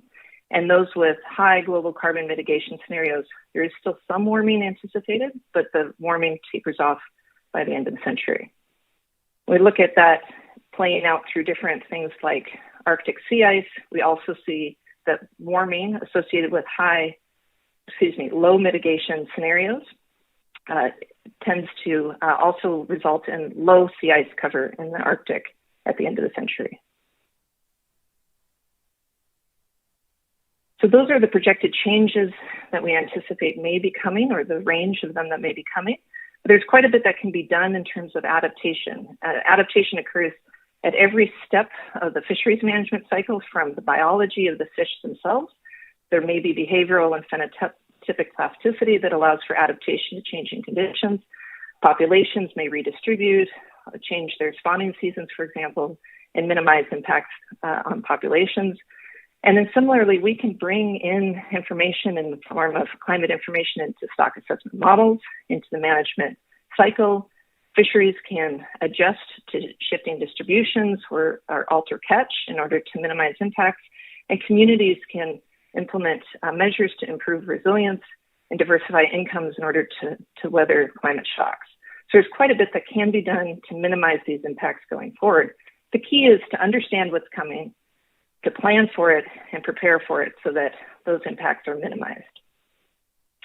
So that's the goal of this project, is to quantitatively examine the potential range of future conditions and then test the effectiveness of different adaptation measures as supported through fisheries management. So really aiming to understand what to expect, and then also what can be done and what can be implemented today to help us adapt to things in the future. This information we envision would be brought into the council process as advice through things like the Climate Change Task Force. So for example, as we test different climate-informed tools and stock assessment models through this framework, that could come into the on-ramp 1 for tactical near-term advice. We might also be able to evaluate things like climate-informed thresholds and targets. And then if that performs well, then that can be brought into strategic near-term advice. And of course, some of this longer-term information about shifting distributions and productivity can help inform longer-term design of management areas, seasons, and cross-sectoral interactions with things like shipping. Okay, so with that, what I'm going to do now is step into some of the newest projections for the Bering Sea that are coming out of the project. And then we'll talk a little bit about some of the biological implications of those projections. This involves looking in depth at the first step in our process, which is coupled oceanographic models for the Bering Sea to global climate models.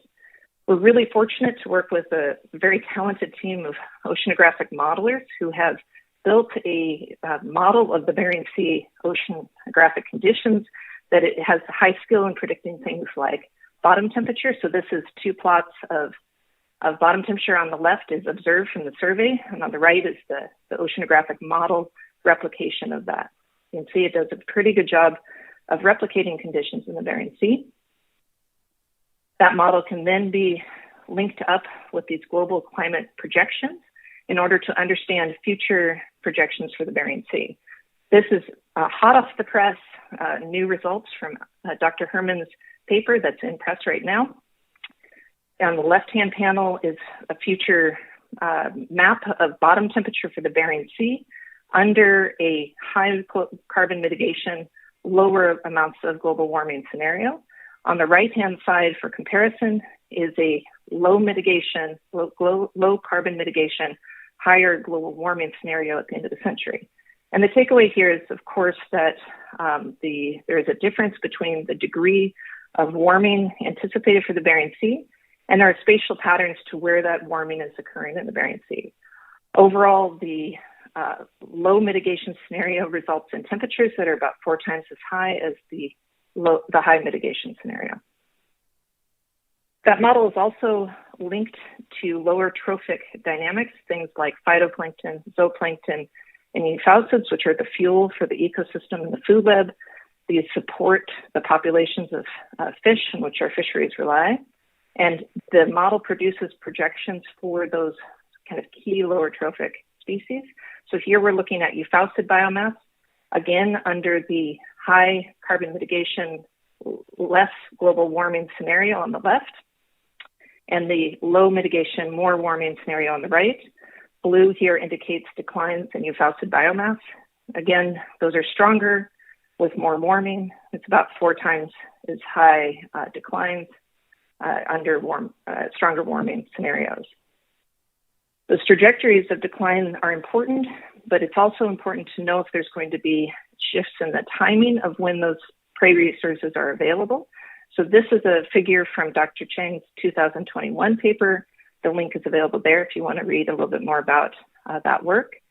I've grabbed 2 plots from the middle domain of the Bering Sea for the north and the south. The solid lines, the solid black lines here are the historical sort of timing of peak blooms of large zooplankton. Again, this is the sort of fuel for the ecosystem. What you can see is that we see increasing abundances of large zooplankton in the spring through summer following the sea ice retreat. And if we look towards the end of the century, which are the pink lines here, and the pink solid line is the end of century under a high warming scenario, one of the things that stands out is a shift to an earlier peak bloom. So we are seeing evidence that there may be shifts in the timing of when productivity occurs in the Bering Sea, and we're still trying to understand the implications of that for the food web. The other important finding from this paper is a decline in abundance of this important prey resource during a critical overwintering, pre-wintering time period, especially for species like pollock, where overwintering, survival depends on some of the food available in the fall. There's a lot more information, a lot more detail that can be found in a really nice online data set and document archive that's been put together by the ROMS NPZ modeling team. That link is available here on the left. You can go to that website, you can actually interact directly with the model. You can plot the data for yourself and explore it in more detail, and there's a lot of information on that page. We've also, through the ACLIME project, put together a GitHub repository of code that allows you to download and plot some of the data yourself as well. So with that, what I'd like to do now is step into some of the biological projections and fishery projections under future climate conditions. And this is really getting down into some of the dynamics between fisheries management and the ecosystem. There's a whole lot of information coming out about this from the project. I don't have enough time today to step into these in detail. So what we're going to do is drill down and look specifically at 3 examples across 3 different types of biological models that are linked to social economic scenarios. For these 3 examples, we are going to look at 3 types of fishing scenarios. The first is a kind of a baseline comparison, like a no management scenario. So there's no fishing in the system in that comparative scenario. We then compare that to the system as it currently is in terms of harvest control rules, so not including the effects of the 2 million ton cap, but just looking at projections, assuming the catch is equal to ABC. And then the last scenario we looked at was what we called status quo. This is modeling the current management cycle from ABC through TAC through catch as is executed under the 2 million ton cap. And this is possible through a really nice set of modeling activities that Dr. Haney and Dr. Fegg put together. They're available on this link here, and I encourage you to read a bit more about the details of that. The first bit of results that we'll go ahead and show is from the Seattle multi-species stock assessment model. There's a lot in the slides, so I'm just going to take a minute to step you through it. This is a no fishing, no harvest example. So here we've turned off fishing in the model. We've run it forward without climate. That's that gray baseline in the background. And then with climate effects on recruitment, mortality, and growth within the model. The top row is pollock, the middle row is Pacific cod, and the bottom row is arrow-toothed flounder. This assumes the populations are in the southern Bering Sea and that there's not adaptation either in the fishery or in the species. That will be something we look at in phase 2. So just keep that in mind as we step through this. The left-hand set of columns here is under a moderate carbon mitigation scenario or moderate warming, and the right-hand side is low mitigation or high warming scenarios. And one of the things that emerges, we looked at a couple of different models to get some sense for the variability between models. And one of the things that emerges is under higher warming scenarios, the declines are stronger and there's higher agreement between those three models. Under moderate mitigation measures, we do see a couple of the models saying that populations will continue as they have in the past. Again, this is without fishing.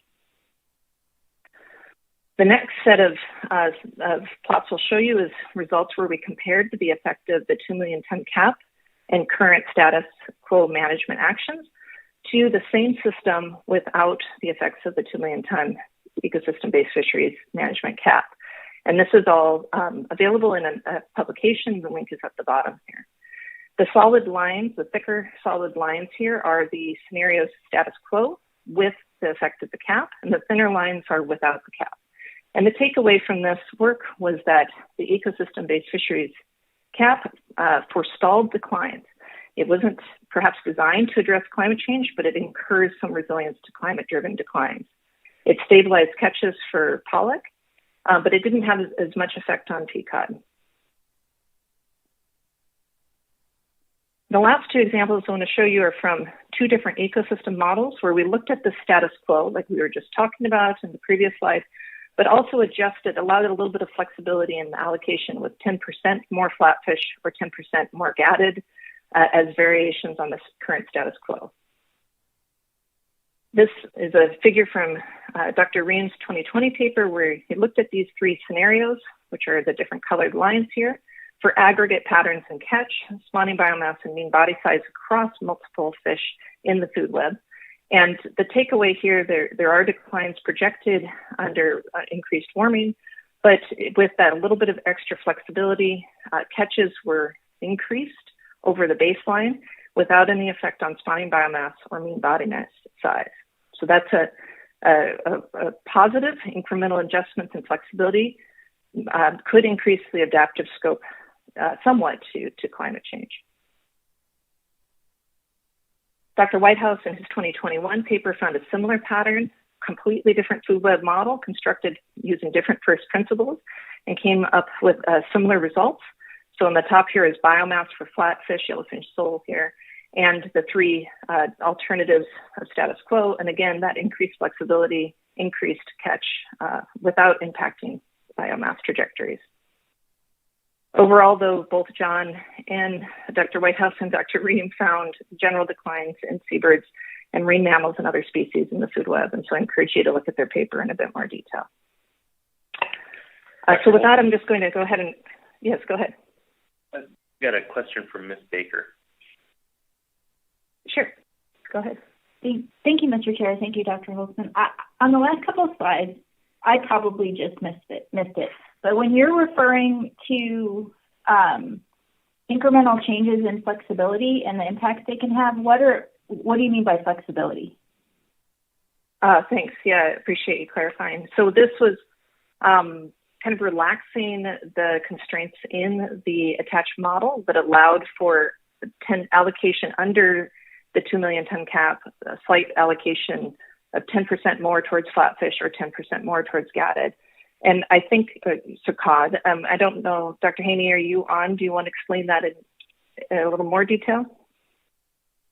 Sure. So, we modeled what the council has done in the past in setting the TAC and then the realized catch that follows from that TAC.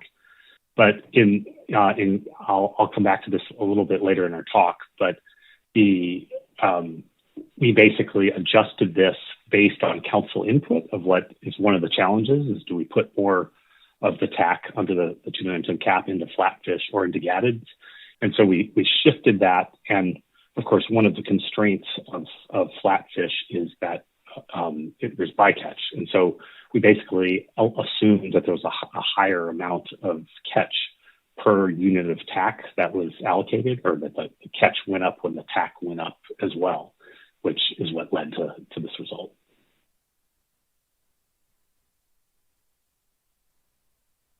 All right. Thank you. And just to follow up, Mr. Chair, just to make sure I understand sort of the outcomes that Dr. Holzman mentioned, that even the incremental changes that you looked at did seem to have an effect. And can you just run through those again for me? I'm sorry, I just wasn't quite following. Yeah, so we were looking, it kind of consider this a sensitivity analysis and trying to understand whether or not that flexibility has impacts on things like spawning biomass or mean body size. So here, what we're seeing is that blue line, that slight flexibility that allowed more catch, resulted in more catch, but it didn't impact the aggregate amount of spawning biomass in the system or the mean body size of the fish that were there. So that's sort of what you want to see in some of these projections, that there's ecologically and dynamics, population dynamics wise, that adjustment allows for more catch without long-term impacts on the spawning biomass, if that makes sense. And I can't do justice to the paper without giving a full hour to it. And so the paper is linked here, and I hope maybe we can circle back if there are additional questions, and we can try to address those in more detail. Thank you. That's very helpful. I appreciate that. Thanks, Mr. Chair. All right. Thank you, Ms. Baker. Ms. Kimball has a question as well. Thank you, Mr. Chair. Thank you, Dr. Holzman.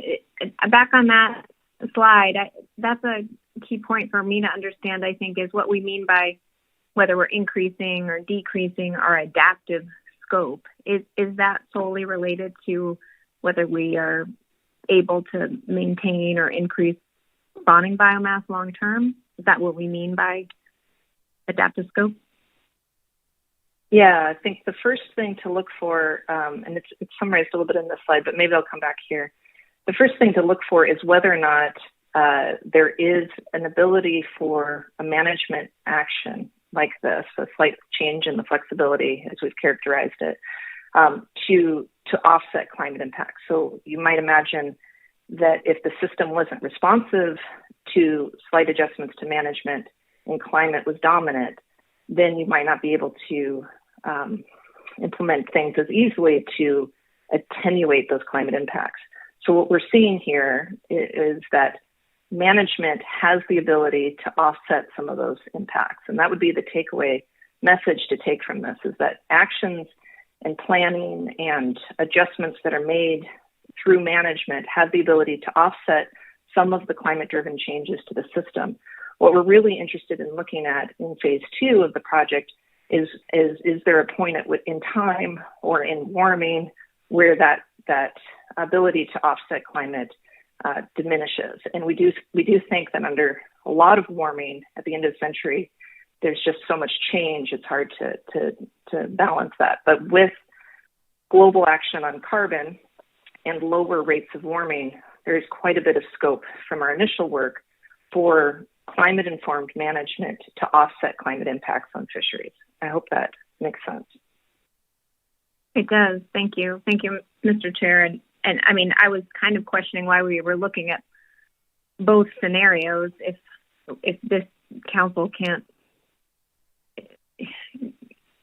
control overall climate change. We're just looking at both scenarios for comparison, not that we think we could have any control over whether we have a low global climate impact or a high one.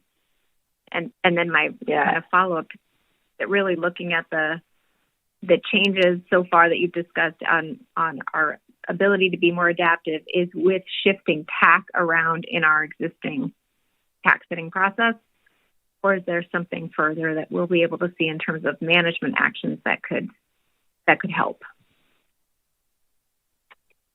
Through the chair, thank you. I think that sets us up perfect, actually, for Dr. Haney's portion of the talk.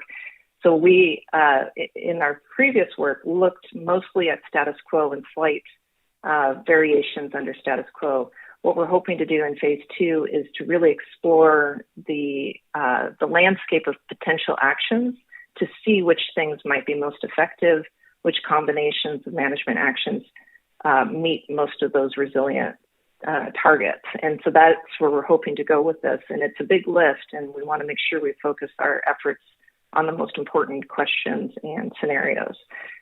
So hopefully this will help inform some of the feedback from the things that Dr. Haney will show you here in just a few slides. And thank you for these questions. They're fantastic. And I think if the thing that we are finding with this project is that we are not without action and ability to offset climate impacts in the Bering Sea. There is considerable scope for adaptation through fisheries management.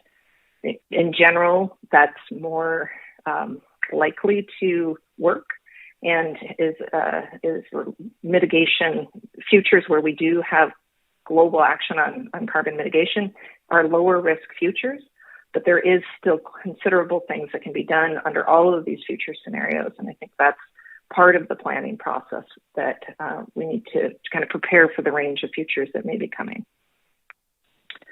So with that, I think I'll go ahead and pass the mic to Dr. Haney, and he'll step you through where we're hoping to go with phase 2 of this project.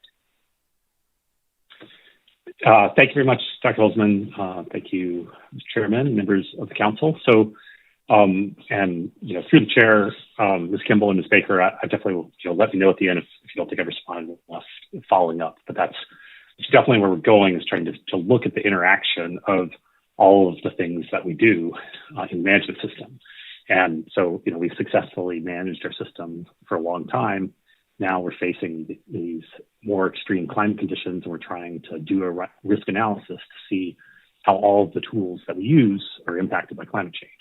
So part of where we're going over coming years with ACLIME is to expand these management scenarios, and I'll shape that. That's really the focus of what I'm going to talk about today.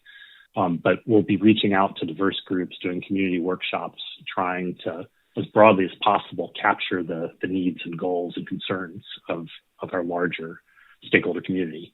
And then we'll expand the models that we've used in the first part of the process to include the spatial shifts that we're observing and the role of the northern Bering Sea.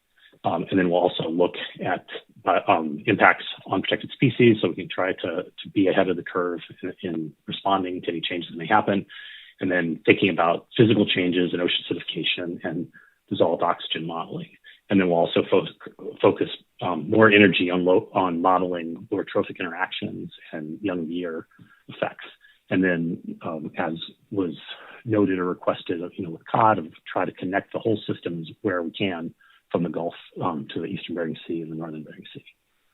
So Dr. Holzman showed several of these models, but we have this suite of biological models that are coupled to these high and low emissions scenarios. And what Dr. Kimball asked about the impact, these different emission warming scenarios that we can't control, but we're trying to both understand how they impact the ecosystem through the different models that we're looking at, but then as well to try to look at what that implies about the management interaction across the models and what are the best choices to make over the coming years and decades in light of what is the uncertain but predicted future. So in the ACLIME 2.0 process, we'll match different socioeconomic models with these biological models. So we've worked on looking at how the councils responded to ABC and in setting the TAC. And in some species, the council is actually surprisingly predictable, and in others, it's not as much. And so we included that uncertainty in the process too. And we'd love to work with you to think about how likely changes in the future will impact that. And then in some cases, we just need to estimate the catch to couple to the biological models. In other cases, we can use more complicated economic models of fisheries that look at how the fleets respond to changes. So why are we doing these scenarios? Well, we can't do everything in these models. And, as members of the council know very well, we've got lots of different moving parts in the management system. And so what we're trying to do is to really understand the important effects of how those measures are leading to different amounts of catch and how that's those measures interact with climate change. And we'll evaluate how different management actions will interact with these potential future changes in climate, then estimate catch, environmental impacts, revenue, community impacts, and ask, okay, are there management changes that would improve the projected future health and productivity of the system? And what is good here, and this is I'm going to say this a few times, a few different ways, but we're not determining that. That's not our job.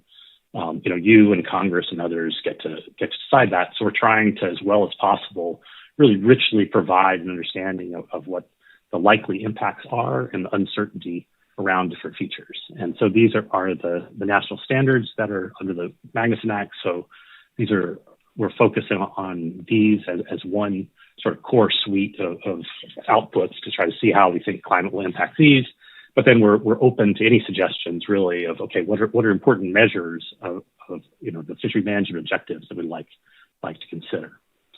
And as Dr. Holden mentioned, so in the first version of this, we had a couple of workshops in previous council meetings and talked to different members of the council and the public. And under the 2 million ton cap, that there's often this choice to allocate really more towards pollock versus more towards flatfish. And then there's always the question, okay, if something's allocated to different species, will the fisheries be able to catch that given all of the impacts and constraints they have? And so this let us just explore the interaction of that management choice and then the implications of these different biological models of how we think that will play out. And that's what Dr. Holzman showed in those several papers that we looked at in the past. Going forward, we'll continue to improve the biological features, the biological models with all the things that we know, both about how the ocean dynamics are changing and in what's happening to growth and other features of different species. So one key tool that we have in thinking about how to adjust to climate change is, given a certain biomass and the age of the fish that existed at a given point, we have a long history of studying how different organisms work and how much can be sustainably harvested of different species. But of course, as the climate may impact how those processes are working, we may need to reconsider. And that there may be different ways in which that matters. There may be times of higher biomass that may have different ways in which we could catch a larger percentage of the population sustainably, and different temperature regimes. There may be different features. So one key area that we're thinking about is looking at these different harvest control rules, potential changes that could improve the productivity of the system while still remaining sustainable. So what I'll show you over the coming slides are what we'll call these North Pacific socioeconomic pathways, kind of building on some sort of similar global pathways.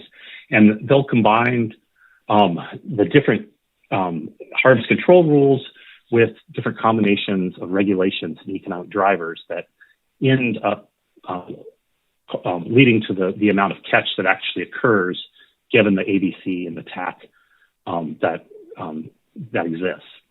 So we'll consider this under different thinking about different monitoring impacts, so we can think about the impacts of surveys of different levels of information. You all have been talking about the observer program and electronic monitoring, so we can make considerations in this paradigm too of those questions. And then we'll use all of these models together to take the strengths of each of them to give the most comprehensive view that we can of what the future is likely to look like. And then we'll consider diverse regulations. And certainly we're not going to be able to capture all of the complexities, and we know that, but we'll try to use all the tools and models that we have to inform the impacts of different measures and future possible changes in economic conditions, markets, et cetera, that will impact the system. So I'm going to show you sort of a center status quo and then these two dimensions. So on the vertical is the harvest control rules, which could be more flexible or more stable, and we kind of debate the term. You don't think too much about the terminology there about what flexibility means, but I'll give some really concrete examples. And similarly with fishery restrictions, so both in the cap and in different measures that lead to more or less catch, given a different level of biomass. And I'll show some specific examples. And so these are the sort of initial 5 categories that we're looking at. So starting at a base of where we are now, and then we could either increase or decrease the flexibility of the harvest control rules and or the fishery restrictions, incentives, and technology.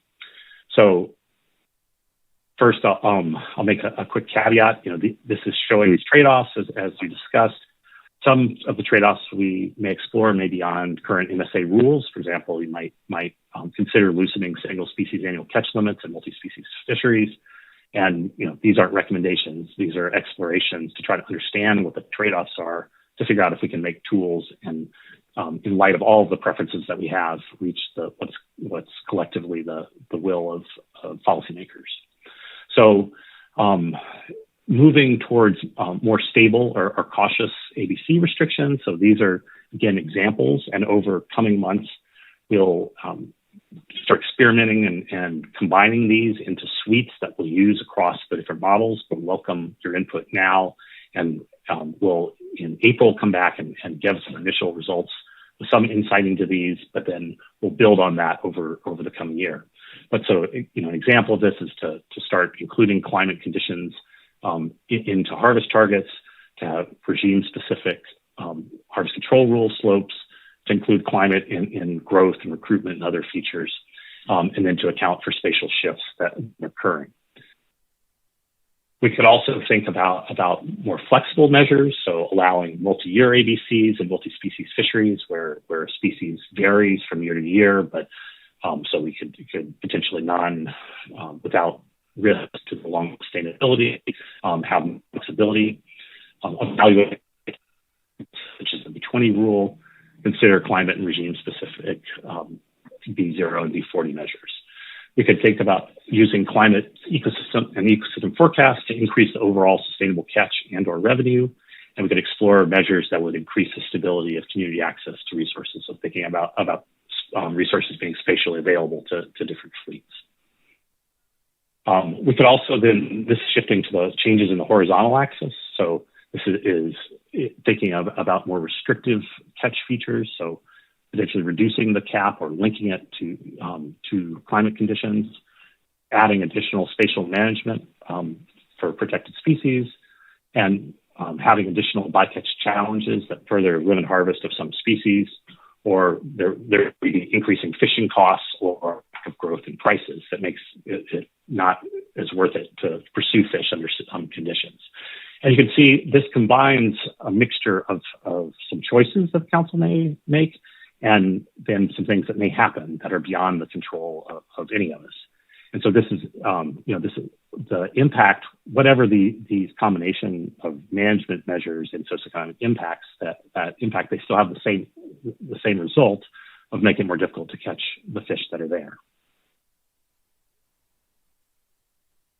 Alternatively, we could move towards a more flexible system of potentially increasing the ecosystem cap, examining what the impacts of that would be, having reduced spatial management measures when there are PSC quotas in place, having additional flexibility in the Northern Bering Sea, having greater quota or bycatch flexibility, such as expanded flatfish flexibility, or it may be that higher prices or better fishing technology makes it easier to catch, and more valuable to catch the fish that are out there. So we'll combine these into these suites of scenarios. And why do we do this? We need a finite number of things we can run across all these models. We can also use specific models to examine lots of these different features. So we'll consider that. And over time, we'll have a more and more robust insight into what both the individual measures and the interactions may be for the trade-offs that result under the different climate scenarios. So, why are we here? We wanted to give you an update of all of what's happening, but we also really, again, want to open the door. You mentioned, ACLIME 1, we several times had several workshops associated with council meetings in past years. We've created 11 new working groups that we are listening in every way we can, and all hands are on deck at the AFSC and the region, the council, and with our academic partners. And so we welcome your involvement in working groups. One is just a coordination process of coordinating our work with council and international coordination efforts. Please feel to reach out to Dr. Holzman or me directly, or you saw that list on page 2 of this. This is a diverse team, and I imagine many of you know specific people. So we really welcome your input in any way. We'll have more specific opportunities to give input next year and beyond. So next April, Dr. Holzman mentioned there'll be another part of the IPCC report coming out that will report on some of those ecosystem-specific results. And then we'll have a formal or informal workshop to gather more direct input from you. And then we'll have one or more, depending on COVID conditions, of course. Next summer, Dr. Sarah Wise from the FSC will conduct one or more community workshops in the Bering Sea region. And then the climate change task force process will have ongoing efforts and outreach as well. And we just want to emphasize again that all that we're doing here, we're coordinating with the council efforts, and that these are hand in glove, and we're working hard at throughout the FSC and all the ways that we interact with the council to make this as effective and coordinated as possible, and nationally and internationally as well with NOAA Fisheries and NOAA and various international efforts. But we welcome your specific requests for how we can do it better. So, putting it all together, we're building better and more realistic models that adapt to the changing climate. And we're considering expanded socioeconomic scenarios with input from you and from the diverse communities and stakeholders. And I think building on the council's success in the past in ecosystem-based management, we're going to use the best available science to provide as much information as we can about trade-offs of different management alternatives going forward. So we hope in the future we'll have a system available so that when you're considering actions like the COT action you just considered, you'll have more information about how that will interact with likely future climate change. And this is a modular system, so what you see of each piece, there will be strengths and weaknesses. That will, over the next year or two, some parts that will be fantastic and close to the final what you'll see for a long time. In other cases, we'll keep working, keep improving to make this function better. So this swings back to these questions that Dr. Holzman posed at the beginning, and we, again, welcome your input anytime, any way you want to give it. So open to any questions. And then more generally, and as these come to you and as you see these over time, this is a question for the public too, we're looking for your input on what the most compelling climate-related questions and biggest concerns are, and then how we can best communicate with you and with all of our stakeholders.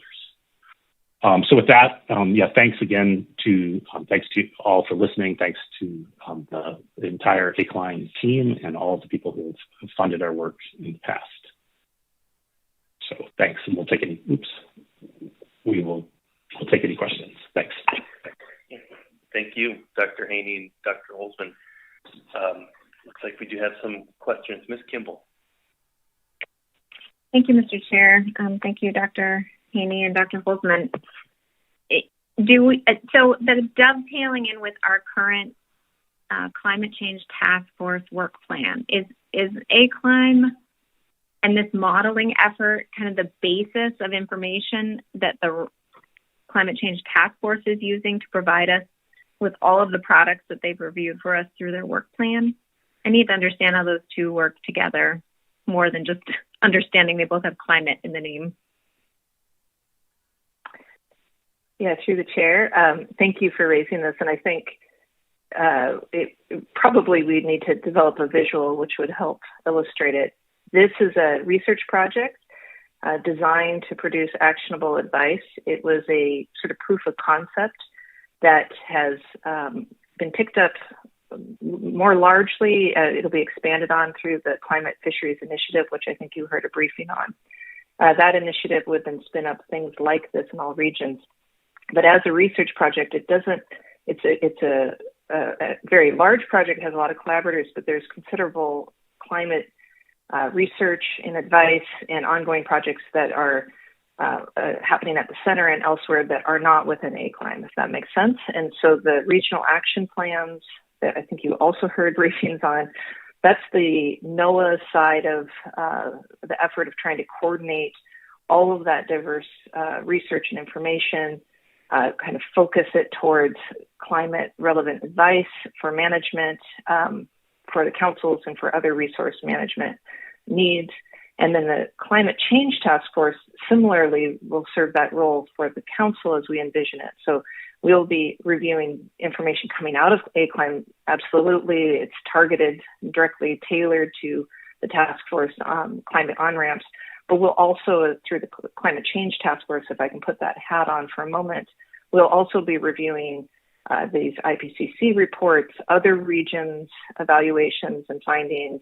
There's some really excellent work being done with dynamic management evaluations. We can bring all of that in and synthesize that and collate that towards the specific needs of the council.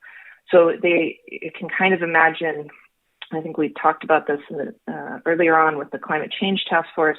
The task force is trying to build a system that would almost like a funnel that would bring all that information together. There's so much of it. It's expanding every year, and synthesize that into really pertinent advice for the council.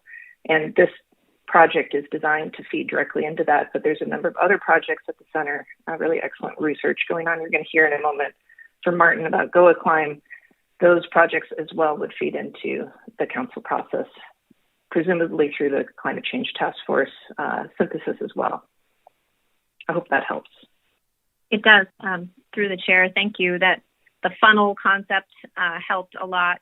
My second question is on the examples, Dr. Hinney, that you provided that still look largely within our current kind of ABC process in terms of determining ABCs and whether climate impacts would affect that long-term ABC setting and our harvest specifications for TAC. And so I wondered is this modeling effort also the place where we understand how can we do some of that spatial management that we've been interested in? What's come in front of the council as a real highlight or need are multiple and large closure areas around protection of either a certain habitat or a certain species. And the fact that we can't understand really in any scenario today or future scenario that a fixed area closure is really the right way to go. Even those trying to work within fixed area closures are identifying changes in distribution of species that we need to accommodate. So are those kinds of things like adaptations to our management measures, is that encompassed in your modeling exercise, or would that be something outside of your work that we would have to look toward possibly the Climate Change Task Force to provide us as a possible response? I hope that made sense. So, thank you to the chair, Ms. Kimball. Yes, great question. And I guess a lot of that, so that's very much part of what we're thinking about. So the key component of ACLIME 2.0 is that it is spatial. So we're recognizing all of the shifts that are happening. And when fish aren't moving, if we aren't having these kind of shifts, the spatial element is important. But when we're having these types of big shifts, it really becomes an essential part of what we have to do. So that's a major advance in the integrated modeling of taking what we understand about how the ocean's changing spatially and the downscaling of these changes that are projected in the global environment, and then putting those into different biological models. And then similarly with, that then enables, as you know, like I've worked a lot on spatial responses in fisheries, and that having that more complex spatial complexity in the biological models lets us couple more realistic responses by the fisheries to those spatial changes. I guess we welcome sort of specific input. This gives us a general framework to consider those types of questions. As you know, there's a lot of complexity about, where is the right point that we're going to put something, and does it make sense if you're having, a more dynamic environment? So there are a lot of different questions like that we're developing our integrated modeling framework to be able to effectively answer that question. And FishSet, the Spatial Economic Toolbox for Fisheries that I've been working on for a long time, is designed to achieve that too. So that's a core goal of what we have. What we've developed. I think we do welcome your specific input about the concerns about actual closures, because as we kind of go from the general to the specific, we can't do everything at once. So we'll be looking. We welcome any kind of input about particular spatial questions. Thanks. And I think Dr. Holzman has a follow-up. Yeah, thanks, Dr. Haney. I think that was exactly on point, and just sort of building on your last comment there about input and ideas. One thing we're hoping is that through this climate fishery initiative that NOAA's investing an immense amount of resources to be able to bring online the next generation of fishery management tools. So we will have through that, if that gets through the budgeting process, we will have the capacity to have high resolution projections on an annual basis to inform stock assessment. So suddenly a new suite of potential tools opens up, things like dynamic management tools that maybe we couldn't do before because we didn't have, we had research to research project based projections. Now we'll have operational support for that. So those are some of the things we are also going to test out in this project as well.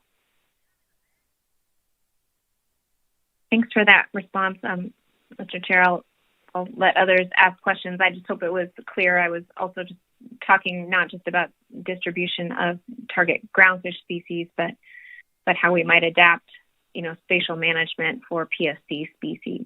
And so maybe I could either talk on the side or think about that a little bit later. And thank you. Thank you. Thank you. Ms. Baker. Thank you, Mr. Chair. And I think I have a related question. I hope this makes sense. I was trying to figure out how to be responsive to your request for input and ideas and kind of apply this to the types of concerns we've been hearing largely in public testimony.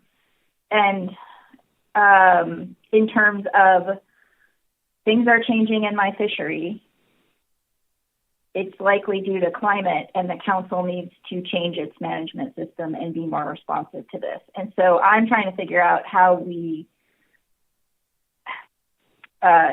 go from those very general concerns, because then the specific concern is raised, whether it's small sablefish in different areas, concerns about the status of crab stocks. I think you can apply sort of those things are changing and we need to be more resilient to a lot of the different species that we manage. So my question is, when I believe it was Dr. Haney that talked about part of this process going forward will be ideally the council and others identifying the most compelling management questions to sort of run through this process is how I'll characterize that. How specific does that need to be? For example, just at this meeting, we had some very specific requests that Ms. Kimball talked about for some dynamic spatial management based on water temperature, for example, or different ways of counting bycatch or PSC. And so is that the level at which we should be thinking to identify the most compelling management questions that would be the most useful input for this project? Thank you to the chair, Ms. Baker. Thanks. Yeah, that's a great question. And, this is something in these scenarios that we've spent a lot of time wrestling with and thinking about. And in terms of does it need, we're open to any ideas now that they shape things to make sure that we're not missing something, that's going to emerge as a key question later or sooner. But the way that we're building a system that will keep improving, and the nature of those, it's not like we're going to build a different system if we're thinking about a PSC closure versus a marine mammal habitat closure. And we have to think about the complex interactions that are happening both for the fisheries and across the species in the ecosystem, in all cases. But some of these questions will in the short run, we won't be able to answer every question well, period, and then every question well initially. But we'll keep improving. And what's useful as we, that is partly a function in some cases of just the uncertainty in the state of the world.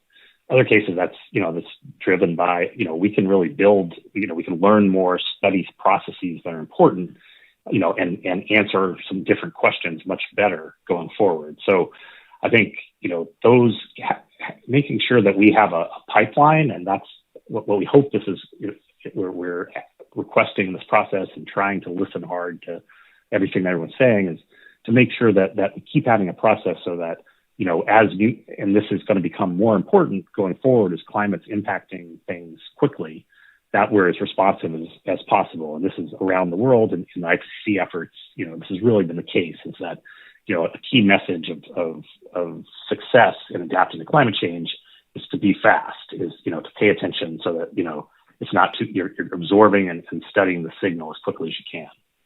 So I'll stop there.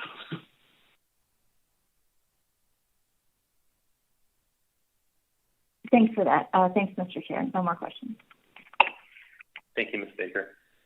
Mr. Twite. Thank you, Mr. Chair. Thanks, Dr. Holtzman and Dr. Haney, for kind of a hair-raising, but also exciting presentation.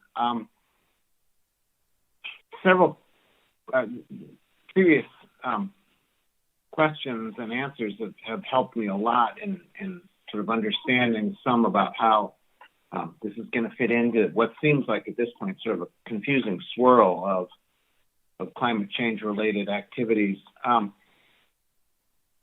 I just strongly encourage more attention paid to that, describing how the links fit together. And I recognize it's an ever-changing picture, but that's part of the challenge for explaining how they fit together. As I think about this year, it's clear to us now that change can happen really fast. The crash of snow crab, the crash of chum salmon weren't part of a long, slow decline. They sort of came at us hard and fast. And I'm wondering if that kind of phenomenon is consistent with what ACLIME is projecting for current conditions, is those kinds of very sudden, very steep changes in population size. Yeah, through the chair, thank you. That is there's kind of a two-part answer to your question. And yes, these rapid climate shocks and changes are consistent with some of the projections we had early on. The project did kick off before the large marine heat waves. One of the things that's become apparent in our region, but actually globally in general, is the scale of those changes are more aligned with what previous projections anticipated for mid-century, 2040 onward. And in part, that has to do with the scale of warming and the speed of things like sea ice loss. And that's not a linear process. That's almost like a step-like process. So that's one of the things that we are hoping in the second phase to really get a handle on, these critical nodes or tipping points, both in the climate system, but in the ecosystem as well, and how much lag there is between that shock and the response in the system. And there's a lot of information that's come out of these recent changes that has informed that as well. So certainly, if you go to those IPCC reports, you'll see increased focus on the extreme events because they've moved systems in a step-like fashion forward compared to what was previously anticipated. I hope that helps. It does, perversely, I guess, or maybe putting helps into quotes. So one of the, switching gears just a little bit then, but still thinking about our capacity to deal with those kinds of changes, one of the tools that I thought was going to be coming out of ACLIME 1 was, and could feed into the Bering Sea FEP was an assessment of, or at least an initial assessment of the amount of resilience in our current management framework. And the sort of ability to adapt quickly that's in our current management framework. Has that been done and I managed to miss it, or is that still being planned, or did I just misunderstand that as an objective? Through the chair, thank you for that. It's an excellent question. The ACLIME 1 didn't have a considerable amount of spatial information built into those processes. So we did model the status quo system and found that the ecosystem-based cap, for example, is a critical component of maintaining stability in fisheries and forestalling declines. But we didn't have in that framework projections, for example, shifting distributions to the northern Bering Sea. So that's in ACLIME phase 2. That's an increased focus on the spatial distribution, bringing in species distributions into those non-spatial models in terms of overlap with resources and fisheries. So we hope to get at that particular piece, which is, of course, played out to be a very important influence on management decisions. I don't know if Dr. Haney has more to add on that component of the status quo piece. The resilience definition is something we're going to also evaluate a bit more with the Climate Change Task Force. So resilience first needs a pretty strong definition in what we mean. So if it's stability in certain fisheries, the ecosystem-based cap does help impart that. But there are limits to what that current management framework can do in terms of climate-driven changes if species move out of regions, for example. And so that's the next kind of critical bit of information that needs to come out of this work is the limits to adaptation as well as the effectiveness of adaptation measures. Thanks, Dr. Holzman. May I add to that through the chair? Thanks for the question, Mr. White. I think, I hope we showed some resilience, to the long-term impact of the cap.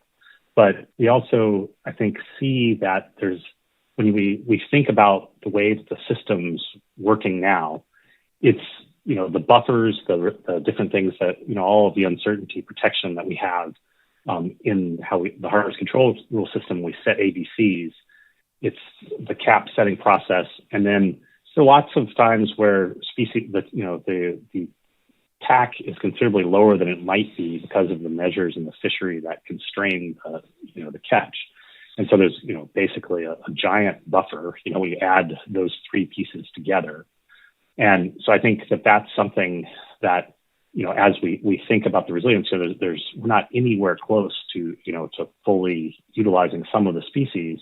And so I think thinking about the interaction, what we're trying to do to take that information and look at the larger and smaller buffers that exist across species and then try to look at the management tools that we have to more fully utilize the resources that we have, or make choices about how we be aware of the minimal impacts, in some cases larger impacts, so that we reduce the constraints where that where there's not a conservation concern. I think that's where we're trying to go with this, to allow us to take advantage of opportunities, and as well as to make sure that we're cautious as climate threatens some species more than others. Thanks. Mr. Chair, I have sort of a follow-up to that last one, if I may. Mr. Dwight. Thank you. At the beginning of the meeting, in testimony regarding the challenges that snow crab are posing, and Bristol Bay reds as well, or crabs in general, actually, the representatives of the Alaska Bering Sea Crabbers testified that they were sort of interested in being having crab management be maybe a testing ground for some of the tools that are being developed to allow us to manage more adaptively in a more uncertain environment. And I guess I'd like both of your take on that sort of exercise that I think would probably be a mix of scientific exercise as well as a management exercise. But would that be helpful for a lot of us to understand these tools better and understand really what the models are portraying for a future better if we actually tried some real world type experimentation with species that are in a lot of trouble at the moment? Thanks. Through the chair, Mr. White. So that's certainly something that we, I guess I don't know the answer to that question, about what the actual steps that we would take in this case. But, I think that's a really interesting idea that, we would be more like, I think that's a great idea to sit down and talk about what different types of challenges, constraints, and, possibilities are that would point us towards, okay, what do we know? What research do we need to take from here? But, sorry, I don't have a happy answer of, we need to just do this and that would solve the problem.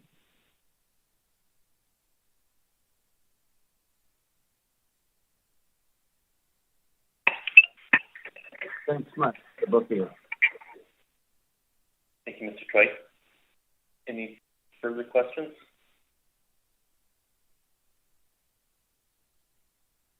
Okay. Well, before we go to Ms. Kimball. I'm sorry, Mr. Chair, I was slow on the uptake there, but I just want to, I know we're moving on to Dr. Dorn. I want to thank Dr. Hay and Dr. Holtzman for the presentation, and I don't know which one said, but I appreciate the fact that you're listening hard. I think we're trying to listen hard as well, and this is so opaque in a way. It's not a linear process, so it's fairly difficult to follow. But it seems like really good work, and I hope that you are listening to the points that we've made that are really reflective of what we have from stakeholders, from fishery participants coming to us and saying, we know there is a huge climate effect on this species. Mr. Dwight used snow crab as an example, whether it's affecting, the temperature is affecting the viability of that species, or it's increasing predation on that species. They're all driven by climate. And so I hope you're listening to the kinds of examples that we're getting on a day-to-day basis and able to think hard about how and if that does interact with your work in this modeling exercise. And I guess I would just say I'm committed as one council member to try to help understand that, and in combination with our climate change task force. But those are the real issues we hear about every day. And I am glad that we are communicating more often on our agenda about this, because I think otherwise we start going in different directions. So that's a long thank you.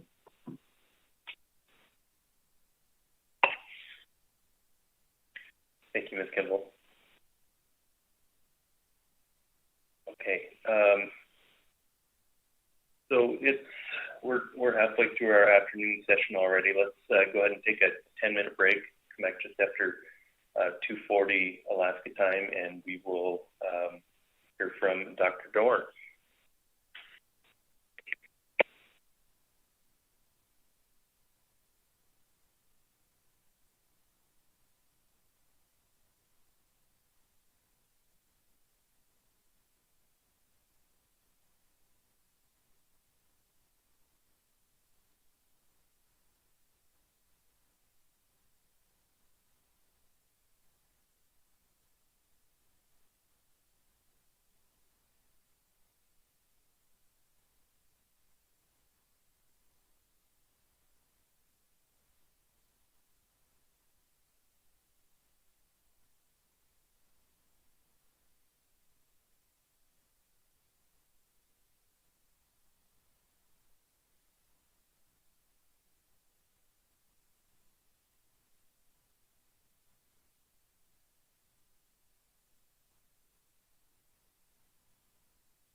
Council, please come back to order.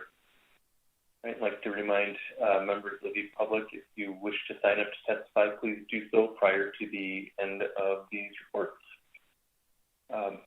With that, I think we were ready to move into the Gulf climb with Dr. Dorn. Good afternoon. Good afternoon. Hopefully I'm here. Yes, you are. Okay, good. I'm Martin Dorn. I'm at the Alaska Fisheries Science Center, and I'm one of the PIs on this project. And this is a relatively new project that is tackling some of the same issues in the Gulf of Alaska that you heard about in the previous talk from about the A-Climb project in the Bering Sea. And we're starting more or less from scratch here in terms of our modeling capabilities, much more so than the ongoing work that's been done in the Bering Sea. So, and the goal here at this meeting is just to introduce the council to the project and to talk generally at what we're going to try to accomplish, and to maybe get at least some preliminary feedback from the council about the sort of general direction we're headed. There's just sort of getting into it a bit more. The PIs are there. We're funded both by NPRB and the NOAA's climate program. And there's a bunch of collaborators.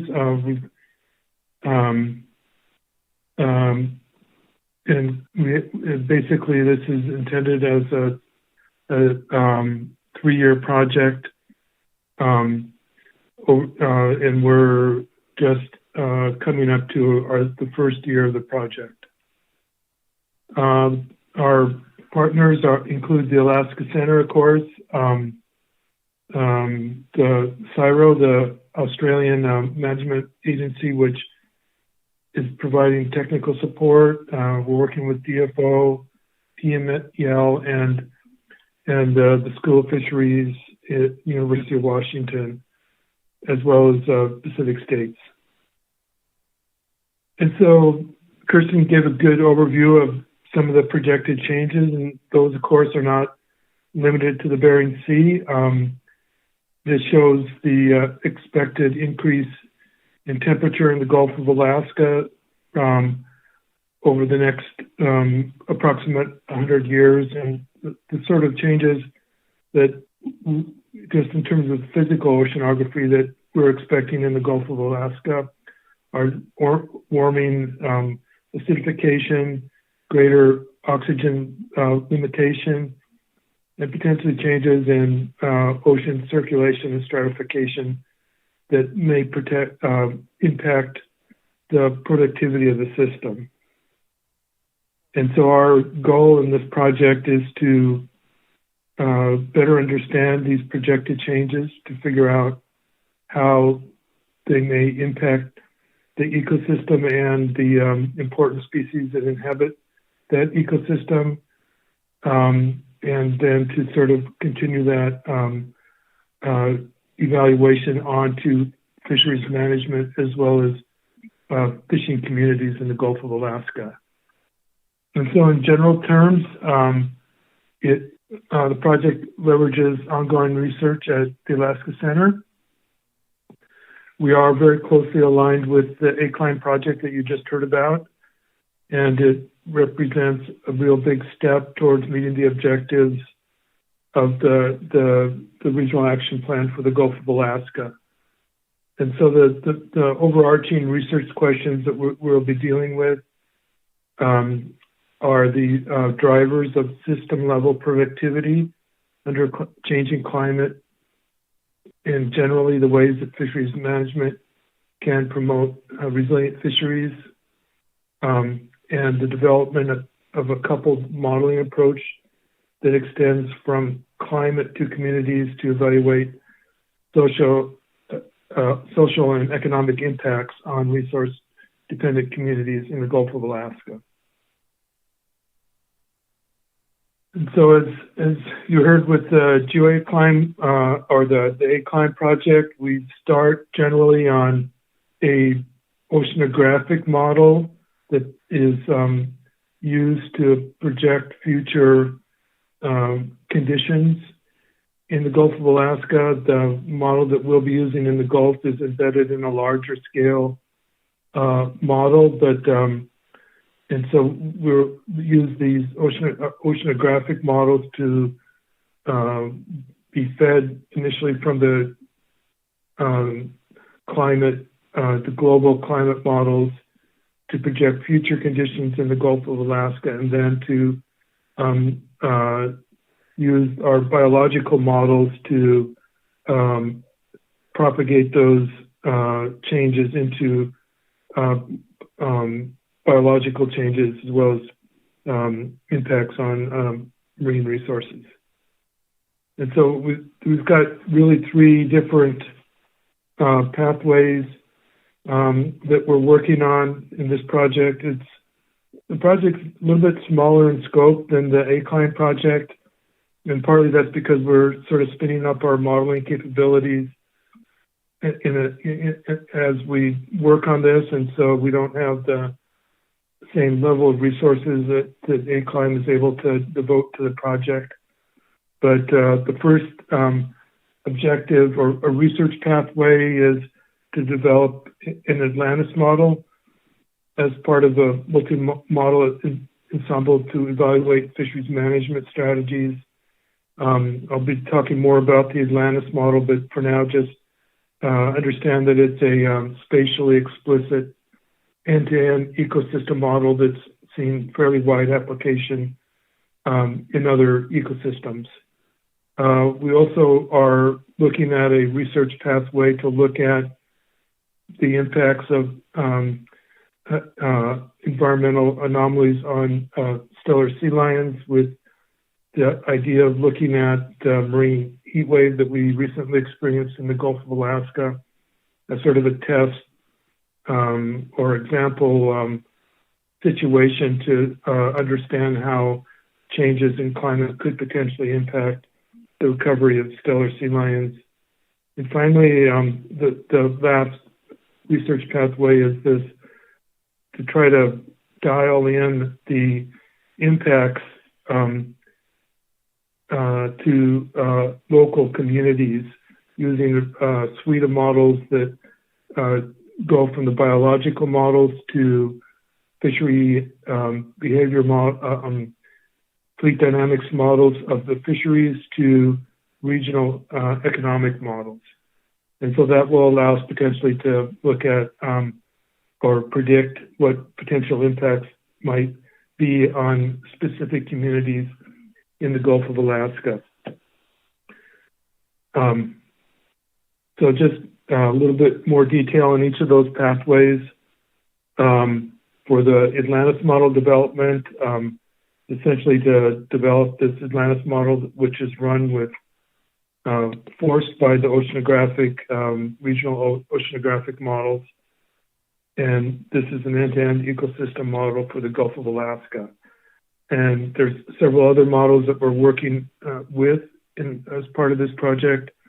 The Seattle model, which you saw results from for the Bering Sea. Seattle model, which is a multi-species model, as well as ecopath models and climate-enhanced single-species models.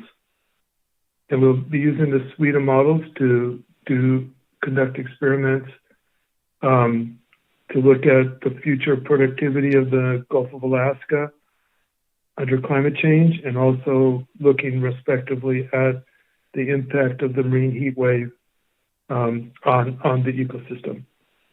And one goal that we have for this part of the project is to use these multiple models to evaluate the current OY range in the Gulf of Alaska. So just a little bit of background on the OY in the Gulf. it is used similarly in the FMP as in the Bering Sea to provide a range of optimum yield for ground fish removals. And it was estimated quite a while ago using fairly primitive techniques. But unlike the Bering Sea cap, it's never been constraining. So there's questions about whether it was originally estimated to be, whether the original estimate was accurate. And our FMP does note that that we should be reviewing on a continuing basis and revise as appropriate the specification of the OY. So it just seemed like a good place to begin to look at the management system in a fresh way. So that's one of the goals of the project, though of course we'll be looking at other things as well. So just a bit more on the sea lion research. We'll be using the tools that we developed, the Atlantis models and the Atlantis model and the Seattle model, to look at changes in the marine heat wave, the structure of the ecosystem during the marine heat wave, and then try to understand the mechanisms underlying sea lion population level responses. And as part of this research, we'll also be developing a new bioenergetics model for sea lions to see how the marine heat wave affected energy consumption. And so the goal here is to provide information to understand what sort of measures might be required to continue rebuilding the sea lion population under a changing climate. And so the final part of the project is this looking at community impacts. And so this begins with the ecosystem models, but then they're linked to a fleet dynamics model. And then we're also doing a sociological project to understand the scope of adaptation possibilities in communities in the Gulf of Alaska, as well as a set of regional economic models.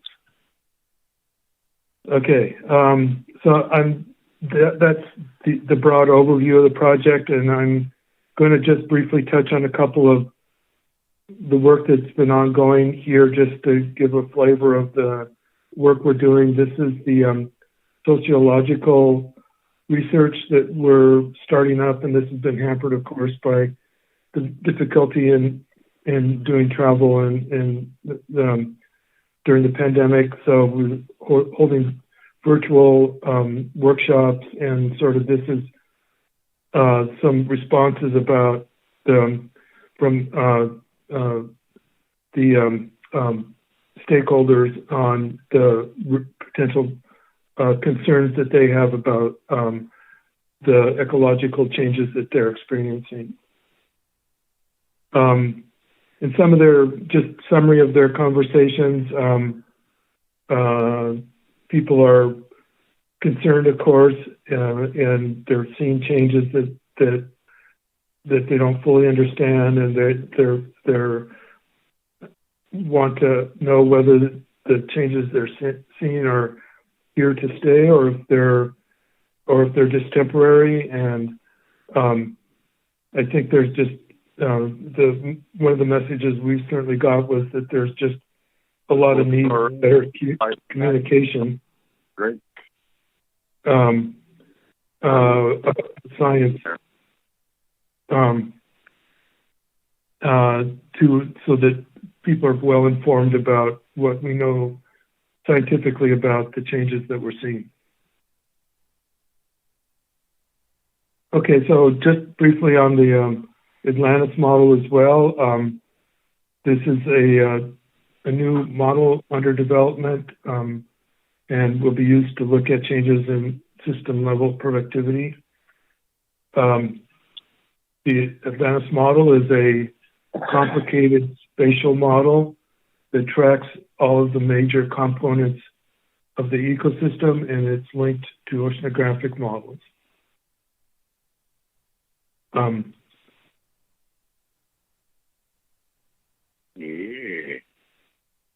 basically, it sets up both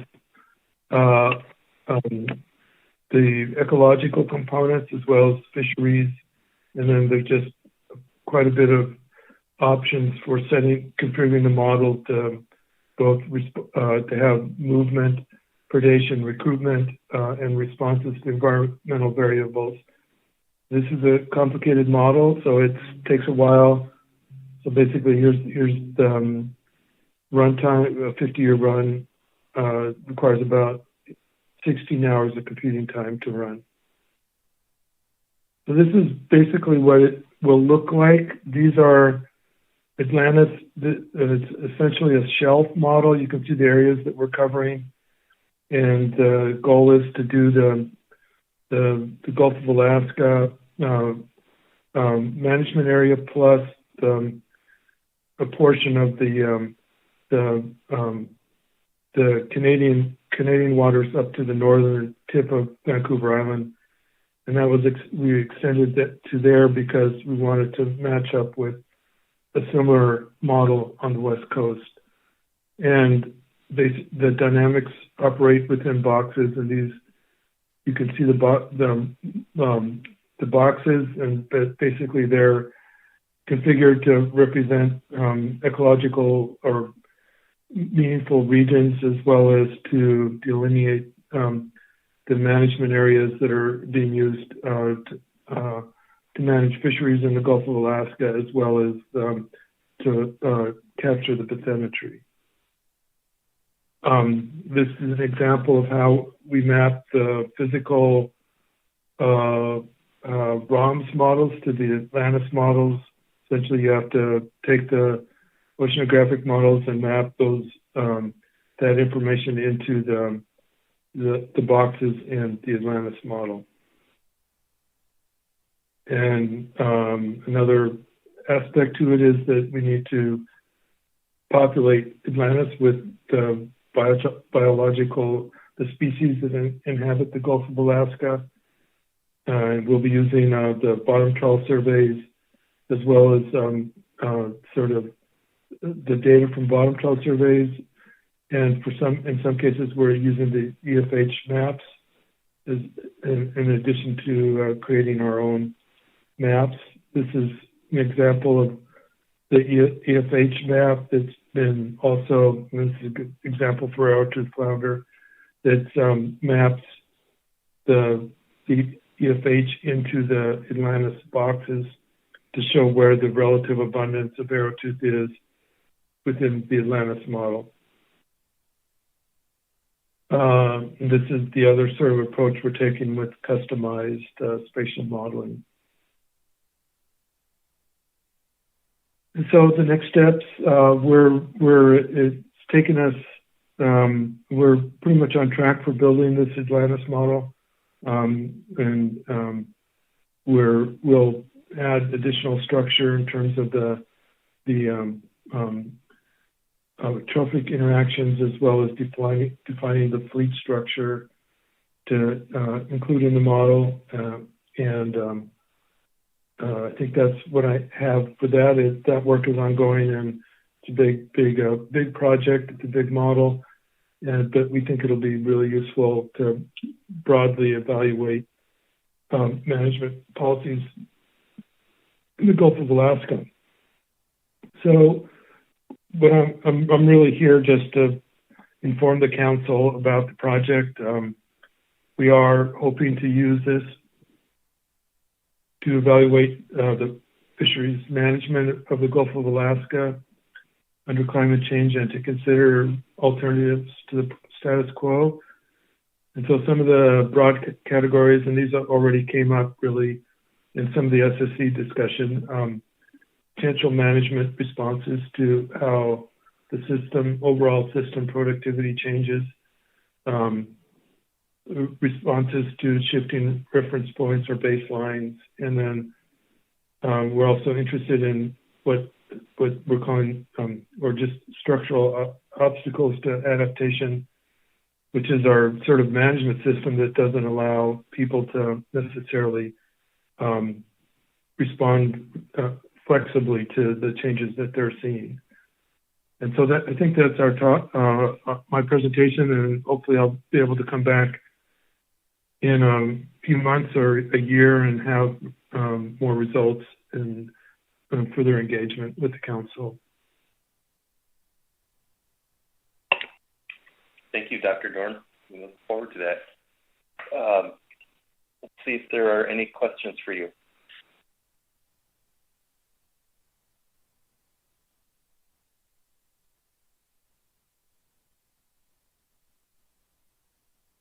Okay, I'm not seeing any questions. Council members, please stop me if you do have any, but thanks again for your time today, Dr. Dorn. Okay, thanks.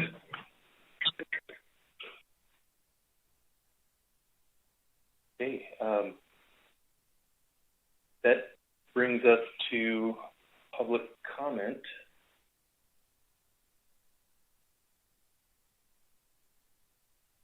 Bear with me while I refresh here.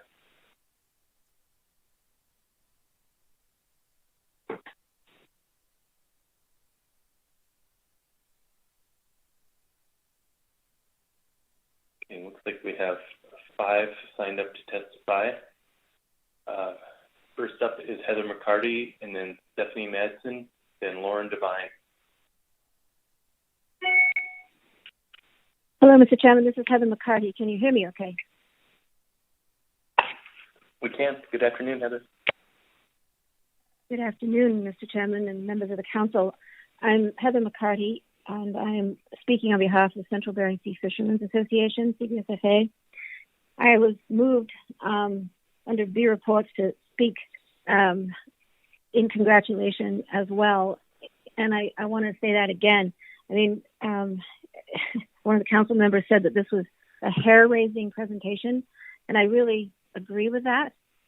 It is hair-raising, but for me, it also is a miracle, too, that we have scientists in our system and in our agencies who have taken this on, trying to understand climate change in North Pacific and how best to address it. I think that it's, heartening to see that this is designed to provide actionable advice and to say that management has the ability to offset some of the effects of climate change. We've been getting some public input at this meeting about the relationship between ecosystem change and fisheries management, and I think you'll probably hear more of that in staff tasking. It was also really wonderful to hear some of the council involvement in this discussion. I think that, again, working together, the science and the management hand in hand can really make some progress to meet some of these challenges and also some of the concerns of the public that you're hearing sort of over and over again. A couple of questions that I was having as this presentation was going forward, some of them had to do with the scope of this program. I see that shellfish is included in the ACLIME project, and I guess I know that other species might be as well. And I'm speaking from a perspective of pretty serious ignorance on exactly what this model includes. So excuse me if I'm speaking about things that are already there. I see that other species like salmon and herring are probably included in the modeling somehow and in the considerations, maybe just as bycatch species or ecosystem drivers. I'm just not sure. So I just think that it would be important, if they're not already considered somehow in addition to groundfish and shellfish, that it would be interesting to me to see how those species are affected by climate change as well, and by the interaction with the species that we are looking at, the groundfish in particular. I was also interested in the discussion about management responses that might go beyond harvest control rules in tax setting, and interested in the conversation about spatial tools. I think it's clear that this program is looking at spatial tools as well, and I think that's really important. The other questions I had to do with sort of on-ramps to the council process, and I think it seems clear that the Climate Change Task Force is seen as it was described, as a funnel into the council process, which I think is great. I don't know enough either about the Climate Change Task Force and exactly what they're tasked with. I did note in some of the tasking documents that they were to look at management responses over sort of a 5 to 7 year time clip. And I have to say that timing here is also a concern. And it seems to me that it might be useful to take a look at some of those funnels that we have into the council process and see if they are commensurate with what has been described as very fast climate changes. You know, we've seen some like, you know, within the last year, and there will be perhaps more to come. How does the council process react in a shorter time period as may be necessary to climate change and the impacts of climate change on fisheries and on communities? That's a big question for me, and I know it is for others. Council moves slow. Ecosystem change moves sometimes quickly. How do we deal with that in our processes? I think that looking forward, it sounds as though this group of scientists and others will have the ability to project possible changes in the environment, and that they need dynamic management tools as well. And again, it speaks to the timing question. So these are just some of the immediate impressions that I had. I think it's super inspiring and exciting that this work is being done. And I guess moving into the council process is my main concern. How does that happen? Is the funnel of the Climate Change Task Force going to be a small funnel, or is it going to be big enough to take in all the things that this program is ready to teach us? Thank you, Mr. Chairman. Thank you, Ms. McCarty. Are there any questions?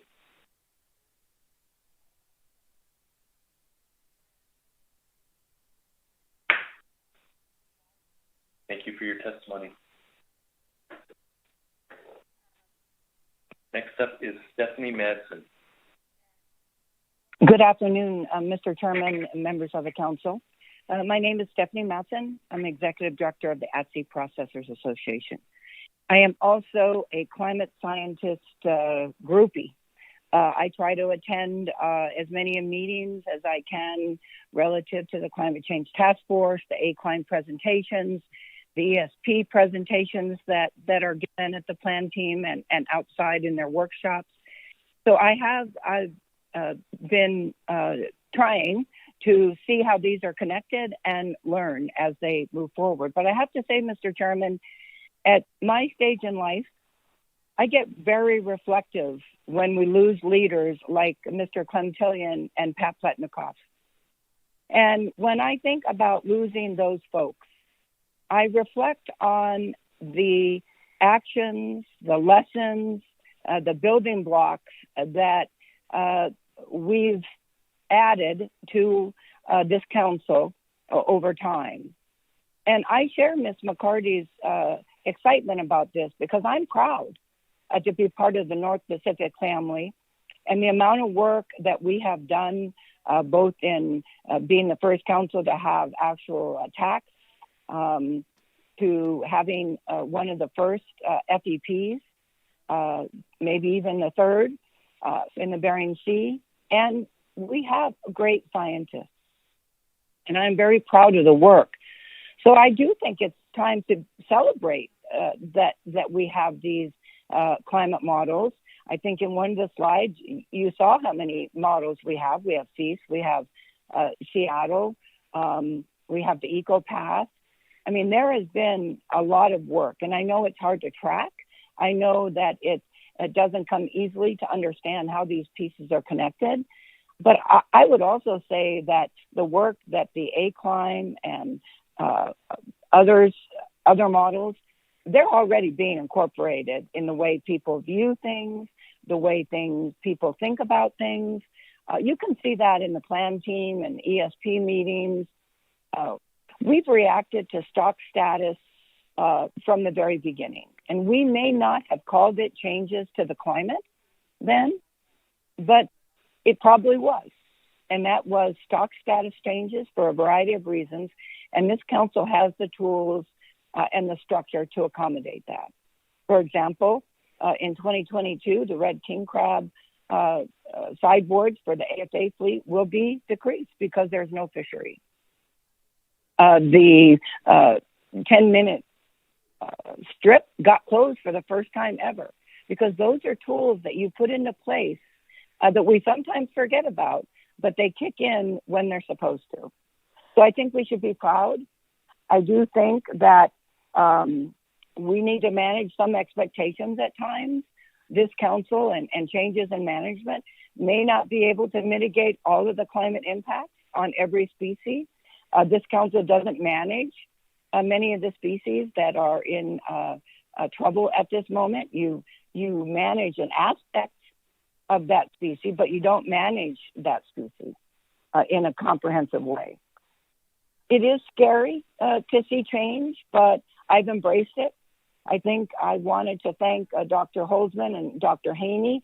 They have come to our skippers meetings and explained it to some of my captains about what the work they're doing. I think it's important that there is back and forth, and I would encourage the team to have smaller meetings so that we can have kind of an informal back and forth like we did when ACLIME first just got rolled out. You'll recall we had kind of breakout sessions and an evening session years ago, and that was very helpful. And I would encourage folks to continue to do that, as well as be patient with us non-scientists as we learn the lingo and try to get our heads around some of the potential actions that the council could take up when we see some of the results. Again, Mr. Chairman, I just wanted to express my appreciation to the Science Center and the region, all the smart people that we have. I think that we're better off for it. And just a reminder that we're not starting from zero. We've been working on this for many years, and we should also celebrate the work that people that have come before us have done that has gotten us to this place. So I guess I'll end it there, Mr. Chairman. I know it's tough and things are changing more rapidly than they had in the past, but I think there's hope in history. And when we look back, we have experienced some of these things before. So let's stay calm, keep our eye on the ball, and continue to improve our knowledge of the systems. Thank you very much. Thank you, Ms. Madsen. Any questions? Mr. Mesereau.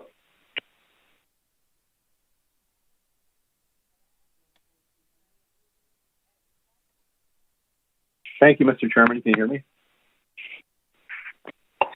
Yes. Oh, great. Thank you, Mr. Chairman. Thank you, Ms. Madsen. And, I'm asking you this question because I feel like of many of us, you've been here in this process for a long time. You've been a student of ecosystem management and of the council process. And as I sit here and listen to this, and I've listened to it before, it's always amazing at the detail and the amount of ability that these models have. But I also sit here feeling overwhelmed that we have so many task forces and research that's ongoing about climate and ecosystem and emerging science like co-production and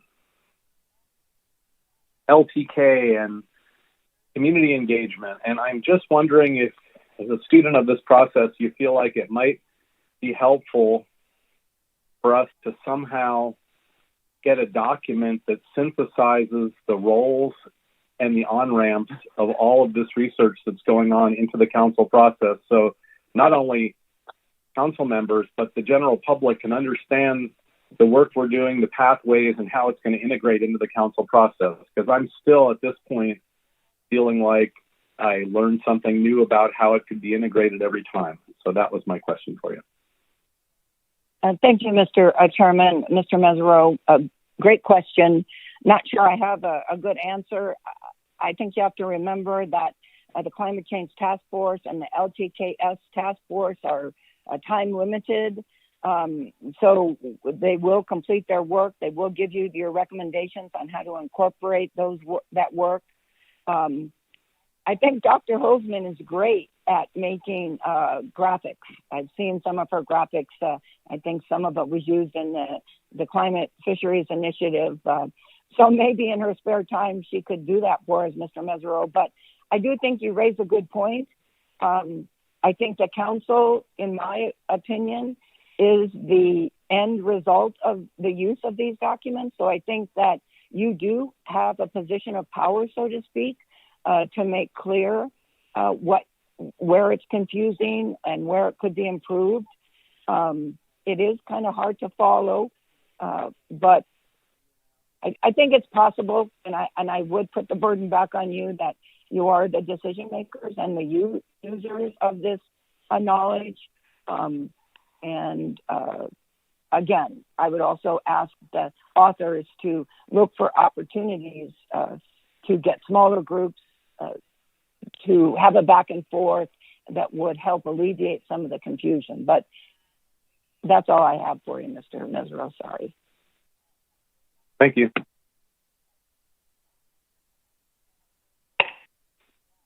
Any further questions?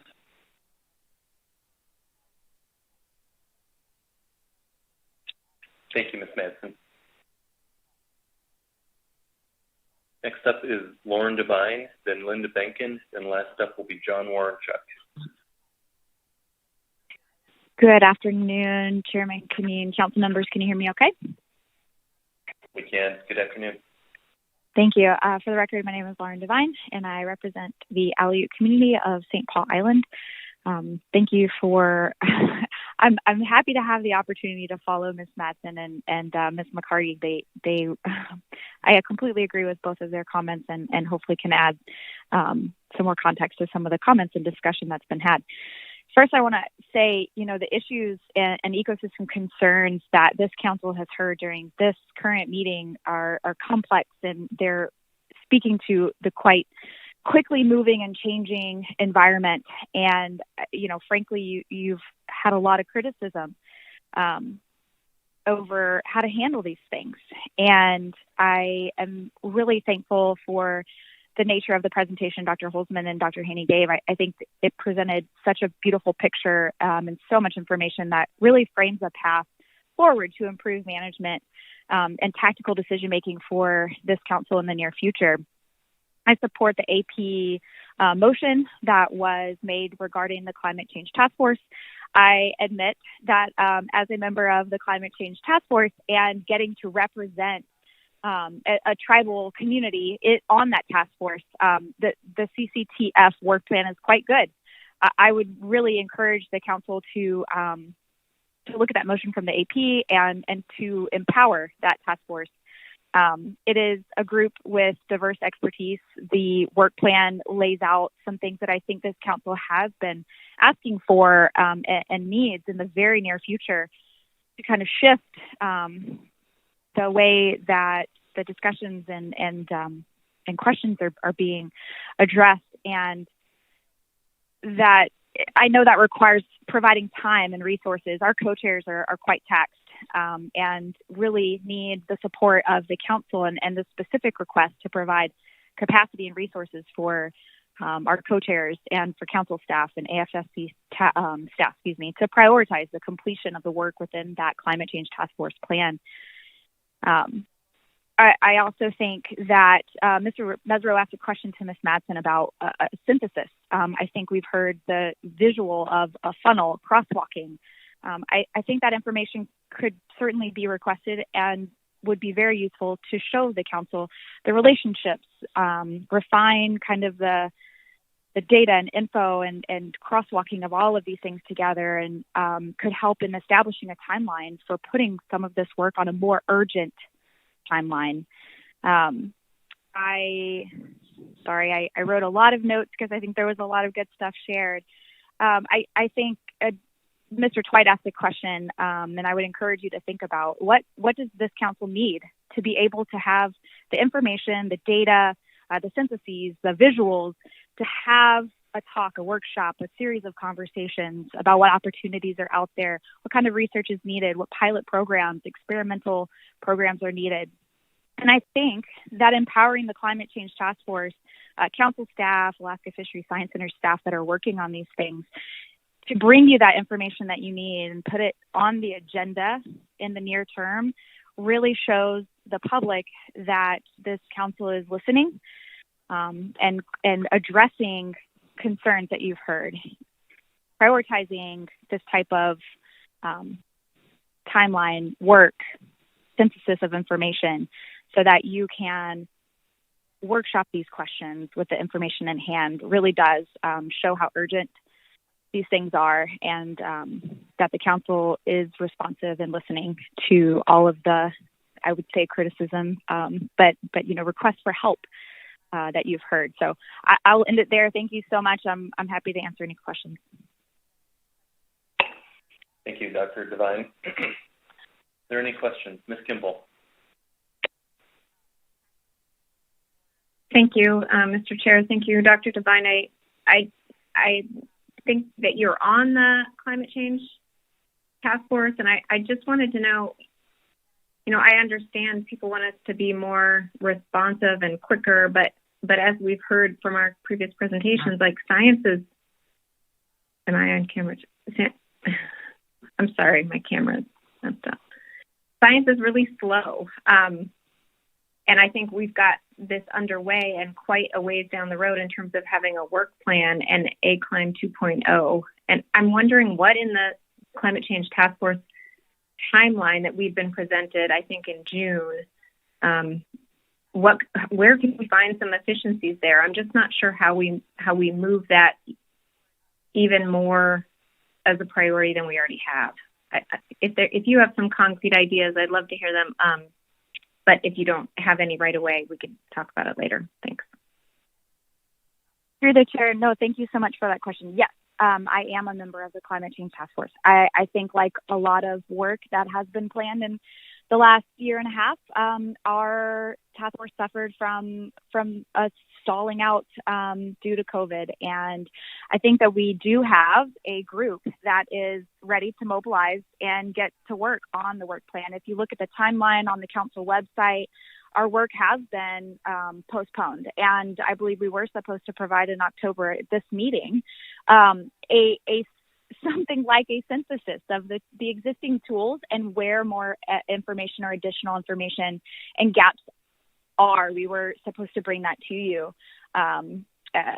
by way of I believe, the first objective of our work plan. And I think several of the short-term, near-term things that are laid out in our work plan, if we could, get those on an aggressive timeline, I think I absolutely support Ms. Madson's comment for small and frequent meetings, whether they're very formal or very informal, allowing the resources and time for more of this work to occur between council meetings.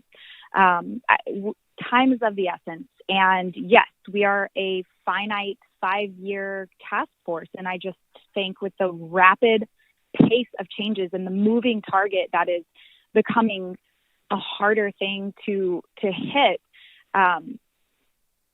enabling the groups that are ready to mobilize and get to work and dig into these things and have these conversations in between council meetings can fast track the information. I think the information in the work plan, it needs to be put on a faster timeline, I guess is what I'm saying. I hope that answers your question. Thank you. Thank you, Ms. Kimball. Mr. Twite.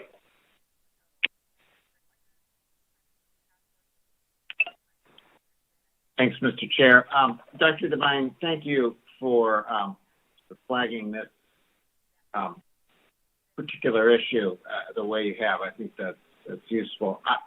And it reminded me that I'm still sort of scratching my head a little bit about the staff tasking motion on the Climate Change Task Force, because it uses the word empower, and yet I think, and I think you described this in your testimony, it's not as much an empowering. I mean, the Climate Change Task Force has a good work plan. It's finding the resources to do that. And you had at least one suggestion of thinking of some other ways of working as one way of getting more of existing resources. But I'm wondering if you have thoughts about, seems like climate change is on the national horizon a lot. I'm wondering if you have thoughts about other ways of working so that the Climate Change Task Force can begin to bear down on just the work plan we've set out for it, much less some of these other ideas that the AP was thinking about putting in front of them. Through the chair, Mr. Twite, can you clarify what you mean by that? Right now, the Climate Change Task Force is, as you've identified, fallen behind the timeline we were all hoping for, and we all agree it's in part a resource. It's in large part an issue of resources and how we typically do things as the council. You identified at least one alternative way of approaching this and maybe getting more out of existing resources. But I'm wondering if you have more thoughts about how to get this effort back on track maybe back towards our initial time frame, because it is urgent, as you and others have testified. But at the moment, I'm not sure I see how to get back on time frame. Thank you. Through the chair, I'm sorry. I wanted to make sure I understood your question correctly. Yes. So, and I formed my testimony to speak towards the Climate Change Task Force, one as a member and with a bit of knowledge about the history of that group forming and the work that we've done, the work plan, and our goals and objectives that we set out, but also because there was the motion at the AP. And I do think there are a number of things that can be done. It does take prioritization, and we've heard in previous testimony on a different agenda item actually that what it takes is the council asking for what you need, and so that's also a complex thing and can be quite overwhelming because there are so many needs. The Climate Change Task Force has in our meetings worked informally and formally with the LKTK Subsistence Task Force. And I do think perhaps, Mr. Twite, maybe you have an idea around the Ecosystem Committee. Can we fast track a meeting before the December meeting? Can you get Climate Change Task Force members to come and, we can sit down and kind of spread out the overwhelming amount of data? Can we get a visual or a timeline for maybe some of these different groups to be tasked with some work? So I won't say empower. I'm using the AP motion, but I think you're right. Prioritizing and helping to facilitate and focus in work across the bodies and groups that you have. We have a community engagement committee. I looked at the council website earlier today.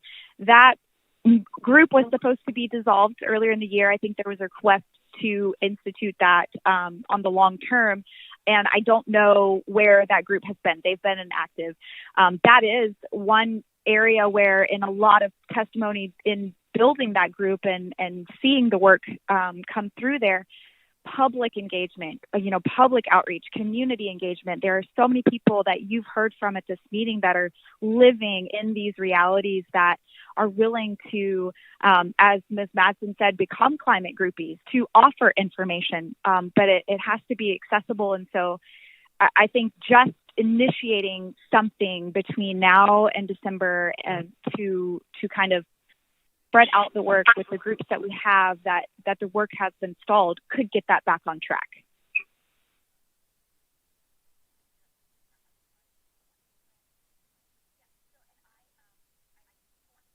Thank you. Thank you, Mr. Twice.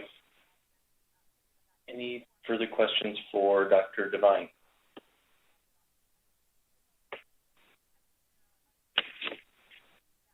Thank you, Dr. Devine. Next up is Linda Benkin.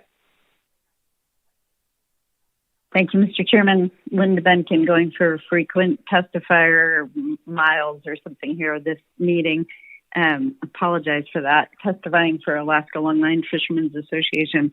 I want to say how impressed we are by the work that's been presented and how supportive we are of the prioritization that's been given to this climate work. I've been fishing for 40 years, and there's nothing like the pace of change that we are seeing on the ocean right now.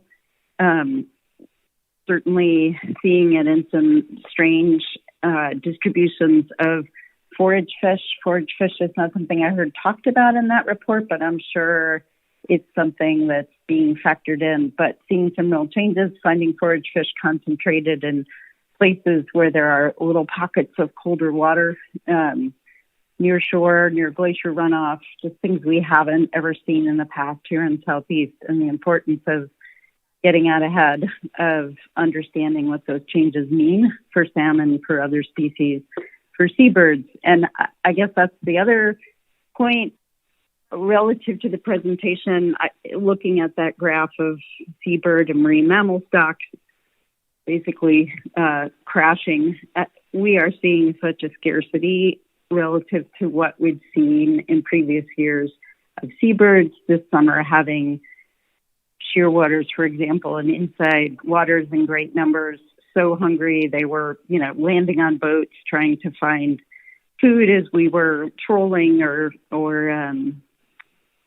longlining, things we just haven't ever seen in the past, along with seeing some birds that were dying right near us. So worried about what's happening to those who share the ocean with us, and also what impacts that has in narrowing management flexibility in the future by being, action forcing with ESA listings, and hoping that, along with thinking about Steller sea lion needs into the future, since they are a ESA stock here, also thinking about how we prevent more ESA listings so that we aren't finding ourselves in a tighter and tighter box relative to managing fisheries. I also wanted to highlight and emphasize my appreciation in some of the modeling for the focus on increasing stability of communities and the access of communities to resources, just noting that by definition, fishery-dependent communities are place-based and fishery-dependent. And as we see fish stocks move and abundance of those stocks decline or change, it's going to become increasingly challenging for the communities, particularly given the fact that we have a documented loss of flexibility or diversity in the portfolio of fisheries that most fishermen are able to participate in anymore, just because of the cost of entry and moving between fisheries or having access to multiple fisheries. And I really appreciate that is being looked at in these models, and I hope it's something the council will highlight as important moving forward. I support this idea of a white paper that helps the council understand and the public, the processes that are in motion right now on relative to climate change, how you integrate those, how you best develop that information into management tools and management actions, and what the on-ramps are into your process, what additional tools you might need to be effective in integrating that information and putting it into management practice. And I would ask that you also think about what that might mean for potential changes, needed changes in the Magnuson Act, if in any way you aren't able to reach the tools that allow you to prioritize these climate impacts in your actions. I'll end there, but just certainly have a strong sense of urgency in moving ahead as quickly as we can to start to integrate these concerns into management actions. Thanks so much. Thank you, Ms. Benkin. Are there any questions?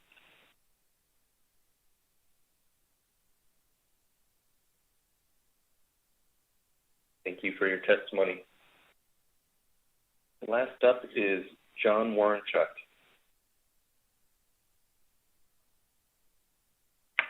Hello, good afternoon.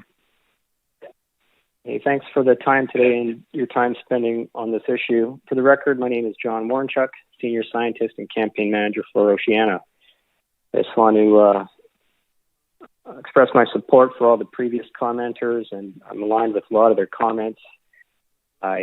Some of those comments really resonated with me, remembering talking to folks like Mr. Pletnikoff and Mr. Tillian. There was never a time that having a conversation with those gentlemen, there wasn't a message or a moral buried in that conversation. Maybe one I didn't understand at first, but one that I would understand later when thinking about it more.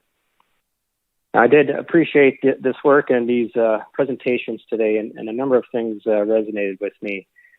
I did appreciate Kirsten Holzman's presentation and paper that reiterated how important it's been to have one of your overarching ecosystem-based fishery management measures, your optimum yield limits, which is actually a range between 1.6 and 2 million metric tons in the Bering Sea, and how important that's been for stability of the ecosystem and the fisheries.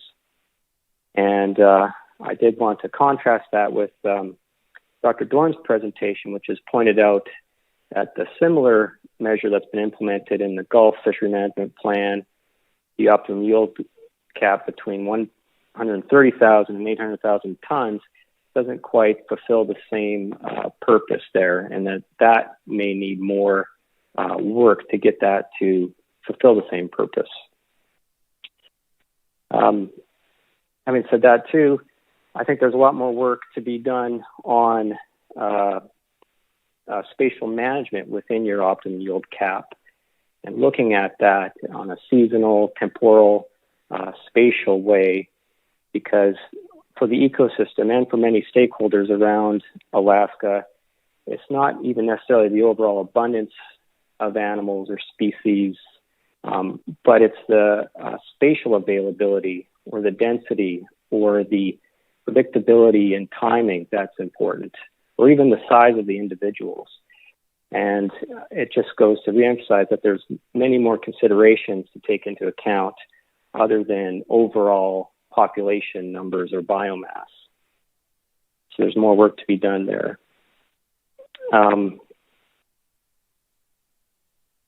I did also want to identify, Dr. Dorn pointed out in his presentation, what may be some structural obstacles to adaptation just within the overall ocean management system. Let's take 4 species, something like yellowfin sole, halibut, a walrus, and chum salmon. 4 species that share the same food web, but managed by different agencies with perhaps different management goals overall, and perhaps not even necessarily talking to each other until there's a crisis or a problem. I think that underscores a need that's been identified many times over years for overall ecosystem goals that are shared between these agencies. And this council and NIMS have been involved in some efforts over the years. I recall an Alaska Ecosystem Forum at some point, and those type of discussions would be helpful to reintegrate into the management system. I'd like to use one example, like this northern right whale sighting in the Gulf of Alaska. That was great news. It wasn't a red flag as may have been portrayed in that table, but that is wonderful news. There's only 30 of those animals left, and they saw 4. However, I think there was an opportunity there for some cross-agency cooperation, I didn't hear about anything like a notice to mariners or any sort of real-time alert or management around those sightings. And I think that is something that we should look at doing going forward, given the number of those animals that are left. I also want to just mention there was a comment there that perhaps this council can't mitigate climate impacts.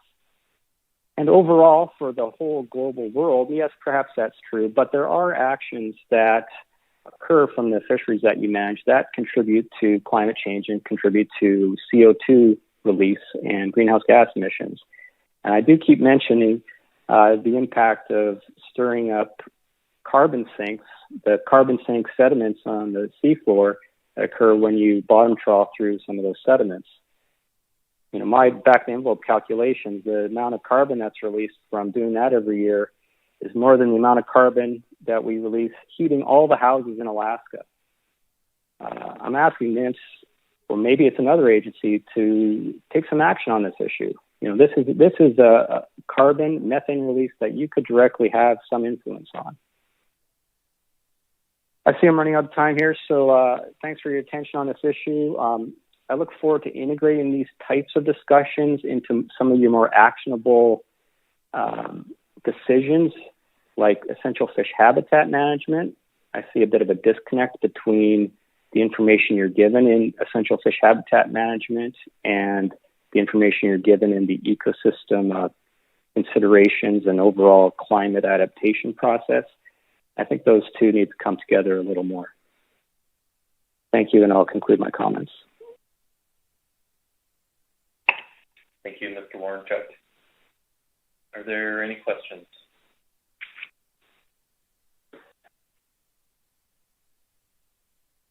Okay. Thank you for your testimony. That concludes public comment. So our action before us was to receive the report and provide feedback as appropriate. There's a lot here, a lot of great information, good public comment as well. So I don't know if the council is ready to provide feedback, but I'd see if anybody's interested in taking a shot at it. Dr. Balsiger. Yes, thank you, Mr. Chairman. I thought both of the presentations, I saw them in previous editions, I guess earlier this week or last week. I can't remember when it was, in a little bit more detail. I think they're dramatically good. The thing that pleased me most was that everyone that spoke afterwards found purpose and use in them, and look forward to the council finding a way to use some of that information. So it's an amazing step, I think, from a year ago when we talked about ecosystem-based management without an idea of how to go forward, to where actually may have a tool sometime where we can apply some of this stuff. So I'm just pretty pleased. So thanks for arranging to have that on. Thank you. Thanks, Dr. Balsiger. Ms. Baker?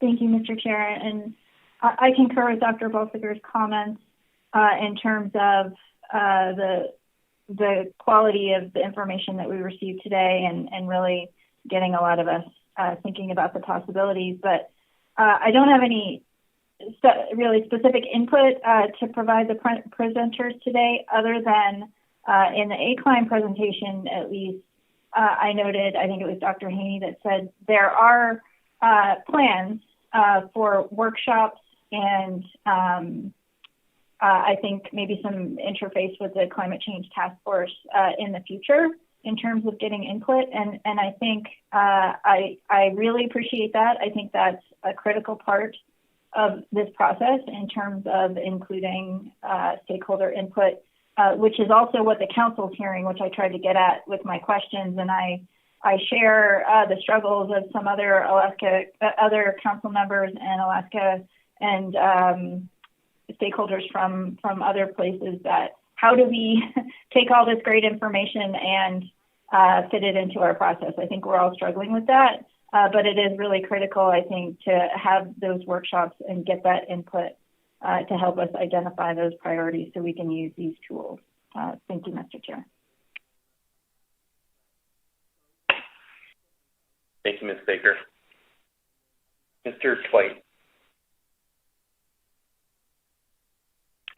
Thanks, Mr. Chair.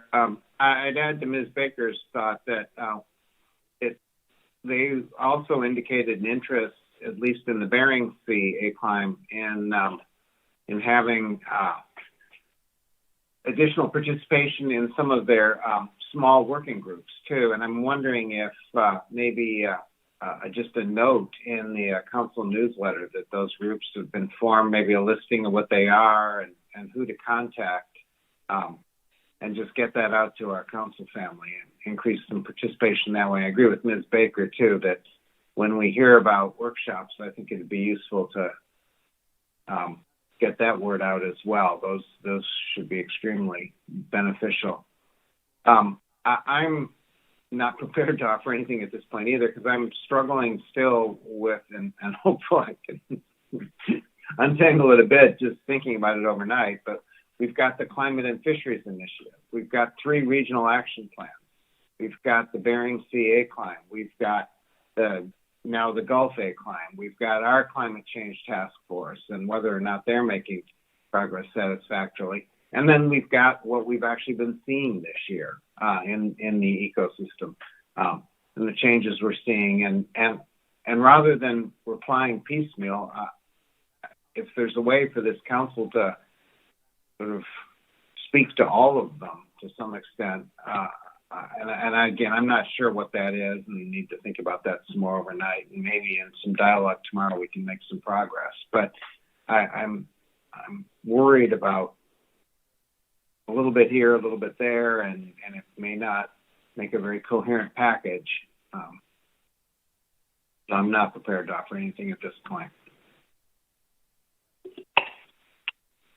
Thank you, Mr. Twite. Ms. Kimball. Thanks, Mr. Chair. I don't have a motion, but just because of some of the discussion we've had, and I should say first that I do think these are some of our most important presentations. I recognize we don't have any action scheduled, but just getting a review of what's coming and being able to provide our direct feedback and questions on what we're seeing and having that level of communication with the modelers and the people like Dr. Holzman and Dr. Haney is, I think, really important. I do hope maybe in staff tasking, I see we have a lot of people signed up for testimony, so if there's not time, that's understood. But I've been looking at the Climate Change Task Force, the work plan, and the schedule proposed, and I don't really see that we're off track. And so if there's an opportunity for Dr. Holzman or Dr. Stram to just give us a little bit of a brief on what's upcoming in the short term and where we are with that, maybe that would be helpful. I guess I'd also just note that we do have, some direction provided to the Climate Change Task Force. If we want to do something different there or a different schedule, I think that's in our purview. But that work plan was supposed to be focusing on how we incorporate some of this long-term trend information, specifically from a really diverse knowledge base, into our existing process. That's in the face of a changing climate. I think that's their whole task. And we did have a previous motion asking them to look at all the deliverables that we have coming to us related to climate and ecosystem indicators and to condense that for us and tell us where those fall into our process. So we've done somewhat of that step already to try to say, what does this all mean for us as fishery managers or decision makers?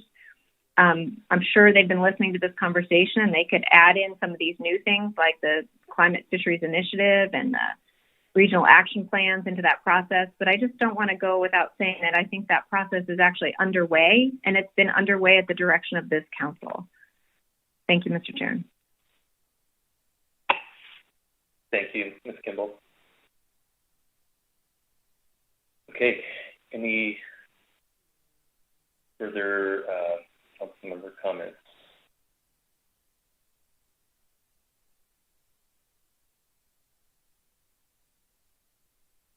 All right, thanks again. That was a lot of great information, a lot to think about. Mr. Witherell, just looking at the time here, I see that you've got a presentation for staff tasking, and I wonder how long you think it might be. I don't want to run too late, but also it might be nice to kind of set the table for what we're covering tomorrow. Are you thinking 15 to 20 minutes, something like that? Yes, Mr. Chairman. I think it'll take about 10 or 15 minutes for just the presentation, and then there may be some questions during the presentation so that it takes 20 minutes or so. Okay. Is the council okay with proceeding? And we've had some longer days. Okay. All right. Let's go ahead and take the staff presentation on staff tasking, and then we'll break for the evening.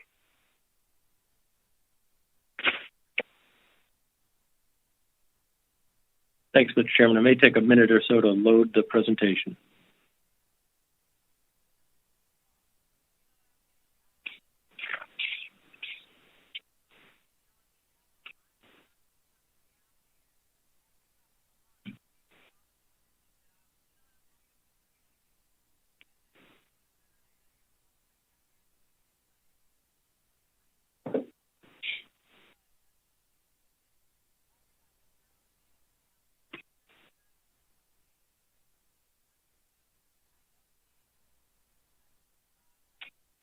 Okay. So just working through the items that are in the action memo, I did want to bring to your attention some meetings that are scheduled or anticipated to be scheduled in the coming months. And noting that, kind of following on from the last agenda item, the Ecosystem Committee has been helping to plan a second council ecosystem workshop. And at this point, the thinking is to have that in conjunction with next October's meeting.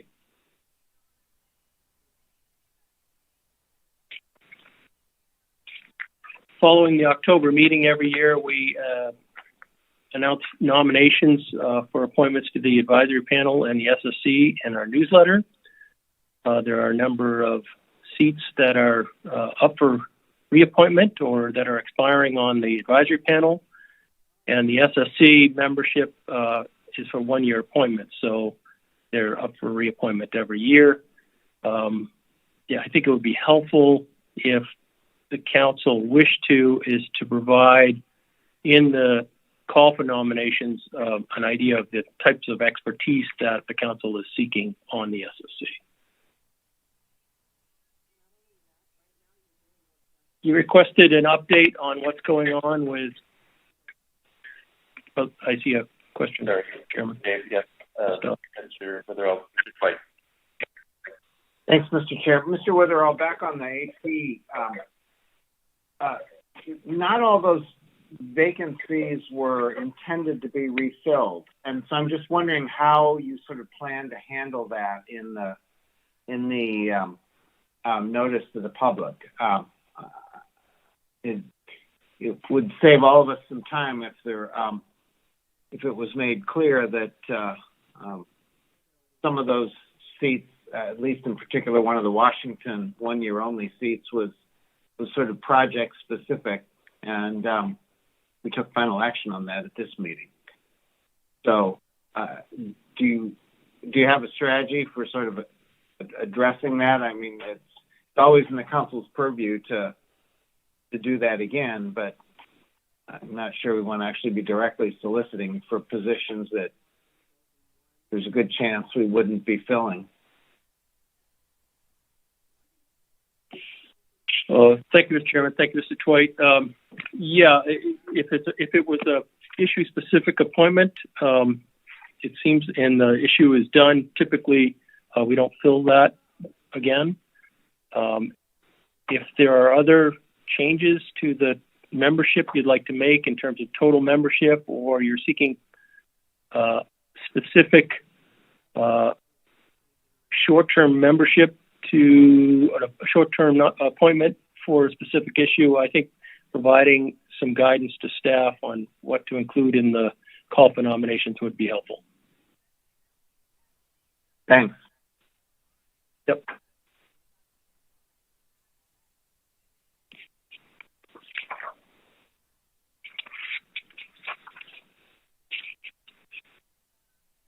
Okay, moving on. On the OECM update, the other effective area-based conservation measures. In May, the Council Coordination Committee established a new subcommittee to help provide input to the agency on the executive order that established the 30 by 30 initiative through the report Conserving and Restoring America the Beautiful. There are representatives from all 8 councils on that subcommittee. I'm the North Pacific Council representative, and we've been putting together a database that will report next week at the CCC meeting. And that report should be posted on the fisherycouncils.org site shortly. And looking a little bit closer on the North Pacific EEZ, Steve McLean, John Olson, and I put together a list of areas in both federal and state waters, and the list so far has over 140 marine conservation areas off Alaska, with slightly less than half of those, about half of those are in the EEZ. And kind of preliminary evaluation of what the regulations are in those areas. It looks like about 65% of the EEZ is close to bottom trawling year round, a little bit more when you add scallop dredging. And then about 15% of the EEZ is close to bottom tending gears year round. And those are kind of useful indicators for the relative scale of conservation that the areas provide. And I think that's the type of information that the Atlas team that's working on the response to the executive order will be interested in. The council reviewed the request from the Ecosystem Committee about a discussion paper on evaluating our areas relative to the OECM criteria, and suggested that that be put off until the CCC work concludes and other reports on this come out of University of Washington. So I'll plan on updating you again in sometime next year after June. Our normal documents are posted to the e-agenda item, including the action memo, 3-meeting outlook, the normal who does what, and council staff. And before we take a look at the 3-meeting outlook, I did want to again remind you all that we're a little bit reduced in staff capacity. Analytical staff capacity is down about 25%. So at least in the near future, we won't be able to take on as many projects and report those back at the council meeting. So our agendas are going to look a little light in comparison to a normal council meeting. So looking at our December agenda, we have the one big final action, the Bering Sea, Aleutian Islands Halibut Abundance-Based Management, EIS, and that public comment period is currently open, and the document is posted. So that will take a few days of our time to go through. We are, of course, looking at a virtual meeting, and we have to go through the final Bering Sea and Gulf of Alaska groundfish specifications and establish the recommended management measures for 2022 for the charter fleet. That's what I see as the December agenda.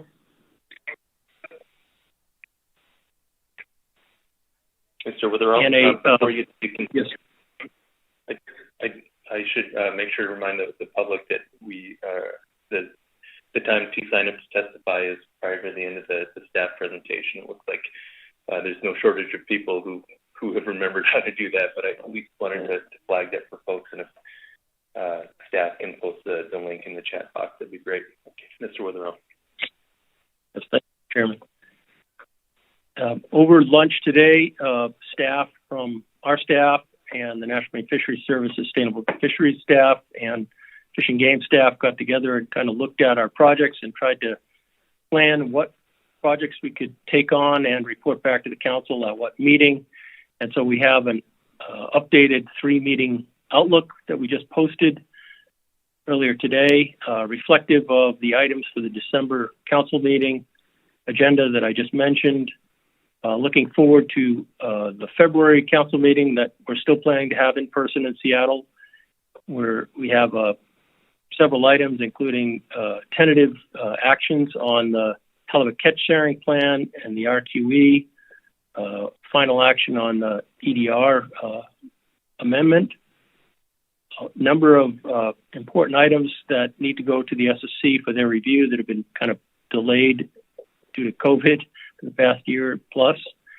And we intend to, you heard earlier in the meeting about snow crab, and so I think we'd probably get a look at alternatives, or you would develop alternatives to get that analysis going. And if you look forward to the April meeting, again, we have our normal genetics reports for salmon, and on that agenda I have kind of tentative the Gulf of Alaska peacock allocation and a few other items that we need to take care of. But overall, I think it's probably a little bit lighter agendas than you're used to, but like I said, that reflects in some degree on staff availability. And I can attempt to answer any questions on kind of what the staff outlook is, if you'd like, Mr. Chairman.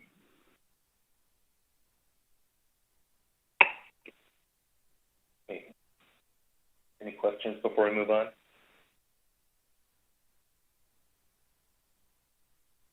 Okay, moving on. I'm going to pass the mic over to Ms. Evans for the rest of the presentation.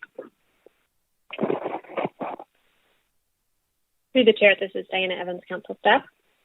And just a couple slides here, looking ahead to our 2022 meeting planning. We are looking to, as Mr. Witherall said, we're looking to hold the February meeting in person in Seattle. And so we've been planning how that will work. We are trying to bring in some of these hybrid, virtual, in-person hybrid options as we have talked to you about in the past. So in terms of what we're looking at in February, we are looking at bringing in remote accessibility by broadcasting our SSC and AP meetings in addition to the council meeting. As we've always done, we will now be adding this for the SSC and the AP, and the additional components of allowing for remote testimony and remote presenters when necessary. We have the technology, we have figured out the technology to be able to do that. One of the questions we have for the council, and doesn't necessarily need to be answered now, but it does need to be answered in the next couple of months, is whether or not you would want to allow members to participate remotely. When we talked, I think last April, we had recommended that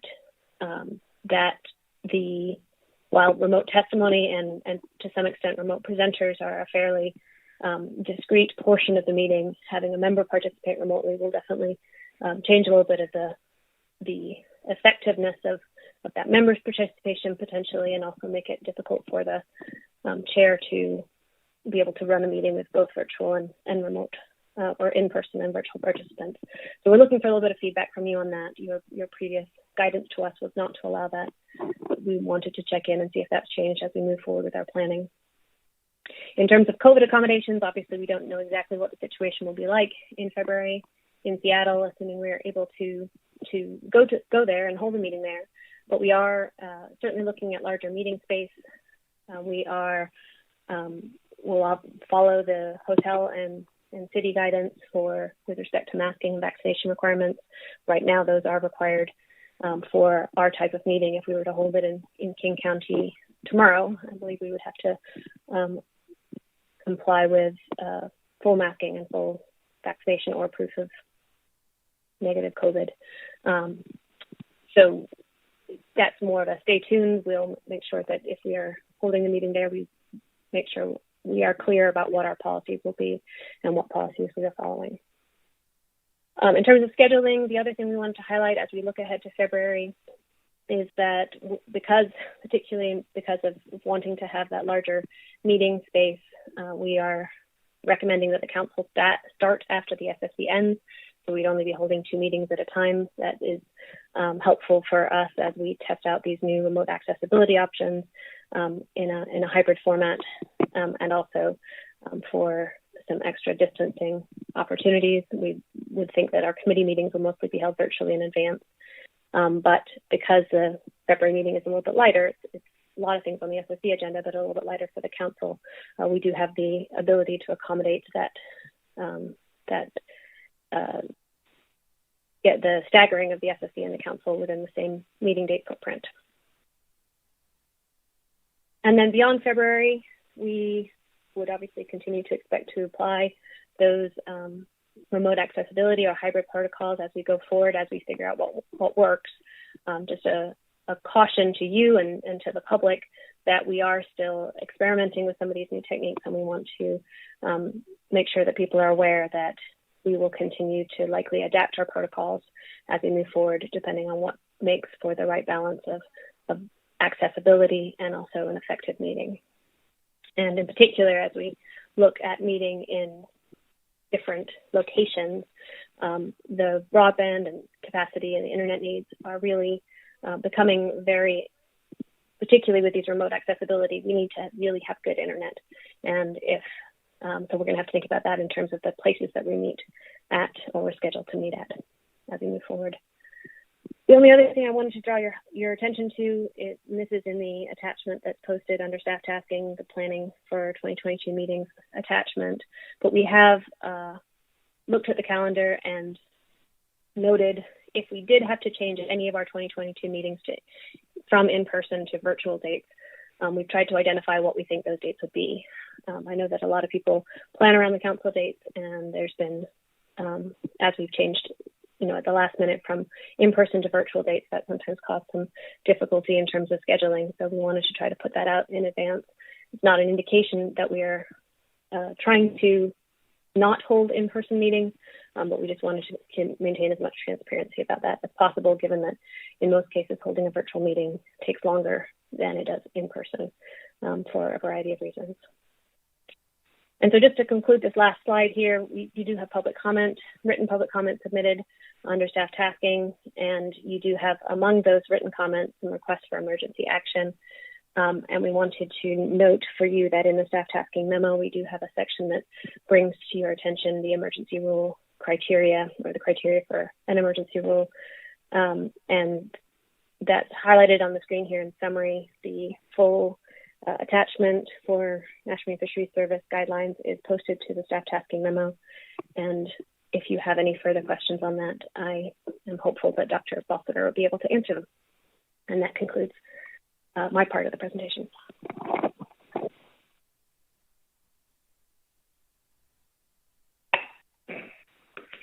Thank you, Ms. Evans. And Ms. Witherall, that was okay. That's all we have. All right. Okay. Thank you, Mr. Witherall. Any questions for staff? Mr. Mesereau. Thank you, Mr. Chairman, and thank you both Mr. Witherall and Seven. I was hoping that maybe we could start our meeting off tomorrow again with some questions, just because it's the end of a long day and I'd like to think about that presentation and then maybe still have the possibility of asking a couple questions tomorrow morning before we get rolling on public comments. Mr. Chairman, I'll be available. Yep, I think we always have the opportunity to ask Ms. Witherall questions. So that would be okay. Mr. Twite? Thanks, Mr. Chair. On the three-meeting outlook, I didn't see any capacity for responding to any PCFMAC recommendations regarding the development of the federal contract for the Observer Program. And it seemed to me that April might be good to have a sort of placeholder for PCFMAC or report on development of the federal contract.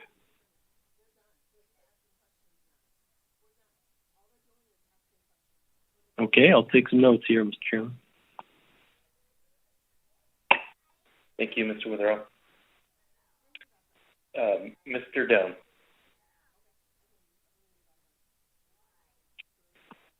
Thank you, Mr. Chairman. I wanted to second the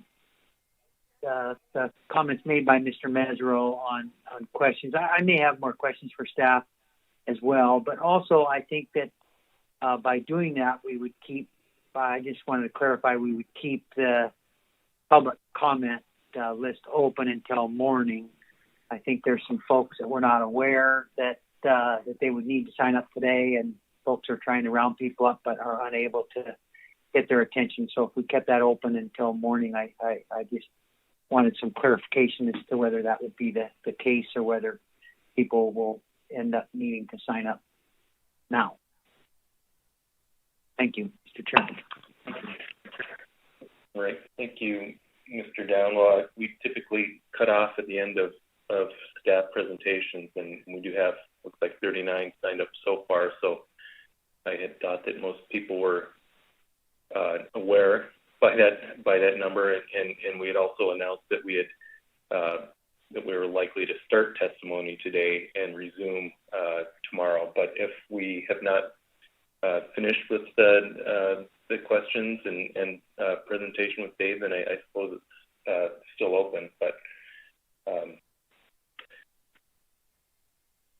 so yeah, I think if we go Mr. Mesereau's route and what you're seconding, I imagine it would still be open. Thank you, Mr. Chairman.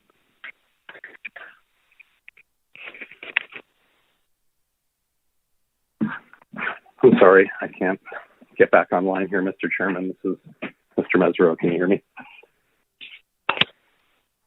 Mr. Mesereau, yes. Mr. Chairman, that wasn't my intention. I just felt like if we have some more questions about, the details of the presentation, that we could ask them, but it wasn't my intention to somehow give another 12 hours for people to sign up for the comment period. I think you were pretty clear in your messaging to the public. This has been a long meeting and people have had ample opportunity to sign up, and letting it go overnight was definitely not my intention. So I cannot ask any questions tomorrow too. I don't really think we want to, whatever you think is right, but that was not my intention. Yeah, I apologize for any confusion on the matter. I'm not. We have 39 people signed up, and testimony's been. People have been signing up all week, so I don't think there was any news here, Mr. Down. I don't know if you have anybody specific who hasn't been able to sign up to testify, but again, I think we were pretty clear at the outset of this afternoon's session that we could be going into public testimony this evening. I don't want to be wishy-washy on it, but again, that's been our practice, is to cut this off at the conclusion of the staff presentation, and that seems to be where we are. Yeah. Thank you, Mr. Chairman. I won't belabor the point anymore, and appreciate your consideration on that. I did get some communications with the Alaska Bering Sea Crabbers that they've had difficulty rounding their members up today because of the matching that they're doing and people being at sea and other things. But I think that I don't want to belabor that anymore. So I'm fine with your decision. Thank you. Okay, thank you, Mr. Down.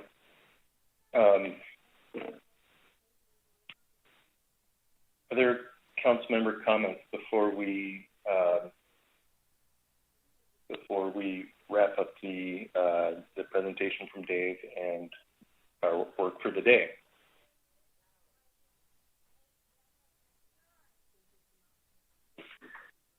Okay.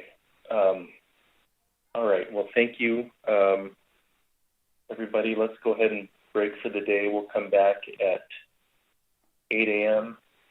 and start up with public comment. See you in the morning.